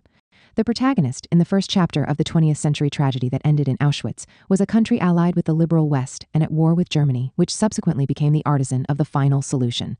In turn, during the First World War, Germans suffered violence and persecution not only in Tsarist Russia but also in the USA. Sometimes they were marked out by a yellow symbol, and there were those who invoked the sterilization of a genetically tainted race. Along with the practice of deportation, concentration camps emerged. The institution regarded as typifying the totalitarian regime was also set up in countries with the most stable liberal traditions. Immediately after the October Revolution in the USA, McKellar, a Tennessee senator, proposed establishing a penal colony for political detainees on the island of Guam. The universe concentration era became a reality during the Second World War, when Roosevelt had American citizens of Japanese origin, including women and children, deported to concentration camps, even rounding them up from Latin America. In 1950, the McCarran Act was passed, setting up 6 concentration camps across the country to hold political prisoners. Among its promoters were representatives who subsequently became famous as presidents of the United States: Kennedy, Johnson, and Nixon. The diffusion in the most diverse countries of institutions and features typical of totalitarianism clarifies a crucial point. Rather than in a particular ideology, its genesis is to be sought in war. We may venture a definition. Totalitarianism is the political regime corresponding to total war that tends towards total control of the conduct and ideas, not only of the combatant population, the quasi-totality of adult males, but also of the civilian population in the rear, itself an integral part of total mobilization in terms of production and ideology, and of civil society as such. It goes without saying that this new political regime assumes very different forms depending on the respective geopolitical situations, political traditions, and ideologies. As a result of its intimate connection with total war, totalitarianism received its first critical analysis from within the anti-war movement. As we know, it was above all Bukharin who warned against the new Leviathan, compared with which Thomas Hobbes' fantasy seems child's play. The Russian revolutionary drew a precise, impressive picture of the super Leviathan that also materialized in the state of which he was to become a leader and subsequently a victim, and Germany as the epicenter of the second 30 years. Totalitarianism culminated in the two countries at the center of the Second 30 Years' War. In this regard, a comparison between Bolshevism and Nazism is not merely appropriate, but mandatory. This does not mean sharing the approach of historians who describe the lives of Stalin and Hitler as parallel, as if everything could be explained by two power-crazy, utterly unscrupulous personalities. Instead, it involves analyzing the answers ventured by two different, antagonistic movements to the challenges represented by two objective situations that were not without their similarities. Let us focus first on Soviet Russia obliged to confront a permanent state of emergency. If we examine the period from October 1917 to 1953, the year of Stalin's death, we see that it was marked by at least 4 or 5 wars and 2 revolutions, both of them followed by civil wars. In the West, the aggression of Wilhelm II's Germany, until the Brest-Litovsk peace, was followed by that first of the Entente and then of Hitlerite Germany. Finally, we have the Cold War, punctuated by bloody local conflicts, which threatened at any moment to turn into a hot war of major proportions, involving the use of atomic weapons. In the East, with its invasion of Manchuria, we find Japan engaged in a menacing military deployment on the borders of the USSR, which was involved in large-scale border clashes in 1938 and 1939, prior to the official start of the Second World War. Moreover, the aforementioned were total wars, both because they did not proceed from a declaration of war. Both the Entente and the Third Reich abstained from one, and because they were bound up with civil war and the invaders' stated intention of overthrowing the existing regime. Hitler's campaign explicitly aimed at the extermination of the Oriental Intervention. To these wars must be added internal upheavals and civil wars. That is, in addition to October 1917, we must bear in mind the revolution from above, that was the forced collectivization and industrialization of the countryside from 1929 onwards. Revolution and war were closely connected, given that collectivization and industrialization were, or at any rate were considered, necessary if the USSR was to be capable of facing the dreaded new aggression, already clearly heralded by Hitler in Mein Kampf. The key moment was the revolution from above, and without imposed by Stalin from Moscow, on a countryside inhabited by national minorities traditionally branded as barbarians. The white man's burden now assumed a peculiar form, with the Russian city exporting socialist civilization into the Asian countryside by force of arms. Ethnic conflict intermeshed with political and social conflict. The conflict between poor or landless peasants and more or less affluent peasants already existed, but it was exacerbated and rendered fanatical by an ideological approach to the tragedy of starvation rampant in urban areas, responsibility for which was exclusively laid at the door of the money-grubbing kulak, a kind of vampire. The slightest opposition and resistance was ruthlessly repressed. Not only was the Gulag greatly expanded, but large-scale forced labor now became an element of economic and war planning. In an irony of history, having waved the banner of the slaves' revolt in the colonies, Soviet Russia ended up reproducing some features of the colonial tradition. But these should not be exaggerated. Despecification was invariably politico-moral, not racial. Forced labor was not a hereditary condition. We have seen the Soviet leadership stress that the son is not answerable for the father. At the same time, precisely because people were sentenced to forced labor, not on account of their ethnic affiliation, but for the purposes of political repression, this also afforded a narrow escape route for counter-revolutionaries. This became clear after the outbreak of the war. Detainees could be released from the Gulag and were even offered the possibility of social mobility and promotion. Chapter 5-9. Let us now take a look at the other country at the epicenter of the Second 30 Years' War. Bled white and defeated on the battlefield. Shaken by the November 1918 revolution at the close of the First World War, which offered chauvinists a pretext for diffusing the myth of the stab in the back humiliated by the Versailles Treaty, Germany subsequently experienced a devastating economic crisis that further accentuated its internal divisions. Having arrived in power, Nazism launched a preventive civil war to liquidate any potential opposition to its revanchist program and to make surrender on the internal front, which had occurred in 1918, impossible. Yet despite initial triumphs, the country once again became embroiled in a hopeless war on 2 fronts, attacked not only by regular armies, but also by the partisan resistance that sprang up in all the territories occupied by the Third Reich. To equate the Soviet Union and Hitler's Germany as quintessential expressions of totalitarianism is, in one respect, a banality. Where should we expect to find the basic characteristics of the political regime corresponding to total war, if not in the 2 countries at the center of the Second 30 Years' War? It is no surprise if the universe concentrationnaire assumed a markedly more brutal form there than, for example, in the USA, which was protected from the danger of invasion by the ocean, and which, in the course of the massive war, suffered losses and devastation far inferior to those of the other main participants. Around a century and a half earlier, on the eve of the promulgation of the new federal constitution, we have seen Hamilton explaining that the limitation of power and establishment of the rule of law had succeeded in two countries of an insular kind, which were sheltered by the seas from the threats of rival powers. It is worth noting that during the Second 30 Years' War, all the countries of mainland Europe located as they were in the epicenter or immediate vicinity of the epicenter of the great historical crisis experienced the collapse of representative liberal institutions at different times and in different ways. To a certain extent, totalitarianism also emerged in the USA when involved in two world wars. In the 20th century, an insular position was no longer a completely insurmountable obstacle, but the degree of brutality displayed by the totalitarian regime continued to be bound up with different geopolitical contexts, as well as different ideological and political traditions. Naturally, the permanent state of emergency was not only an objective fact. In Nazism, it was also the result of a political program which, in aspiring to world domination, ended up making the state of war permanent. Similar considerations apply to communism, when it obsessively pursued the utopia of a society undefiled by contradictions or conflicts. It ended up generating a variety of permanent revolution and war. This is what occurred especially during the Chinese Cultural Revolution. From this standpoint, too, the comparison is wholly legitimate. In another respect, however, equation of the Soviet Union with Hitler's Germany is inane. In the former case, totalitarianism was the result of an admixture of total war imposed from without and permanent revolution and civil war, to which, by contrast, communist ideology made a major contribution. It also goes without saying that the Third Reich is not reducible to a mere episode of common criminality, as Bertolt Brecht seemed to believe when he wrote The Resistible Rise of Arturo Ui. In it, we find a convergence of three historical processes: the logic of total war, taken to extremes by inordinate imperialist ambition; the legacy of the colonial tradition, whose brutality was further radicalized by the attempt to return peoples of ancient civilization, situated in the very heart of Europe, to the state of primitive tribes; and the motif of revolution as conspiracy, which led Hitler to identify the Jews as the secret architects of the Bolshevik October and to seek Germany's and Europe's salvation from the Bolshevik and Asiatic threat in elimination of the Jewish virus. It hardly needs saying that, far from being attributable to the October Revolution, these historical processes and ideological motives derived from the world against which the latter rebelled, the choreography of categories. In contrast, let us see how the authors of the Black Book of Communism proceed.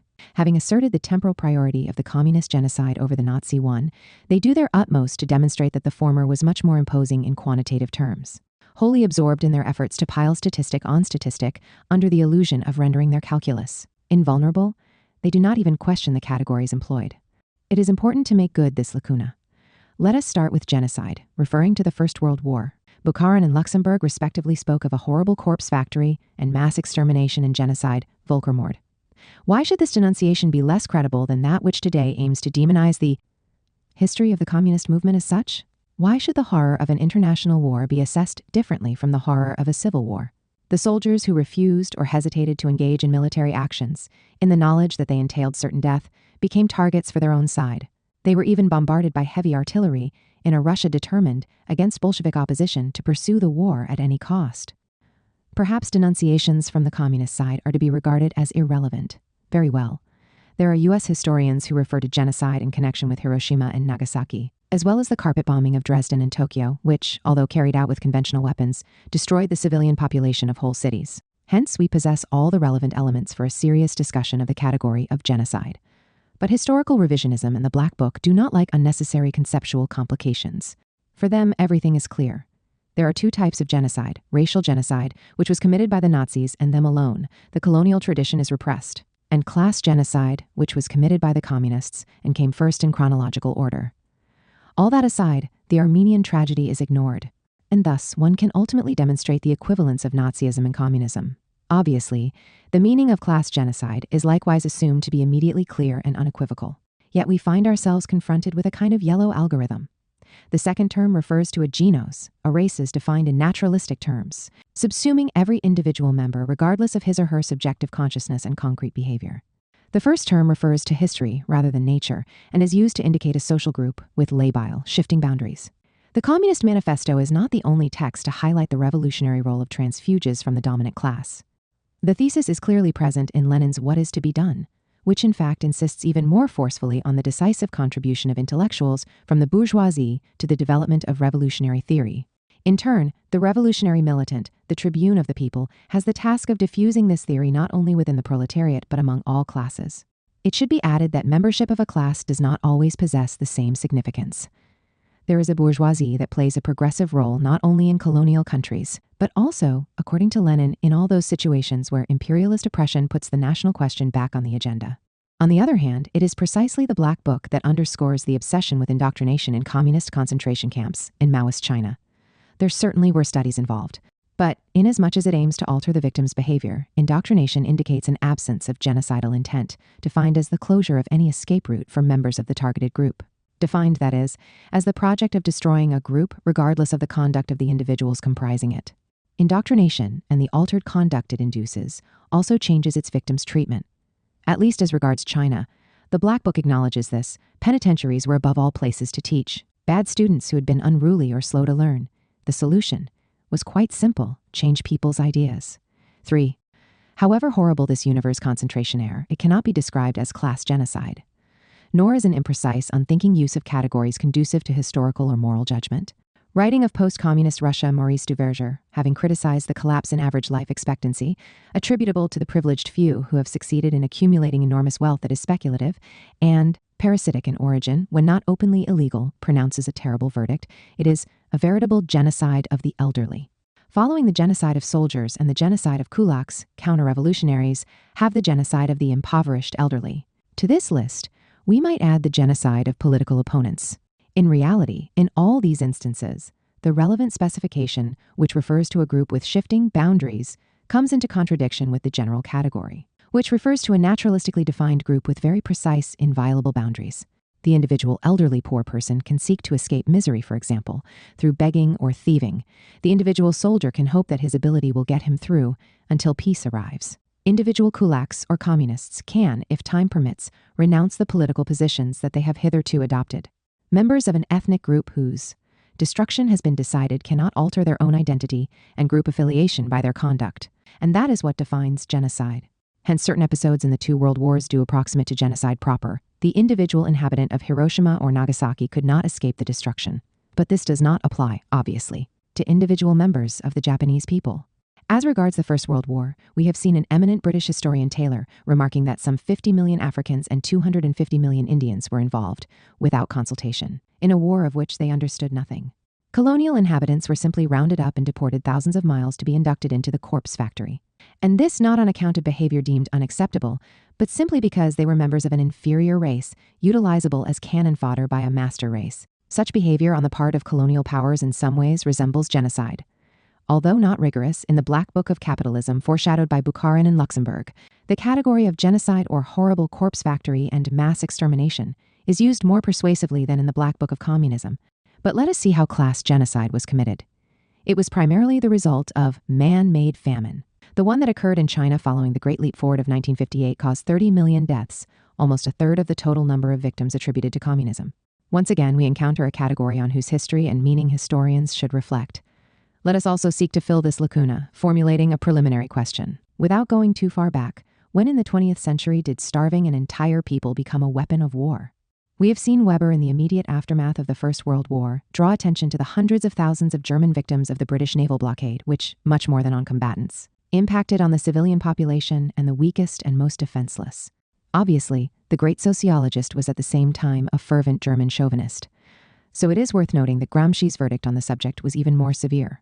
In an article of 1916, he indignantly condemned a measure that sought to lock up the German people to enfeeble it, to stamp it out. An accusation repeated when the victors maintained the blockade long after the signature of the armistice, until the vanquished agreed to sign a humiliating, vengeful peace treaty. Vienna is decomposing, its human component is dissolving, children are dying, women are dying, the population is languishing and expiring in an economic prison with no possibility of. With reference to the First World War, not only Luxemburg but also Gramsci ultimately spoke of genocide. Genocide which, in the Italian communist denunciation, found its most concentrated expression in the man-made starvation of a whole people. Herbert Hoover likewise expressed horror at the continuation of the blockade. Subsequently, however, it was Hoover, director of the American Relief Administration under Wilson and future president of the USA, who, to check the Bolshevik infection, formulated a brutal strategy. Peoples inclined to let themselves be seduced by the example of Soviet Russia must know that they would thereby risk absolute famine and starvation. Meanwhile, the food weapon was employed against those who had already succumbed to the infection. In Italy, this elicited contempt not only from Gramsci, but also from Guido de Ruggiero. The Entente's blockade, which was intended to destroy Bolshevism, is instead killing Russian men, women, and children. While the liberal philosopher pointed the finger at the Entente's starvers in 190, today's ideologues attribute man-made famine exclusively to communism. However, as its very name suggests, food diplomacy was openly theorized in the USA, which ruthlessly practices it to this day, for example, against Cuba. After having long practiced it in the Cold War years, and no less ruthlessly, against the People's Republic of China and more recently, Iraq. Men, women, and children, guilty only of being Cubans, Chinese, or Iraqis, have been condemned to the starvation, menacingly held out by Hoover. The Black Book overlooks all this. Paradoxically, in employing the category of man-made famine, it seems to be inspired by Stalin. On the eve of the forced collectivization of agriculture, to demonstrate its utter indispensability, he accused the kulaks of hoarding food supplies so as to increase prices and garner higher profits, and this regardless of the terrible consequences in the cities of this kind of man-made famine. What remains unclear is the degree of intentionality of the action. This also applies to the Black Book. In fact, there is at least one instance where such intentionality is explicitly excluded. In China, the Great Leap was a disaster of more colossal proportions than the famines, however catastrophic, which have punctuated the history of the great Asian country. But undoubtedly it was not. Mao's intention to kill so many of his compatriots. Why then equate political responsibility and deliberate homicide? And does man-made famine refer to the one or the other? Not only are two forms of behavior confounded, but with its silences the charge of man-made famine spares precisely those responsible for acts explicitly aimed at inflicting starvation on the enemy. Class genocide and man-made famine refer to a regime branded as totalitarian in all its various manifestations throughout its history. The category of totalitarianism is likewise deployed in merely ideological fashion. What is lacking is any attempt to reconstruct the history of total institutions. When did the concentration camp emerge, and how did it spread? The reader learns nothing about its use by Spain in the deadly struggle against the Cuban Revolution, or by Britain at war with the Boers, or by the USA engaged in repressing a rebellion in the Philippines and waging war on Japan. From such silence, one infers that use of concentration camps was restricted to communism and Nazism, which therefore can and must be equated. QED. Genocide, man-made famine, totalitarianism. In one way or another, these three categories date back to the denunciation of capitalism and imperialism of bourgeois society made by communism in its time. Now such accusations are turned against it, but without a minimum of historical and critical awareness. According to the Black Book, communism in all its forms and representatives is to be regarded as totalitarian: Lenin, Stalin, Mao, Ho Chi Minh, Castro, Ortega. And the chaos of the Cultural Revolution in China, simple and anarchic totalitarianism. But would the adjective not appear to negate the substantive? And what are we to understand when we read that Cuba is still dominated by totalitarianism in the tropics? Is it totalitarianism in a bathing suit danced to the beat of the samba? Here is the explanation. The regime continued to marginalize religious institutions and believers, though claiming that it would allow Cubans to profess their faith freely. It subjected those who did so to repressive measures, such as forbidding them access to university education or to jobs in the civil service. But if this is totalitarianism, then the German Federal Republic, which did not shrink from Berufsverbot against communists, would have to be regarded as totalitarian. Above all, when accompanied by threats of and attempts at invasion, the embargo creates a de facto state of war. The Cuban communist regime would not appear to have reacted to this situation with measures more drastic than those implemented in the USA during 2 world wars. Talman's sophism. The fact is that in the Black Book, as in an immense literature, the deeds and misdeeds of communism are compared not with the actual behavior of the world it sought to challenge, about which the strictest silence reigns, but with liberalism's declarations of principle. In the light of these, the historical experience that began with the Bolshevik Revolution emerges in all its abjectness. The sophistical character of comparison between such heterogeneous magnitudes is patent. It might be called Talman's sophism, after the name of the distinguished scholar who in the aftermath of the Second World War condemned totalitarian democracy from Rousseau to Stalin, contrasting it with a liberalism that supposedly abhorred coercion and violence. Chapter 2:10. This appraisal not only completely ignores real history, but also proceeds extremely selectively when it comes to declarations of principle by different exponents of liberalism. As we know, the latter did not hesitate to theorize slavery or despotism for barbarians, not to mention war, and in states of emergency, provision for dictatorship in the metropolis. All this is ignored by Tellman, who, when referring to the political tradition he cherishes, prefers to soar into the firmament of hagiography. This manner of argument has triumphed in our day. The tragic history of communism, denounced as the very embodiment of totalitarianism, is set against an idyllic portrait of Britain and the USA or other countries governed by the liberal rules of the game. But what of such rules in the colonies and in relations with populations of colonial origin? And what of such rules in situations of acute crisis? Marx denounced a key aspect of Tellman's sophism, silence about the colonies in advance. The profound hypocrisy and inherent barbarism of bourgeois civilization lies unveiled before our eyes, turning from its home. Where it assumes respectable forms, to the colonies, where it goes after the tragedies of the 20th century, the other key aspect becomes clear. Abstraction from states of emergency, starting with that prompted by total war. Let us seek to trace the history of the last 150 years employing Tellman's sophism, but turning it against its usual beneficiaries. Let us start with the present.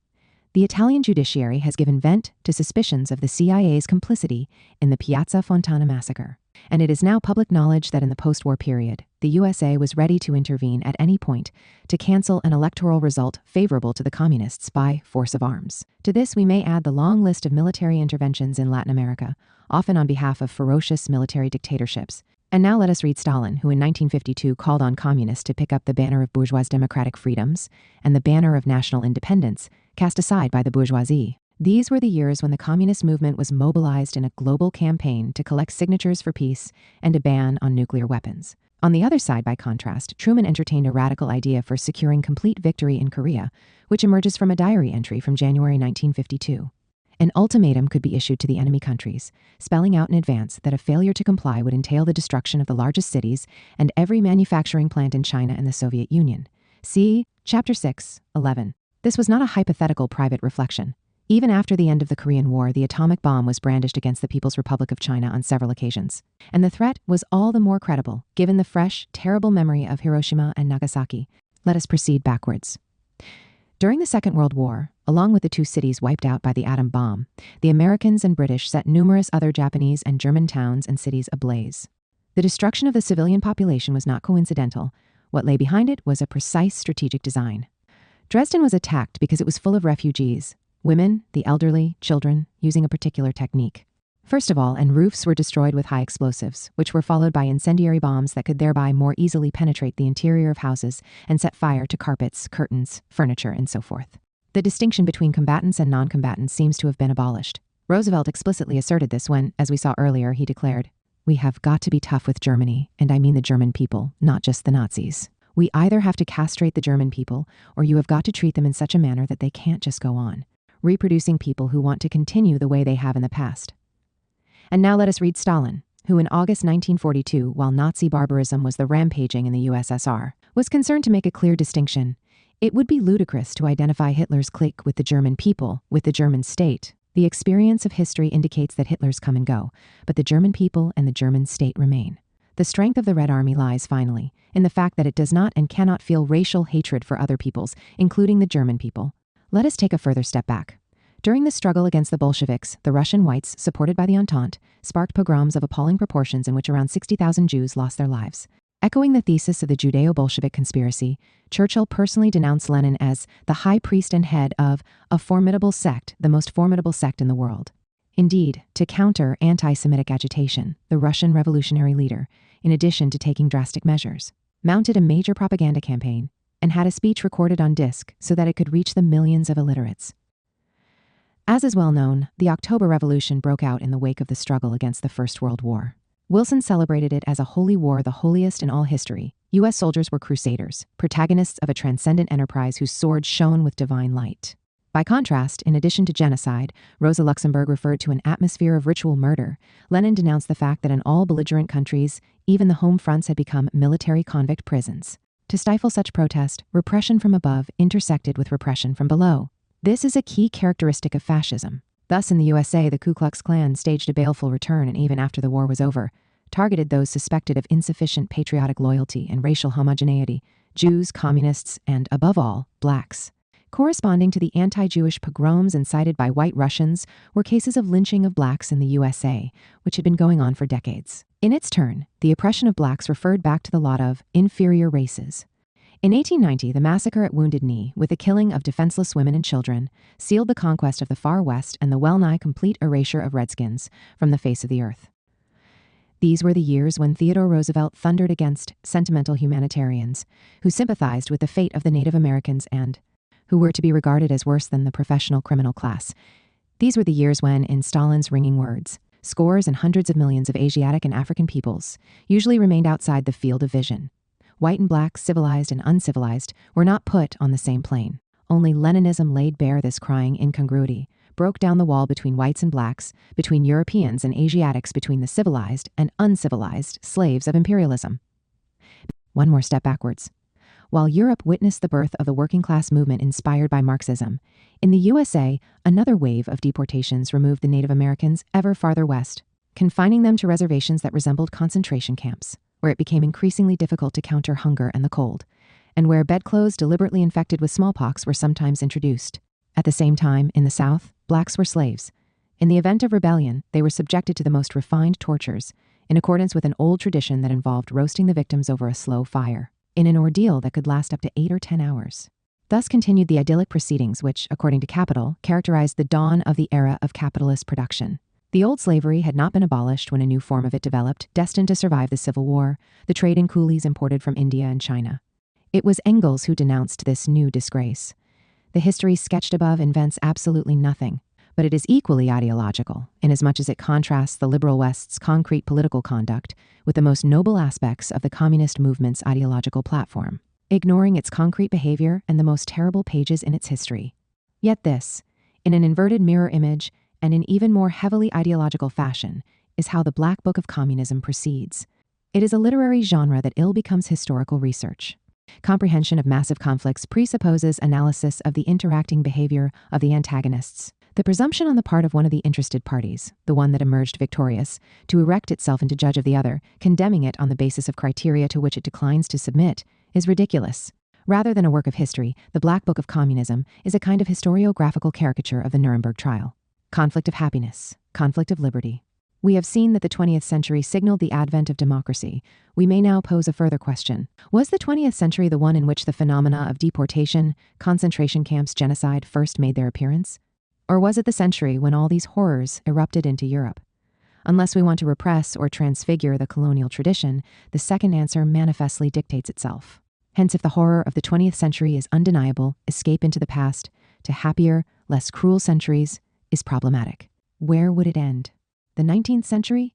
Among the innumerable massacres that marked it, it is enough to think of the decimation of the Congo's population, referred to by Arendt. Moreover, it was the century in whose wake Hitler situated himself, committed as he was to reviving the achievements of colonial expansionism. The 18th century? The fate reserved for the internal colonies of Scotland and Ireland by England was terrible, while between the two Atlantic coasts and in America the Black Holocaust, in the definition ventured by descendants of black slaves, or the American Holocaust, according descendants of the Native Americans, was consummated. These are tragedies that were already in full swing in the 17th century, the century which, with its 30 years war proper, serves as a reference point for numerous historians in interpreting the 20th century. Must we go back even further, to the 16th or 15th centuries? We then encounter what an eminent intellectual, Tzvetan Todorov, has characterized as the greatest genocide in human history.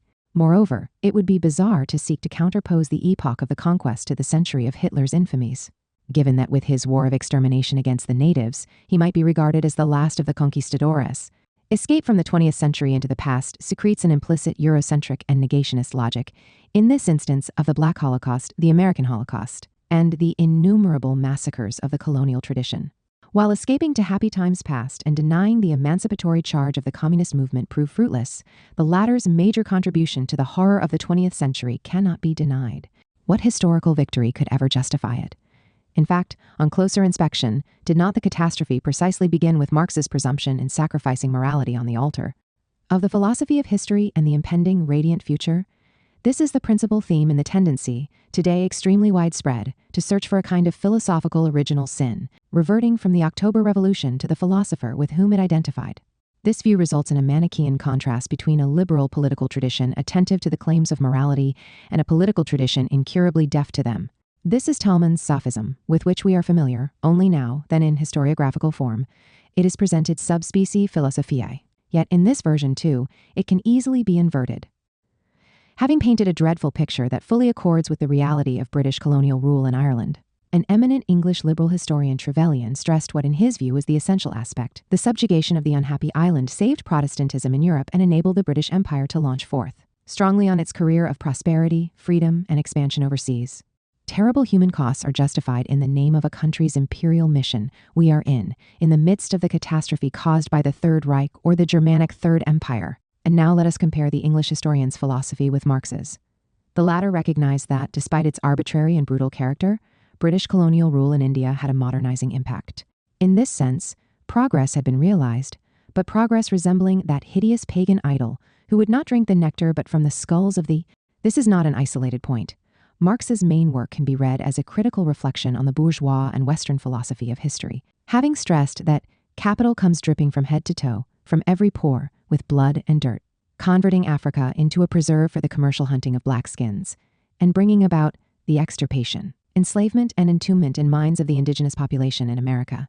The chapter on original accumulation in capital ironically paraphrases the motto with which Virgil summarized the foundation of a city destined by the gods to rule the world, tante moles erat. This denunciation remained operative in Lenin, who defended the claims of the red and black skins against the arrogance of a few chosen nations.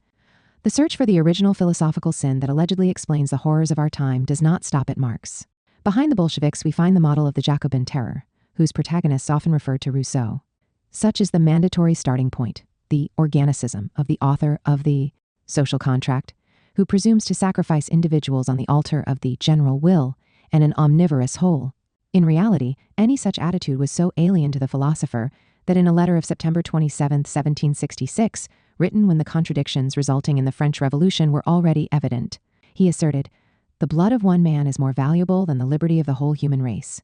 Yet Rousseau continues to be viewed as the father of the terror and grandfather of the Gulag. Set against him is once again the Anglo-American liberal tradition, replete, so we are assured, with sacred respect for the claims of morality and the concrete individual. However, less than 3 decades after the letter we have just mentioned, we encounter another, no less eloquent one. It is the summer of 1792, and the terror is already on the horizon in France. In seeking to justify it, the author of this letter declares that, rather than tolerating the triumph of the cause of despotism, I would have seen half the earth desolated. More precisely, were there but an Adam and an Eve left in every country and left free, it would be better than it now is. The author was Jefferson. A direct line seems to lead from the view expressed here to a slogan that became widespread in the worst years of the Cold War, dominated by the specter of nuclear holocaust: better dead than red. The liberty of the human race seems to require much more than the blood of one man. This is a complete inversion of Rousseau's position. The Jacobins did indeed invoke him. At this point, we might be tempted to sigh if only they had complied with the author they venerated, instead of providing the Bolsheviks with a model in the terror. Unfortunately, the criterion formulated by the Genevan philosopher does not withstand the test of reality. On the one hand, it is too restrictive. Taken literally, it would require condemnation of any revolution and any war. Even an assassination attempt on Hitler would be difficult to justify, and it would be very hard to justify a police operation that involved shedding blood.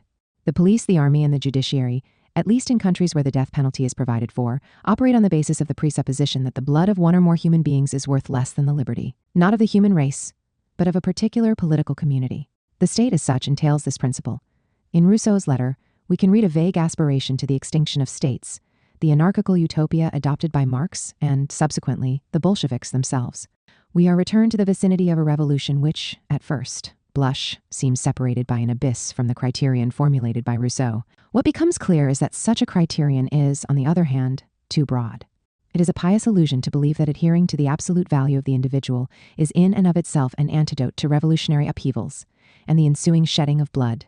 Rousseau reiterates that absolute value when, in the Discourse on Political Economy, he asserts that the social contract would risk being null if in the state there perished even a single citizen who could have been assisted. If even a single trial were to end with a manifestly unjust sentence, it would be imperative to remedy that eventuality, uninhibited by the pretext of the public good or public order, that terrible curse. No society was, or is, in a position to meet the challenge contained in such a view. This is where we must start from to understand the dialectic that developed in the French Revolution. In articulating the new idea of happiness, Saint just formulated an extremely ambitious and pugnacious program: not a single poor, unhappy being in the state will be tolerated. Let Europe learn that you no longer wish to see either an unhappy being or an oppressor on French territory. We are a few months from the fateful Thermidor 1794, which saw Saint just go to the guillotine along with Robespierre. 2 years later, this program was adopted verbatim by Babeuf in a speech to the judges of the tribunal that shortly afterwards likewise sentenced him to death. As well as invoking Saint Just, Babeuf referred to the 1793 Constitution, Article 34 of which states that there is oppression of the social body when there is oppression of a single one of its members. But the politico-social order already tends to be impugned by poverty and unhappiness, which are no longer treated as a natural calamity or divine punishment, as in the ideology of the Ancien Regime.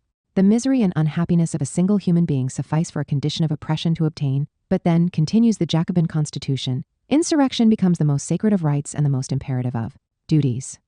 From a factor of potential conservatism in Rousseau's letter of, the sentiment of the absolute value of the individual is converted into a tool of permanent revolution. In no instance is it permissible to sacrifice the concrete individual to society, formulated with an eye to the future, highlighting the dangers contained in any project of social transformation. This categorical imperative can elicit resignation. Formulated with an eye to the present, with its suffering and sacrifices, it opens up a chasm of endless negation. The criterion stated by Rousseau is too narrow for any concrete political action and project to be capable of meeting it, and too broad to be capable, if not of blocking, then at least of containing and screening impulses to rebellion.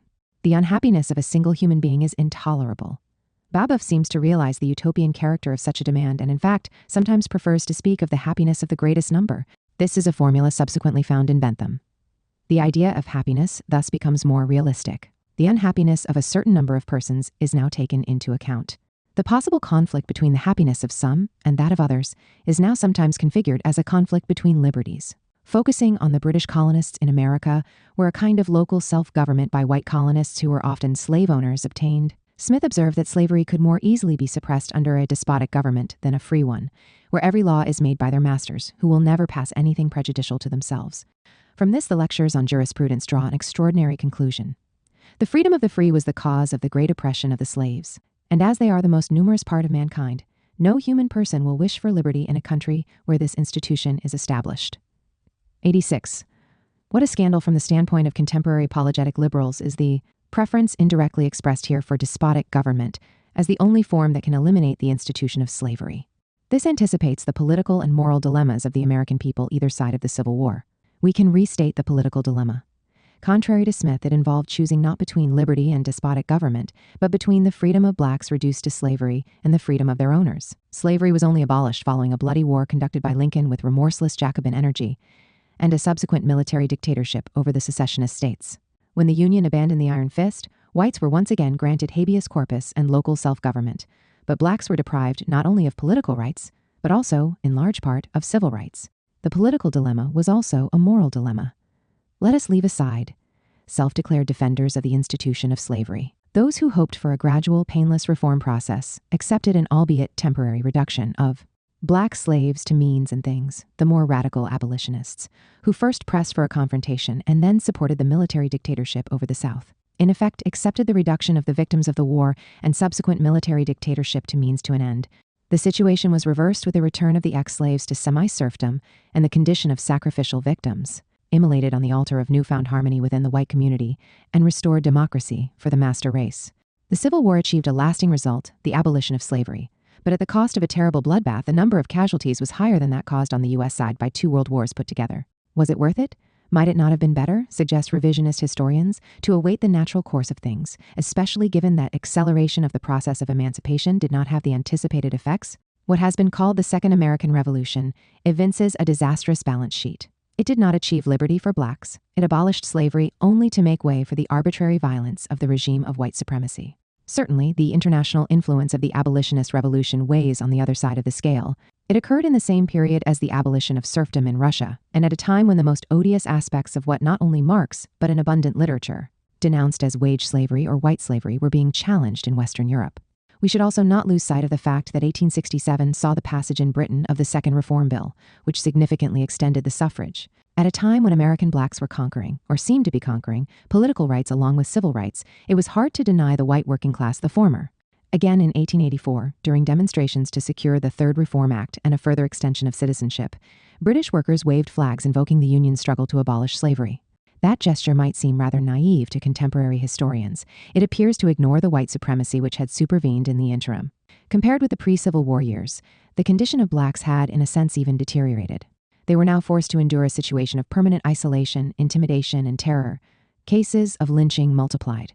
The restoration of racial hierarchy, which had been experienced by its victims as natural for so long, but which had then fallen into crisis, required a surcharge of violence and brutality. Something similar occurred after the October Revolution and the appeal addressed to the slaves in the colonies. In Ethiopia and Eastern Europe, the reassertion of colonialism and the process of re-colonization assumed forms that were all the more horrible given the difficulties encountered in reversing the course of history. The abolition of slavery, following a bloody war conducted as a crusade for freedom, strengthened the North American Republic's democratic good conscience and sense of mission. Colonial and imperial impulses received a strong impetus, as demonstrated by the war with Spain, the radicalization of the Monroe Doctrine, and theorization of a pedagogical big stick for the recalcitrant peoples of Latin America, the annexation of the Philippines, and so forth. An analogous dialectic developed after the Bolshevik October, issuing from a revolution that waved the banner of oppressed nations in Tsarist Russia, the colonies, and the world generally. The USSR, in turn, felt itself invested with a mission that pushed it to the point of theorizing a kind of Monroe Doctrine for the countries of Eastern Europe, to which it conceded only a limited sovereignty. Thus, while they significantly advanced emancipatory processes, the ideas that governed the abolitionist revolution in the first instance, and the Bolshevik Revolution thereafter, functioned as an instrument for legitimizing imperial ambitions. Once again, then, the crucial question emerges in the case of both revolutions. Were they worth it? But the question is ill-formulated. When Lincoln decided to respond to the challenge of the secessionist states, violence was already in train, and not only because the enslavement of a people is in itself, as Rousseau stressed, an act of war. The bloody assault by rebel troops on Fort Sumter had already occurred, and was itself preceded by attempts on the part of abolitionists in the North to introduce weapons into the South and appeals to the slaves to rebel. The war had been brewing for decades. This consideration applies a fortiori to the October Revolution, which erupted when the genocide it wanted to prevent had been raging for years. In the view of youth who adhered to communism, it was the war that seemed like a gigantic, inhuman experiment in social engineering. This furnace, smelting furnace, an instrument of regeneration of present social existence, was celebrated by Gaetano Salvemini and Benedetto Croce. Across the Atlantic, even after the signature of the armistice, Herbert Hoover credited the war with purifying men and thereby preparing a new golden age. His conclusion was a ringing one: "We are proud to have taken part in this renaissance of humanity." On the other side, Gramsci's irony about the enormous human and social costs of 5 years of purification, regeneration, and martyrdom was scathing. The fact that they had been imposed from above confirmed that the subaltern classes were mere human material, raw material for the history of the privileged classes. In the young revolutionaries' view, there was a direct line leading from the liberal tradition to interventionism. Regarded for centuries as lacking in human dignity in the full sense, the semi-bestial multitude could be calmly sacrificed in a war whose stake was also, or primarily, a division of colonies, or dominion over populations even more manifestly reduced to work tools and things. Having arrived in power on the back of protests against this world, communism in turn involved the sacrifice of millions of human beings, who were reduced to raw material for building a new society. Rousseau's admonition not long before the outbreak of the revolution that he unquestionably helped induce comes to mind once again: "The blood of one man is worth more than the freedom of the whole human race." Albeit utopian, it contains an essential lesson that might be reformulated in Kantian terms, as an autonomous moral subject. Every human being is an end in him or herself, and cannot be degraded into an instrument for the attainment of higher ends.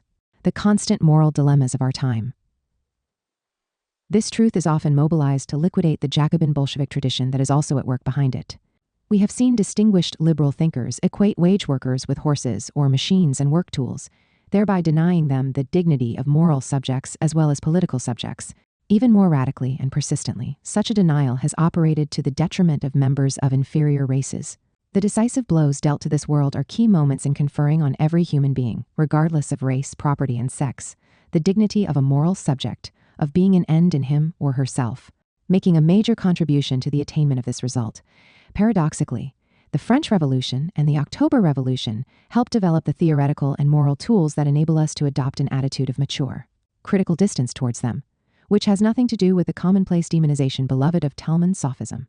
When, focusing on their blameless victims, the autonomous moral subjects objectively, reduced to means in the course of the many revolutions that marked the birth of today's world, people query their legitimacy and expediency, they are unaware of the fact that such questioning was precisely made possible by those revolutions. On the other hand, It would be naive to think that with the new situation, political and moral dilemmas have disappeared. Was it right to support the Gulf Wars, and was it right to support the prolonged embargo imposed on Iraq? The consequences of the latter were described thus in an article in the Washington Post, signed by the director of the Center for Economic and Social Rights. According to estimates by UN agencies, more than 500,000 Iraqi children have died from hunger and disease. Roughly the combined toll of 2 atomic bombs on Japan and the recent scourge of ethnic that calculation dates from 1996. Thereafter, the toll increased considerably. We are dealing with a kind of postmodern version of the concentration camp.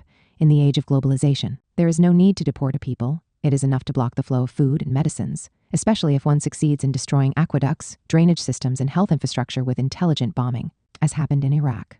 What will future historians say about this man-made famine, this collective death sentence, pronounced not in the course of a ruthless civil war or a dramatic life-and-death struggle between great powers, but in peacetime, without even the justification of the Cold War? Such criticisms are generally answered by pointing to the need to pursue the struggle against a dictatorial criminal regime. But here is the reply of the article cited above. However grave the list of charges against Iraq's leaders, it cannot justify resort to a terrible collective punishment, a practice typical of totalitarianism. If the collective punishment inflicted on an already exhausted people had really aimed to defend the cause of democracy and peace, and it is possible to entertain the strongest doubts, a bitter conclusion would impose itself. We might formulate it by referring to a text by Marx that we have already cited. It invokes a great social revolution, bringing about a situation where human progress ceases to resemble that hideous pagan idol, who would not drink the nectar but from the skulls of the slain. While faith in a great social revolution, definitively resolving things, has vanished, the tragedies to which it sought to put an end are still the order of the day. Robespierre, Maximilien, Oeuvres, Paris, Presses, Universités.